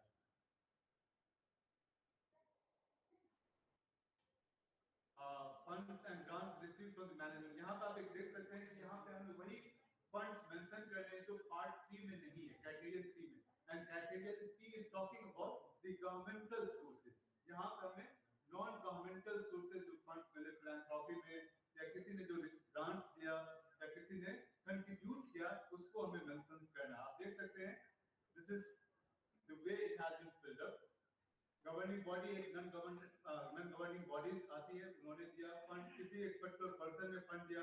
बहुत सारे कॉलेज में प्रभात दास फाउंडेशन वगैरह काम करती है और वो फंड्स वगैरह भी देती है, तो उसको भी हम लोग मेंशन कर सकते हैं। Last is internal quality assurance system. यहाँ पे ऑप्शन नहीं है लो भरने का। Now we don't have any option to write low, but what we can do कि हमें यस लिख के हमें एक प्रीवियस डेट में एक ये करवाना पड़ेगा। Normally rule goes to IQAC in conducting the academic audit survey and principal or others they can conduct the administrative auditing. तो ये आपको 10 क्वेश्चनर है, 15 क्वेश्चनर बना के आप आपस में एक बैक डेट सिग्नेचर लेके आप कोशिश कर सकते हो, तो आप दे सकते हैं। क्योंकि आगे ये ऑनलाइन होने जा रहा है, तो आपको ये इसका रिजल्ट भी दिखाना पड़ेगा, पूरी एनालिसिस जो है उसकी एक वेब लिंक देनी होगी। लेकिन हो सकता है प्रीवियस ईयर्स के लिए you can have or you can take the benefit of that. ये 3 पॉइंट इसी में है। Activities in support from the parent teacher association. Normally the good colleges they have registered PTA, लेकिन हमारे यहाँ रजिस्टर्ड ना तो एलुमनाई ग्रुप है ना पीटीए है। लेकिन हम ये लिख सकते हैं कि पेरेंट्स और टीचर्स की मीटिंग और इंटरेक्शन कैसे कैसे मौके पे होती है, जैसे एडमिशन के समय आते हैं या कभी हम इनको इन्फॉर्म करते हैं, तो उन सब चीजों को यहाँ हमें लिखना है। We don't have to give any documents. या देख सकते हैं the way it has been encompassed. तो लास्ट पॉइंट इसमें आप देखते हैं पोस्ट एकेडमिक इनिशिएटिव्स। ये जो होना चाहिए ये एक इंक्रीमेंटल होना चाहिए। I think this point has been well emphasised in the first session कि आप abruptly you are not giving all the points कि हमने all of sudden we have done anything. एक इंक्रीमेंटल वे में इसको हमें मेंशन करना है और इसमें एक चीज ध्यान रखना है, here you need to give or use data. इस डेटा में आप देखेंगे कि IQAC ने एक डिसीजन लिया कि we have to revamp our system. वो जो डिसीजन होगा वो बैकडेट का होगा और इंप्लीमेंटेशन नेक्स्ट डेट का होगा। ये आपको ध्यान रखना होगा व्हाइल मेकिंग दोस मिनट्स। या जो डेटा आप अपलोड करने जा रहे हैं IQAC मिनट्स का, उसमें एक गैप होना चाहिए। ये नहीं उसी दिन हमने किया और नेक्स्ट डे इंप्लीमेंट कर दिया। तो आपको एक ध्यान में रखना पड़ेगा कितना गैप में ये चीज इंप्लीमेंट हो सकता है। जैसे ऑटोमेशन है, it cannot be done in 1 month और विद इन 6 मंथ। तो इसको हमें बहुत पहले मीटिंग दिखाना पड़ेगा कि automation process would be on. इसका एक डेटा या मिनट्स वगैरह आपको देना पड़ेगा। The fifth is all about AISHE। Normally इस साल शायद यस नहीं हम कर सकते, लेकिन प्रीवियस ईयर का यस कर सकते। बहुत सारे कॉलेज ने NIRF में भी पार्टिसिपेट किया है, ISO MBA। ये क्वालिटी इनिशिएटिव्स, इसमें कोई लिमिट नहीं है। इसमें you can write n number of initiatives what you believe that this is going to contribute in our quality culture। तो इसमें कोई मैं नहीं कहूँगा कि एक पर्टिकुलर चीज या सेमिनार या workshop, it can have multiple dimensions. It can ये कुछ पॉइंट्स जो हमने देखा है। Normally I think we need to ponder data जो हम भरने जा रहे हैं। इसमें बहुत सारा डेटा आपको नहीं भरना है, बहुत सारे सब्जेक्टिव्स हैं। लेकिन सब्जेक्टिव में एक चीज ध्यान रखना, we are not going to copy कि एम कॉलेज ने बहुत अच्छा किया, सेंट स्टीफेंस का बहुत अच्छा है, we are going to copy from there. We need to be quite distinct from all these colleges. बिल्कुल प्रिसाइज होना है, जो हमारे पास है उसी को हमें मेंशन करना है, while giving some future possibility कि फ्यूचर में शायद कुछ कर सकते हैं। इसका एक और चीज जो हमने देखना है, क्योंकि इस बार हम कोविड पीरियड से आगे बढ़ 2020 में मेंशन करना पड़ेगा। एक हमें ध्यान में रखना पड़ेगा कि while mentioning about the new things in the qualitative change, तो हमें दो चीज और देखना पड़ेगा। NEP 2020 के जो कुछ क्राइटेरियंस हैं उसको हमने इनकॉर्पोरेट किया है नहीं, या प्रोसेस उसका ऑन किया है नहीं। And then Covid induced adversarial changes, it could be anything, it's not just about the loading materials on website that every college has done. It could have some innovative way also, जिसको आपको थोड़ा सा उस पे the last date is 31st December. That's our tipping point. उस समय पहले हमें करना पड़े. So thank you so much. We'll have the conversation. कैटेगरिया 7 जो लास्ट कैटेगरिया है, इसके लिए हम बुलाना चाह रहे हैं लक्ष्मी जी को या फैकल्टी मेंबर्स हैं सुरभि.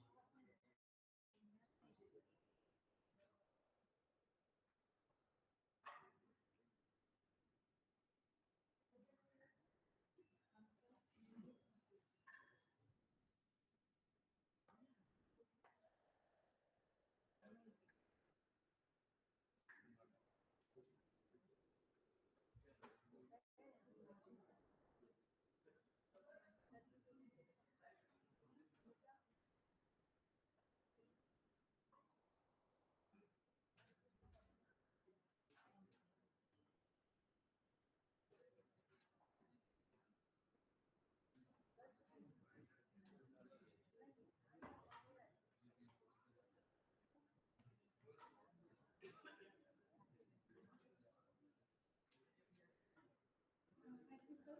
आदरणीय pro vice chancellor madam, Sahu sir और यहाँ उपस्थित सभी गणमान्य व्यक्तियों को मेरा प्रणाम. मेरा नाम लक्ष्मी है और मैं क्राइटेरिया 7 को यहाँ प्रेजेंट करूँगी. कैसे फिल करना है क्राइटेरिया 7. इसमें 9 सेक्शंस हैं और किसी किसी सेक्शन में सब सेक्शन भी हैं. वन बाय वन देखेंगे कि कैसे इसको हम फिल करेंगे.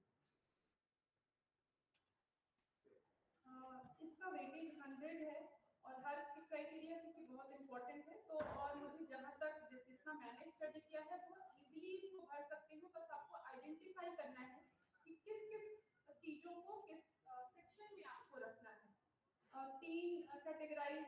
तीन कैटेगरीज में इसको बांटा है नेट में, जैसे institutional values and social responsibilities, best practices, institutional distinctiveness. इसमें 50, 30 और 20 में इसको कैटेगराइज किया गया है इसके वेटेज को. तो वन बाय वन हम देखते हैं. सबसे पहला है institutional values and social responsibilities है. पहला जेंडर इक्विटी से रिलेटेड है. तो इसमें प्रोग्राम टाइटल मैंने जैसे प्रेजेंटेशन है मेरा, सबसे पहले मैंने फॉर्मेट आपके सामने रखा है और उसके बाद हाइपोथेटिकल आंसर्स हैं कि आपको कैसे फिल करना है. बहुत सिंपल वे में उम्मीद करती हूँ आपको समझ आएगा और कोई बहुत मुश्किल चीज भी नहीं है. जैसे इसमें जेंडर इक्विटी पहला है. तो जेंडर से रिलेटेड जितने भी प्रोग्राम आपके यहाँ होते हैं, ना केवल लड़कियों के संदर्भ में बल्कि जेंडर बैलेंस नाम के भी कुछ ऐसा प्रोग्राम होता है जैसे या फिर हर कॉलेज में 8 मार्च को वुमेन एम्पावरमेंट डे मनाया ही जाता है डिपार्टमेंट. बस हमको ये ध्यान रखना है कि जो भी प्रोग्राम्स हमारे कॉलेज में होते हैं, हमारे पहले के भी पर्सन ने आपको बताया है कि बस आपके पास प्रॉपर डॉक्यूमेंटेशन होना चाहिए हर प्रोग्राम का. तो अगर कोई प्रोग्राम करते हैं तो आपको डॉक्यूमेंटेशन करना है. उसके लिए भी बहुत लोगों ने बताया है कि आपको पेपर कटिंग्स भी है तो वो आप ऐड कर दीजिए, उसके बारे में लिख दीजिए किस डेट को कराया गया है, कितने पार्टिसिपेंट इसमें थे. तो ये सब अगर प्रॉपर्ली कराए अगर रहेंगे आप तो बहुत इजीली आप क्राइटेरिया 7 को फिल कर सकते हैं. पहला है टाइटल ऑफ द प्रोग्राम. जिस भी टाइटल के संदर्भ में आपने कराया है, जैसे वुमेन एम्पावरमेंट प्रोग्राम कराया है या फिर सेक्सुअल हैरासमेंट से रिलेटेड कोई प्रोग्राम कराया है, तो जो भी टाइटल है आप टाइटल यहाँ पे डाल देंगे. और पीरियड फ्रॉम टू, कई बार ऐसा होता है कि एक डेट आप नहीं डाल सकते. अगर एक से ज्यादा दिन का है प्रोग्राम तो स्टार्टिंग डे आप डालेंगे और दूसरा लास्ट डे आप डालेंगे. अगर एक ही डेट आपने कराया है प्रोग्राम सिंगल डे का तो सेम डेट दोनों में आप फ्रॉम और टू में डाल देंगे. पार्टिसिपेंट में मेल और फीमेल जितने भी पार्टिसिपेंट हैं उनके नंबर्स आप इसमें ऐड कर देंगे. नेक्स्ट है 7.1.2 इन्वायरमेंटल कॉन्शियसनेस एंड सस्टेनेबिलिटी और अल्टरनेट एनर्जी इनिशिएटिव. हमारे हर इंस्टीट्यूट या कॉलेज में कुछ ना कुछ ऐसे इनिशिएटिव लिए ही जाते हैं जो इन्वायरमेंटल कंजर्वेशन से रिलेटेड होता है और अल्टरनेट एनर्जी का हम यूज करते हैं. तो बस उनको आइडेंटिफाई करके आप उसको इस सेक्शन में लिखना है. क्योंकि ये ब्लैंक है, कोई फॉर्मेट इसमें नहीं है तो आप पॉइंट वाइज इसको ऐड कर सकते हैं. जैसे पहला solar energy panels have been installed. तो आगे कुछ जितना है आपकी कैपेसिटी जितना आपने लगाया है वो आप इसमें ऐड कर सकते हैं अपने कॉलेज में जितना यूटिलाइजेशन है उसके अकॉर्डिंग. दूसरा है हर हमारे जो एग्जामिनेशन में हम देखते हैं कि जितने भी आंसर बुक होते हैं डाल सकते हैं। जैसे मैंने लिखा है college examination committee replace plastic bags with cloth bags use for examination purpose. तो इसको आप डाल सकते हैं, बहुत छोटी सी चीज है जिसको इग्नोर कर दिया जाता है, तो इसको इसमें आप डाल सकते हैं। नेक्स्ट है 7.1.3 डिफरेंटली एबल और दिव्यांगजन फ्रेंडलीनेस। इसमें कुछ फैसिलिटीज हैं जो हम देखेंगे नीचे। पहला है इसमें 8 सेक्शंस हैं, sub section. Physical facilities, provision for lift, ramp, rail software, restrooms right for examination, skill development for differently abled students, any other facility. तो इसमें हम जैसे कुछ पिक्चर्स हैं, जैसा आप देख सकते हैं कि दिव्यांगजन जो फैसिलिटीज यूज करते हैं, कुछ स्कीम के थ्रू किसी कॉलेज में कैंप लगाए जाते हैं, व्हील चेयर प्रोवाइड कराए जाते हैं, हियरिंग एड प्रोवाइड कराए जाते हैं। अगर रैम्प और रेल है, लिफ्ट का प्रोविजन है आपके यहाँ, रेल सॉफ्टवेयर है, तो आप यस कर दीजिए और जैसे मैंने भरा है आप उसमें यस करते जाएंगे और जितने भी लाभार्थी हैं आपके बेनिफिशियरी उनका नंबर आप उसमें ऐड कर देंगे। इसमें कुछ चीजें जैसे स्क्राइब फॉर एग्जामिनेशन, तो ये मेनली ब्लाइंड स्टूडेंट्स के लिए है। जो ब्लाइंड स्टूडेंट्स जिन्होंने राइटर लिया है, आप उनको आइडेंटिफाई और इजीली कर सकते हैं, क्योंकि कोई भी जब राइटर लेता है तो एग्जामिनेशन विभाग में उसका वेरिफिकेशन होता है और तो आपको वहां से इजीली इनका डॉक्यूमेंट, इनके नंबर्स मिल जाएंगे, तो आप उसको डाल सकते हैं। फिजिकल फैसिलिटीज में वही व्हील चेयर वगैरह मैंने बताया, बॉर्डर होते हैं कई जगह प्रोवाइड कराए जाते हैं। एनी अदर फैसिलिटीज, बाकी फैसिलिटीज आप लोग जानते हैं, टाइम क्योंकि कम है तो मैं थोड़ा सा शॉर्ट में करूंगी। एनी अदर फैसिलिटीज में जैसे कई जगह वॉलंटियर्स होते हैं दिव्यांगजनों के लिए, कुछ बच्चों को ही आइडेंटिफाई करके उनको वॉलंटियर बना दिया जाता है, या फिर कुछ रिकॉर्ड करने के लिए ऑन वाइल लर्न स्कीम के थ्रू कुछ बच्चों को सेलेक्ट किया जाता है और वो ब्लाइंड बच्चों के लिए मटेरियल रिकॉर्ड करके रखते हैं। तो अगर ऐसा कुछ है तो आप यस करिए और जितने भी उसके लाभार्थी हैं उसमें उनका नाम नंबर डाल देंगे। नेक्स्ट है 7.1.5 human values and professional ethics. इसमें code of conduct handbook for various stake holders.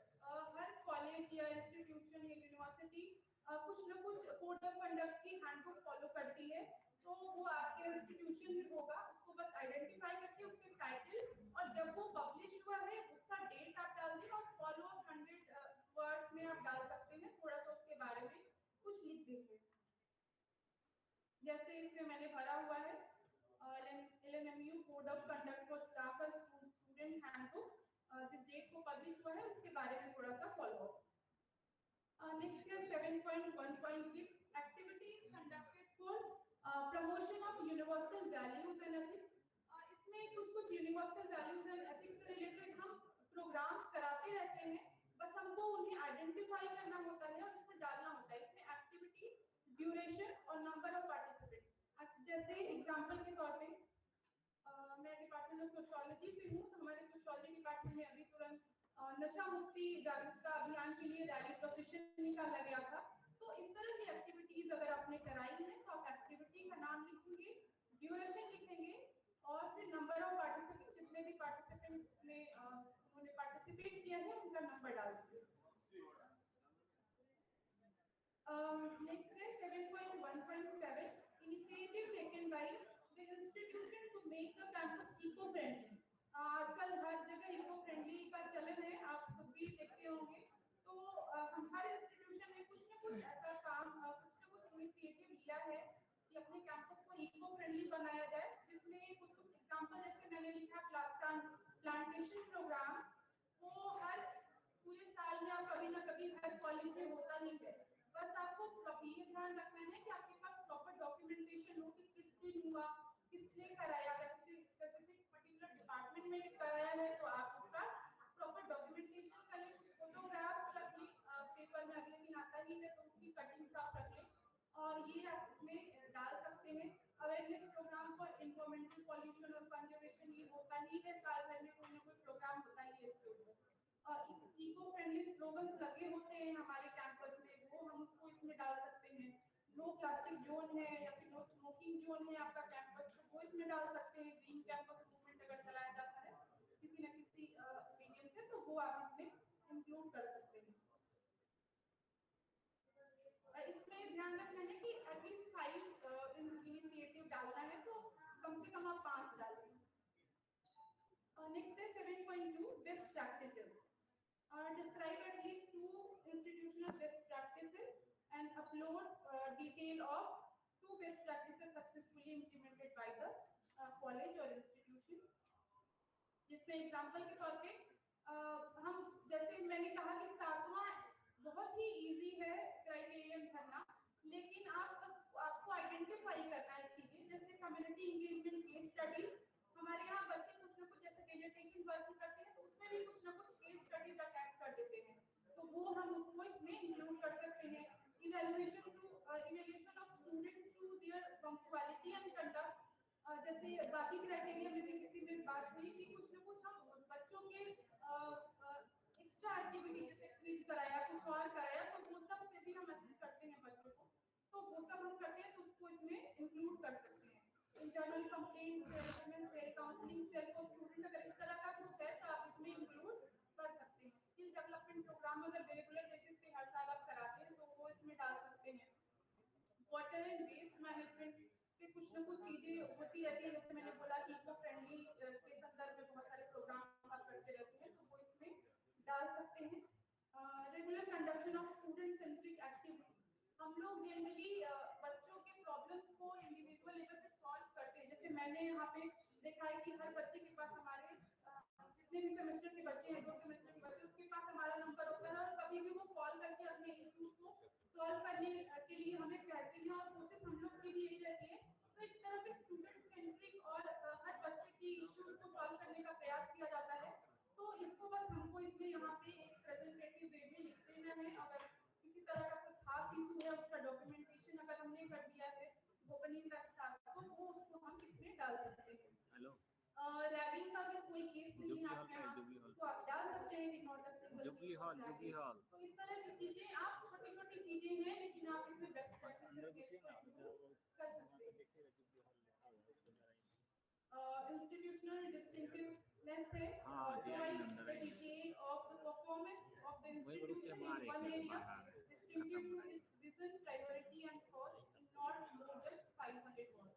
तो 500 वर्ड्स में लगभग आपको अपने विजन, प्रायोरिटी, कॉस्ट को एक्सप्लेन करना है। आप बहुत सारे कॉलेजेस के AQAR के फॉर्मेट को देख सकते हैं, बहुत अच्छे से लिखा हुआ है अलग-अलग जगह पे। आप उस हिसाब से अपने कॉलेज के लिए क्या इंपॉर्टेंट है उसके रिगार्डिंग क्रिएटिवली कुछ शब्दों का, अच्छे शब्दों का चयन करके एक सेंटेंस में आप उसको लिख सकते हैं। लाइक मैं कॉलेज का पढ़ रही हूँ, बहुत अच्छा मुझे लगा। Our vision is to facilitate journey of students from information to knowledge and from knowledge to wisdom. In this process, the student does not only acquire formal education in the chosen area, but receives all-round understanding of the environment and social sensitivity required to become responsible citizen. तो इस तरह का कुछ भी आप अपने हिसाब से क्रिएटिवली सेंटेंस बना के लिख सकते हैं, वो आपके इंस्टीट्यूशन के 7 क्राइटेरिया को भरने में आसानी होगी। तो इस तरह से हमने देखा कि किस तरह से हम क्राइटेरिया 7 को भर सकते हैं। आपकी जो भी क्वेरीज होगी इसके रिगार्डिंग ब्रेनस्टॉर्मिंग सेशन में IQAC LLM द्वारा यह प्रोग्राम चल रहा है। हम लोग कंक्लूडिंग स्टेज में आ गए हैं। हम लोग का मिलन जो पिछले 3 महीनों 4 महीने चल रहा था, हमने अपना हकीकत आपके सामने रख दिया है। हम आपसे 2 बात चाहते हैं।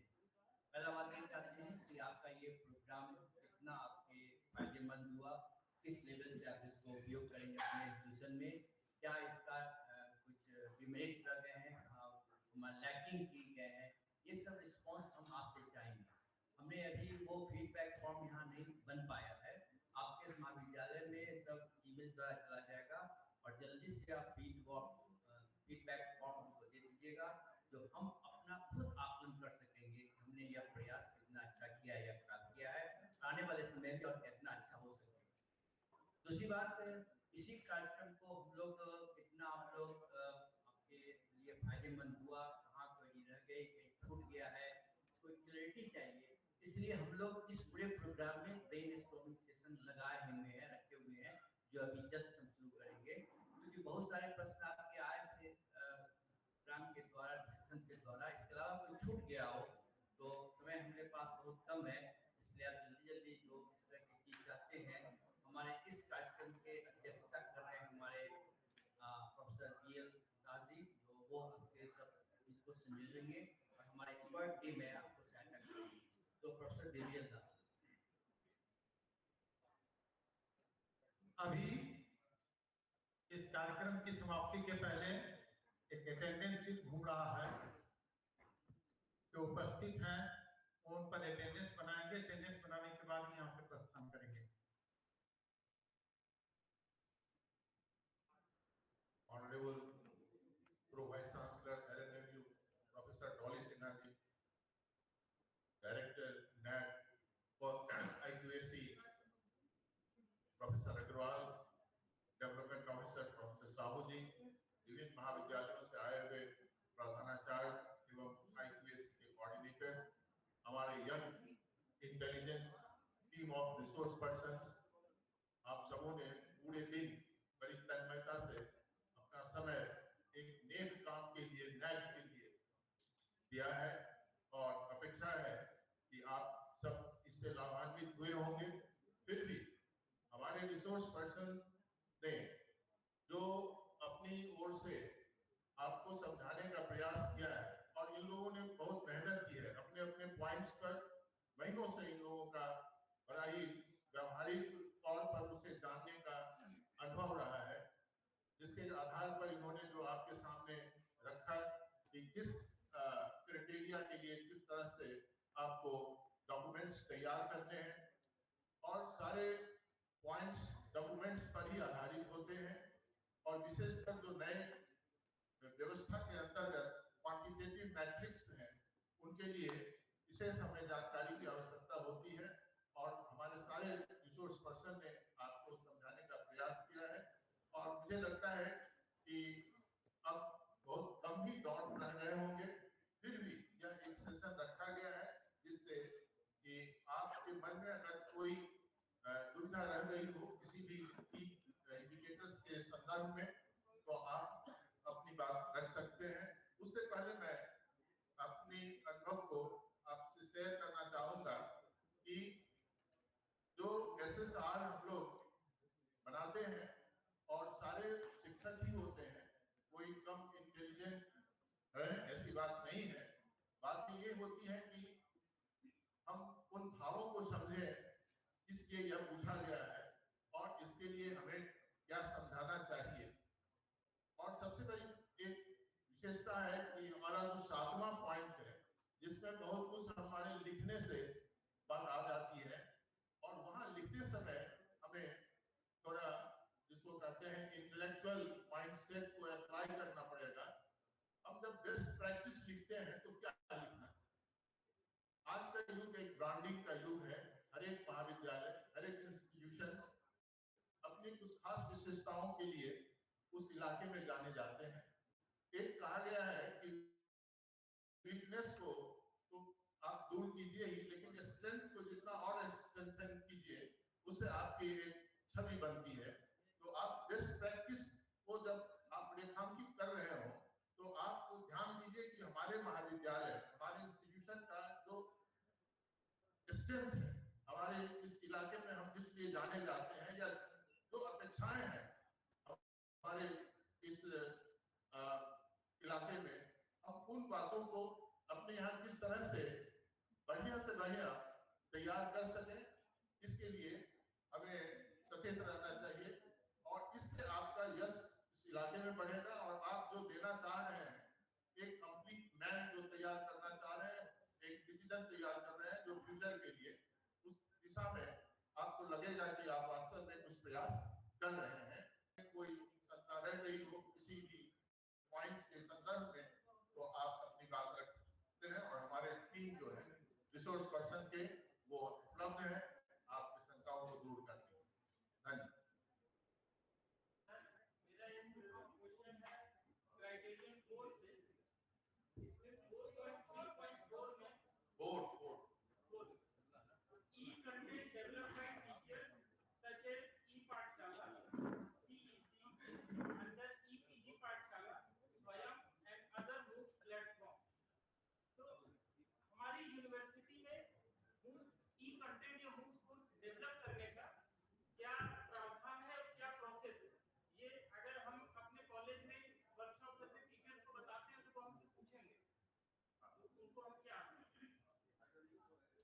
सर ई पाठशाला का अगर आप कोर्स कंटेंट डेवलप करना चाहते हैं सर, ठीक है, तो फर्स्ट मेरा सजेशन यही होगा आप एक बार ई पाठशाला की वेबसाइट को विजिट करिए सर।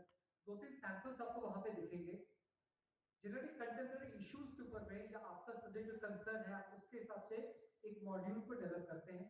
आपको एक टाइम फ्रेम, हाँ जी, पाठशाला में ही आपको वो भेजना पड़ेगा, अप्रूवल वहीं से मिलेगा। और इसके बाद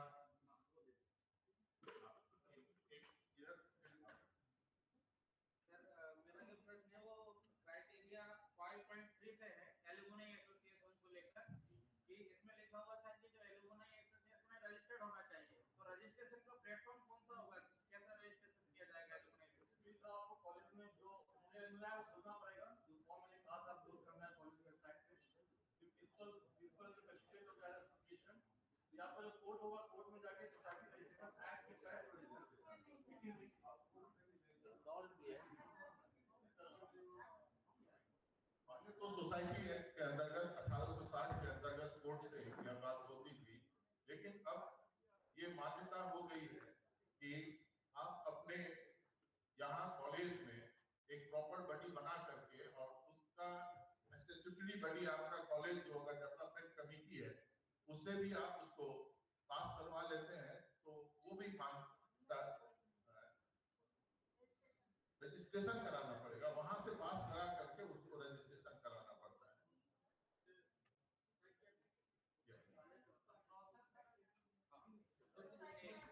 सोसाइटी एक्ट में तो है 1860 इंफ्रास्ट्रक्चर में ही है कि अगर हम एक ही स्पेस का कि दो जगह पर दो मोड में यूज कर रहे हैं, can you present it in two different veg?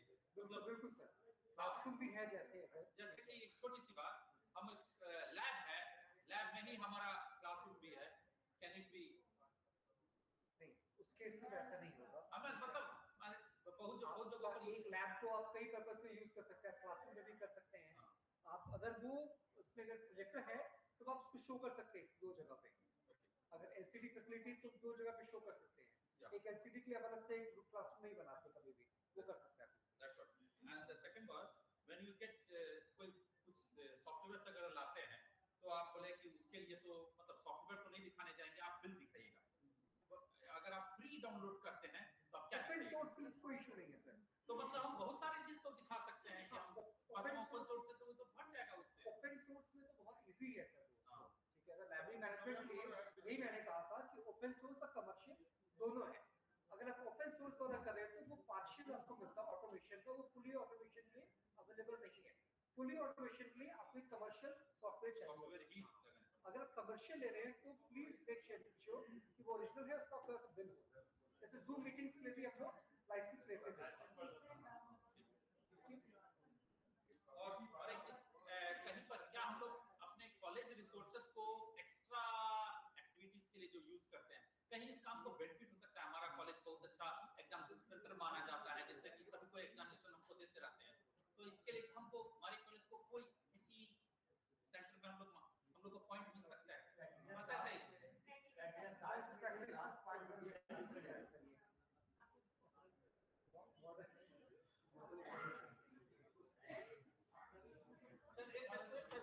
वो जो ओपन सॉफ्टवेयर जो भी अवेलेबल है उसका प्रॉपर अगर आप रिकॉर्ड रखते हैं और यूज करते हैं तो that will be counted as the use of ICT.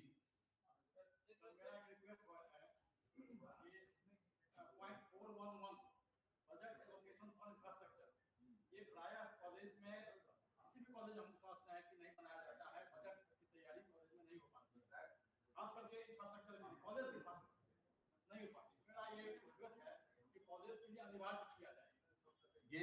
और दूसरा मेरा ये है कि अभी जो स्लाइड में दिखाए गए हैं उसको मेल किया जाए कॉलेज से और भी क्लैरिटी हो। स्लाइड के साथ सर फोन नंबर भी हम लोग को दे दिया जाए रिसोर्स पर्सन। एक जो आपका बड़ा ही पर्टिनेंट क्वेश्चन था, यहाँ पर फोर्थ एरिया में फिजिकल फैसिलिटीज जो भी है लर्निंग रिसोर्सेज, उसमें फिजिकल फैसिलिटीज के लिए क्या क्या कॉलेज के द्वारा किया जा रहा है, एक यहाँ पर एक जगह और है मेंटेनेंस पर। ये दोनों ही ऐसे इश्यूज हैं जिनको पर आपको प्रॉपर कमिटी द्वारा और कॉलेज में जो भी बजट जहाँ किसी भी फंडिंग एजेंसी से मिलता है या इंटरनल रिसोर्स से मिलता है, वो तो फंड आपके पास है। कॉलेज में पूरे साल खर्च होते हैं, हाँ, सारे व्यय किए जाते हैं, बहुत सारे स्कीम पर किए जाते हैं, हाँ। लेकिन उसका कोई बजट नहीं होता। नहीं, उसका जब भी खर्च, बजट बनाया जाए साल में, हाँ, ये आप खर्च किया जाए, नहीं, ये मेरा काम है। ये तो प्रॉपर फाइनेंशियल मैनेजमेंट के अंतर्गत आता ही है कि आप अगर कोई खर्च करना चाहते हैं, करना चाह रहे हैं, करना चाह रहे हैं, नहीं, आप अनिवार्य है। एक अनिवार्य रूप से इसको ये किया जाए।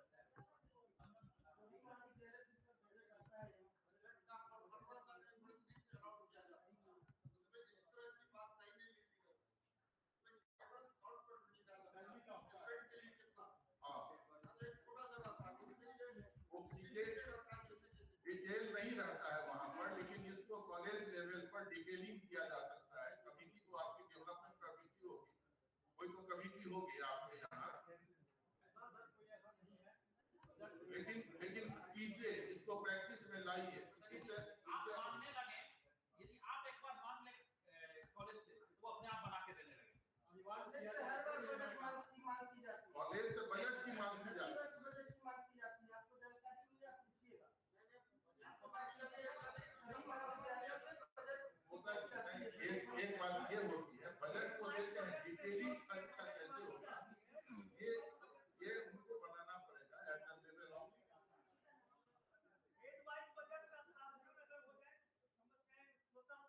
हाँ, और इन दोनों पॉइंट्स को ध्यान में रखते हुए यहाँ पर जो एक मेंटेनेंस वाला भी जो काम है, खर्च तो होते हैं लेकिन उसका प्रॉपर रिकॉर्डिंग नहीं होता है, जिसके कारण वो पॉइंट नहीं मिल पाता है। एनुअल मेंटेनेंस कॉस्ट जो है उसका भी रिकॉर्ड अपकीपिंग सही नहीं है, और अगर हम उसको करते हैं तो वो एक अच्छा पॉइंट हमको मिलता है, जबकि ये होता ही है।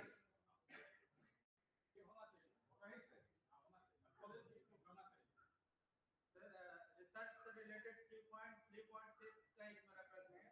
इसमें लिखा हुआ है कि इंस्टीट्यूशनल पब्लिकेशन जो होंगे वो बेस्ड ऑन स्कोपस जर्नल और जर्नल और वेब ऑफ साइंस के होंगे, लेकिन जैसे मैं हिंदी का विद्यार्थी हूँ, हिंदी में तो कभी ऐसा स्कोपस जर्नल का या फिर कोई वेब ऑफ साइंस का दिखाई नहीं दिया, तो हम लोग कहाँ जाएंगे? हम लोग का कोई काम नहीं होगा।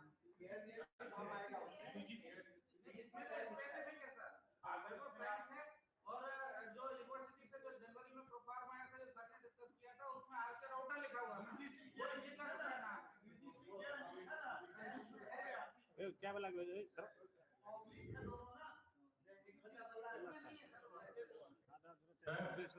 सब्जेक्ट में आपको फोकस नहीं है या वेब ऑफ साइंस नहीं है, तो अगर यूजीसी के तो कंपलसरी है, तो सब सब्जेक्ट में है, तो उसमें मेंशन नहीं है, तो उसके लिए एक तरीका है कि जो आप उसको फिल कर रहे हैं तो आप मेंशन कर दें कि यूजीसी केयर लिस्टेड है और उसका ये नंबर है, और जब साइटेशन आप देंगे तो इक्विपमेंट को डायरेक्टली देख लेते हैं कि यूजीसी केयर लिस्ट में नंबर क्या है, तो उसकी वैलिडिटी रहेगी, वो इनवैलिड नहीं होगा आपका, but it should be UGC care list.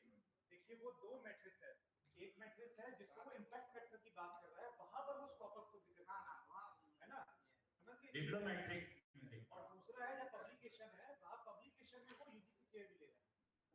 बिब्लियोमेट्रिक में आप साइटेशन वाला दे सकते हो आप।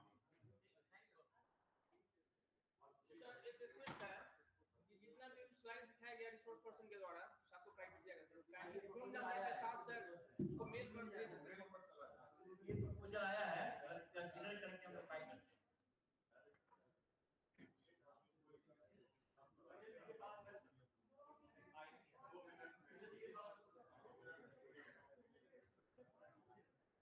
आज के इस कार्यक्रम में उपस्थित हमारे सम्मानित अतिथिगण, अगर अपना कोई विचार यहाँ मंच पर आके देना चाहते हो, अपनी कोई बात रखना चाहते हो, तो वो सादर आमंत्रित है। आइए।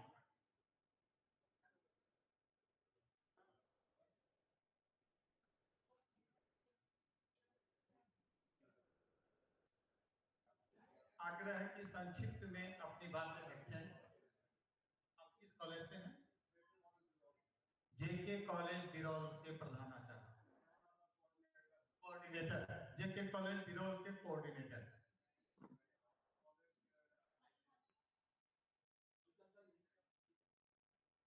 हमारा कॉलेज एक फ्लडेड एरिया में बसा हुआ है और वहाँ गरीब विद्यार्थी बहुत आते हैं। करीब 10,000 विद्यार्थी हैं हमारे कॉलेज में और 6 हमारे परमानेंट टीचर हैं और 8 जो है गेस्ट टीचर। एडमिशन लेते हैं, एडमिशन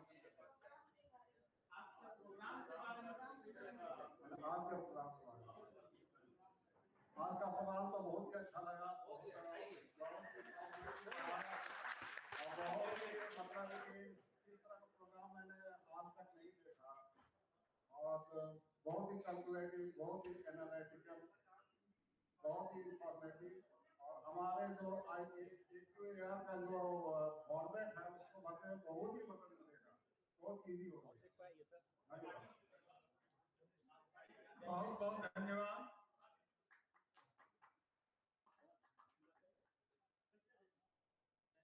मेरा नाम डॉक्टर विश्वदीपक त्रिपाठी है। मैं असिस्टेंट प्रोफेसर केमिस्ट्री में महारानी कल्याणी कॉलेज लहरिया सराय में कार्यरत हूँ। आज मुझे बहुत अच्छा लगा और सुबह से शाम तक बहुत नॉलेज बढ़ी हम लोगों की। मैंने पिछले 1 महीने में 3 साल का AQAR भरा और उसमें जितनी परेशानी हुई आज उसका 90% सॉल्यूशन यहाँ पे मिल गया। और एक चीज जो मिस हुई सुबह से शाम तक वो मैं रिस्पॉन्स फॉर्म में भी दूंगा, उसको यहाँ पे अभी सब लोग हैं इसलिए मैंने सोचा मैं डिस्कस कर लूँ। ये बहुत इंपॉर्टेंट है जो इंस्टीट्यूट का विजन और mission that should not be chosen randomly. This is very important and in each criteria and each factor हम जो भी इंफॉर्मेशन देते हैं that information should be matches with the vision and mission. और हर एक criteria के द्वारा हमको ये दिखाना है कि हम ये पॉइंट भर के अपना विजन और मिशन कैसे रीच कर रहे हैं। ये एक बहुत important point. Thank you very much.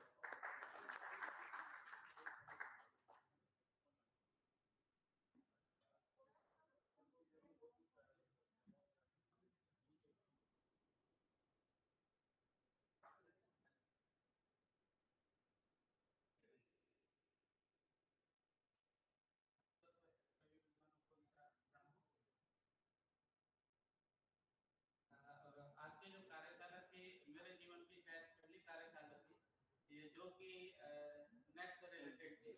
जब विद्यार्थी जीवन में नेट का कुछ कार्यक्रम अटेंड करता था जब एलुमनाई वगैरह था, लेकिन यहाँ पहली बार पता चला कि इतनी सारी अंदर की चीजें होती हैं। एक छोटी सी चीज मुझे ध्यान आती है, सर हमारे पूरे कॉलेज में केवल 3 प्रोफेसर हैं रेगुलर, इलेक्शन ड्यूटी में लगे हुए हैं। तो हम तो एक साथ बैठ नहीं पाता है कि नेट के लिए पूरे सेक्टर के लिए मुझे ड्यूटी मिली हुई है और प्रिंसिपल सर कल इलेक्शन ड्यूटी में थे, बड़ा बाबू सब इलेक्शन ड्यूटी में थे, कोई है नहीं। तो ऐसे में अभी 8 दिसंबर को हमारे इलेक्शन है, 9 तारीख से 15 तारीख को जमा करना है, तो 4 दिन में कैसे काम होगा? जी, लेकिन फिर भी उस काम को जो कठिन काम है उसको पूरा करने के लिए ये काफी मददगार है, ये मैं बताना चाह रहा था। Thank you. Doctor Ganesh Mahalkar, Chandramukhi Bhola college, Guwahati.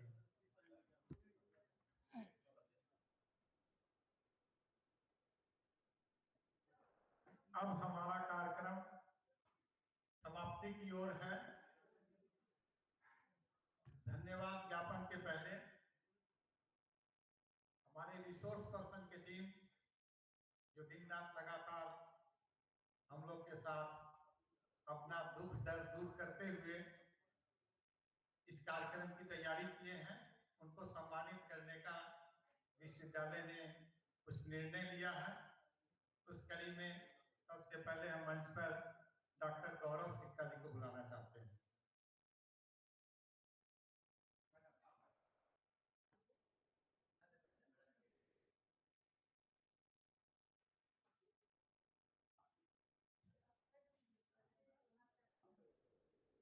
Doctor Gaurav सिक्का को सम्मानित करते हुए प्रति कुलपति professor Dolly Sinha.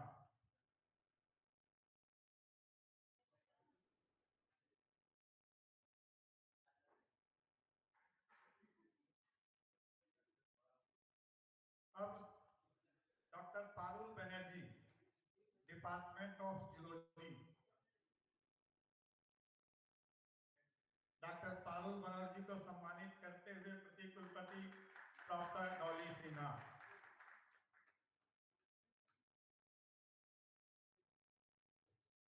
Doctor Manuraj Sharma department of geography को सम्मानित करते हुए प्रोफेसर डॉली सिन्हा प्रति कुलपति महोदया। Doctor Abhishek Kumar university department of chemistry.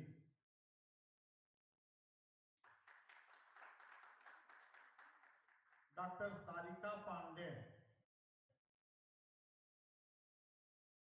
लगातार विश्वविद्यालय के कार्यों में सहयोग करती हुई प्रति कुलपति महोदया के हाथों सम्मानित होती हुई।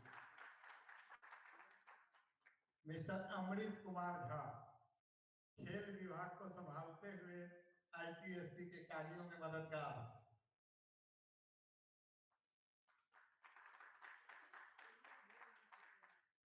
Young energetic doctor Soni Singh अपने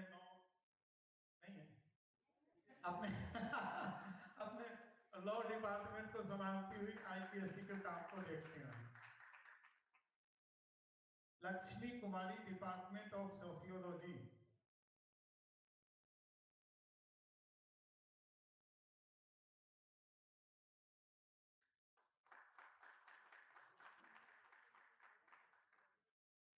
मिस्टर गंगेश कुमार झा महाविद्यालय से विश्वविद्यालय आकर अपनी सेवा देने वाले। Doctor Aparajita Kumari home science जो लगातार सुबह से अभी तक अपनी लेखनी को चालू किए हुए थी।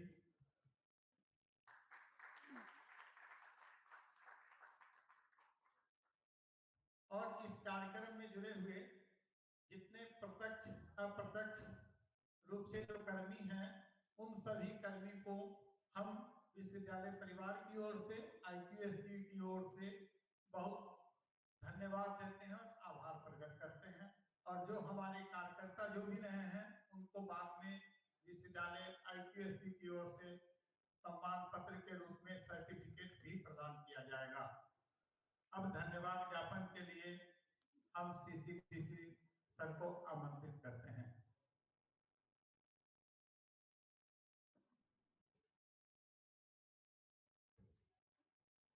सम्मानित मंच और कार्यशाला में आमंत्रित एवं उपस्थित आप सभी को मेरा प्रणाम। Documentation management for NAAC AQAR पर आयोजित आज की कार्यशाला माननीय कुलपति एवं प्रति कुलपति महोदया, खासकर प्रति कुलपति महोदया प्रोफेसर डॉली सिन्हा जी के विजन का परिणाम है। विश्वविद्यालय में NAAC मूल्यांकन होना है और इसी प्रक्रिया से महाविद्यालयों को भी गुजरना है। NAAC मूल्यांकन कराना हमारे लिए अनिवार्य है। उस फल को जिस अनिश्चित दशा में ठंड से कांपते हुए आलस्य में अपने खेत में लगी फसल को चरने के लिए छोड़कर जबरा के साथ गेंडुली मारकर सो जाता है, उसी तरह गेंडुली मारकर सोने से NAAC मूल्यांकन का मैनेजमेंट सही नहीं होगा। इसलिए सम्मानित विभागाध्यक्षों एवं प्रधानाचार्यों से गुजारिश है कि जागृत अवस्था के साथ हम सब परिस्थितियों का सामना करें ताकि NAAC AQAR का मैनेजमेंट सही दिशा में हो तथा मूल्यांकन हमारे पक्ष में हो सके। आशा ही नहीं पूर्ण विश्वास है आज की कार्यशाला में जिन मूल्यों और शुभकामनाओं से हम सब रूबरू हुए हैं उनसे हम सभी लाभान्वित भी हुए हैं।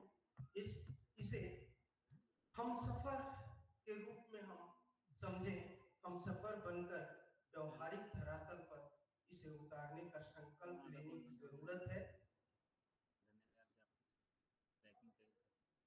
प्रथम प्रारंभिक सत्र के अध्यक्ष माननीय यशस्वी कुलपति प्रोफेसर सुरेंद्र प्रताप सिंह जी, तकनीकी शास्त्र की अध्यक्षा NAAC विशेषज्ञ विदुषी एवं सरल सहज मृदुभाषी प्रति सिन्हा जी, भाषाविद, जुझारू, काबिल एवं संघर्षशील कुल सचिव प्रोफेसर मुश्ताक अहमद जी, द्वितीय तकनीकी सत्र के अध्यक्ष प्रोफेसर के साहू जी, स्पष्ट वक्ता वित्तीय सलाहकार कैलाश राम जी, तृतीय तकनीकी सत्र के अध्यक्ष प्रोफेसर BBL दास जी और ऑनलाइन से जुड़ी हुई NAC नई दिल्ली के उप सलाहकारा डॉक्टर प्रतिभा सिंह जी, भूतपूर्व NAC अध्यक्ष डॉक्टर K रामा जी, प्रोफेसर पुष्पम नारायण, संकाय अध्यक्ष कला एवं संगीत, विद्वान प्रोफेसर PS हाजी, शायद उपस्थित नहीं थे या थे, मैंने नहीं देखा, फिर भी नाम उनका दिया हुआ है। विद्वान प्रोफेसर PS हाजी, संकाय अध्यक्ष विज्ञान संकाय, प्रोफेसर NK अग्रवाल जी, निदेशक IQAC। कार्यशाला में उपस्थित विश्वविद्यालय के विभागाध्यक्षगण तथा विभिन्न महाविद्यालयों से आए सभी सम्मानित प्रधानाचार्यगण, आमंत्रित विद्वजन एवं विभिन्न मीडिया प्रभारी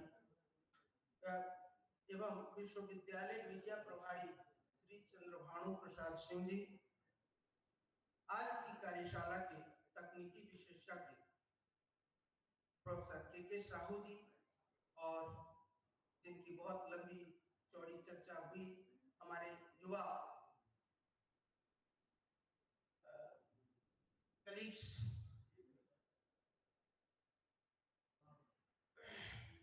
doctor Gaurav Sikka, doctor Parul Banerjee, doctor Manuraj Sharma, doctor Abhishek Kumar, doctor Sarika Pandey, Shri Amrit Jha, doctor Gangesh Kumar Jha, doctor Soni Singh, Shrimati Lakshmi Kumari, राष्ट्रगान के सहभागीगण, पत्रकार एवं मीडिया बंधु तथा कार्यक्रम की सफलता हेतु तत्पर हमारे विभागीय कर्मी, आप सबों ने अपना बहुमूल्य समय देकर यह साबित कर दिया कि साथ साथ चलने, सीखने और काम करने का मजा ही कुछ और होता है।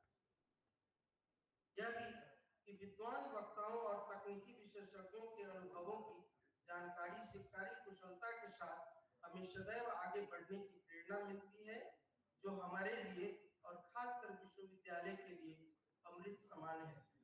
यह NAC तथा AQAR के आलेखन एवं प्रबंधन के कार्यान्वयन में अवश्य उपयोगी सिद्ध होगा।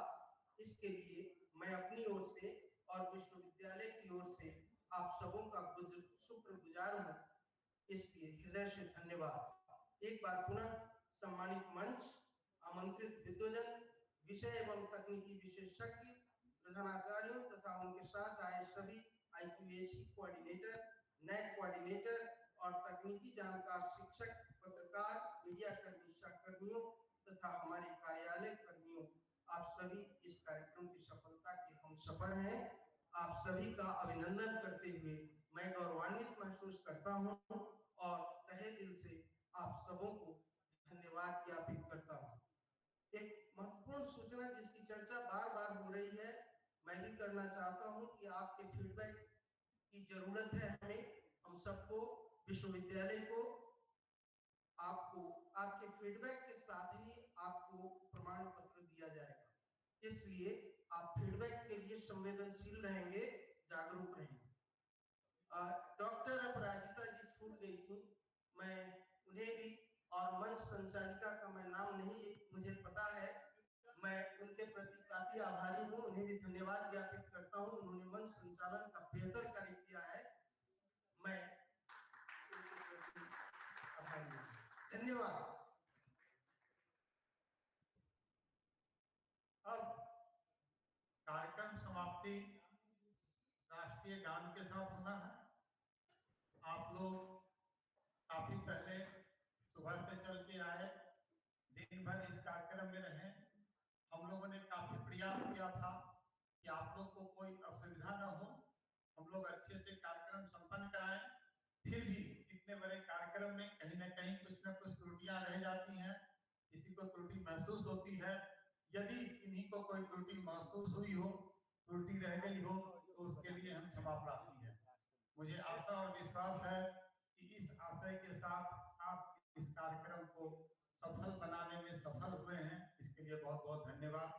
अब कार्यक्रम की समाप्ति में राष्ट्रीय गान के साथ ये कार्यक्रम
अब अध्यक्ष की अनुमति से सभा के कार्यक्रम की समाप्ति की घोषणा की जाती है।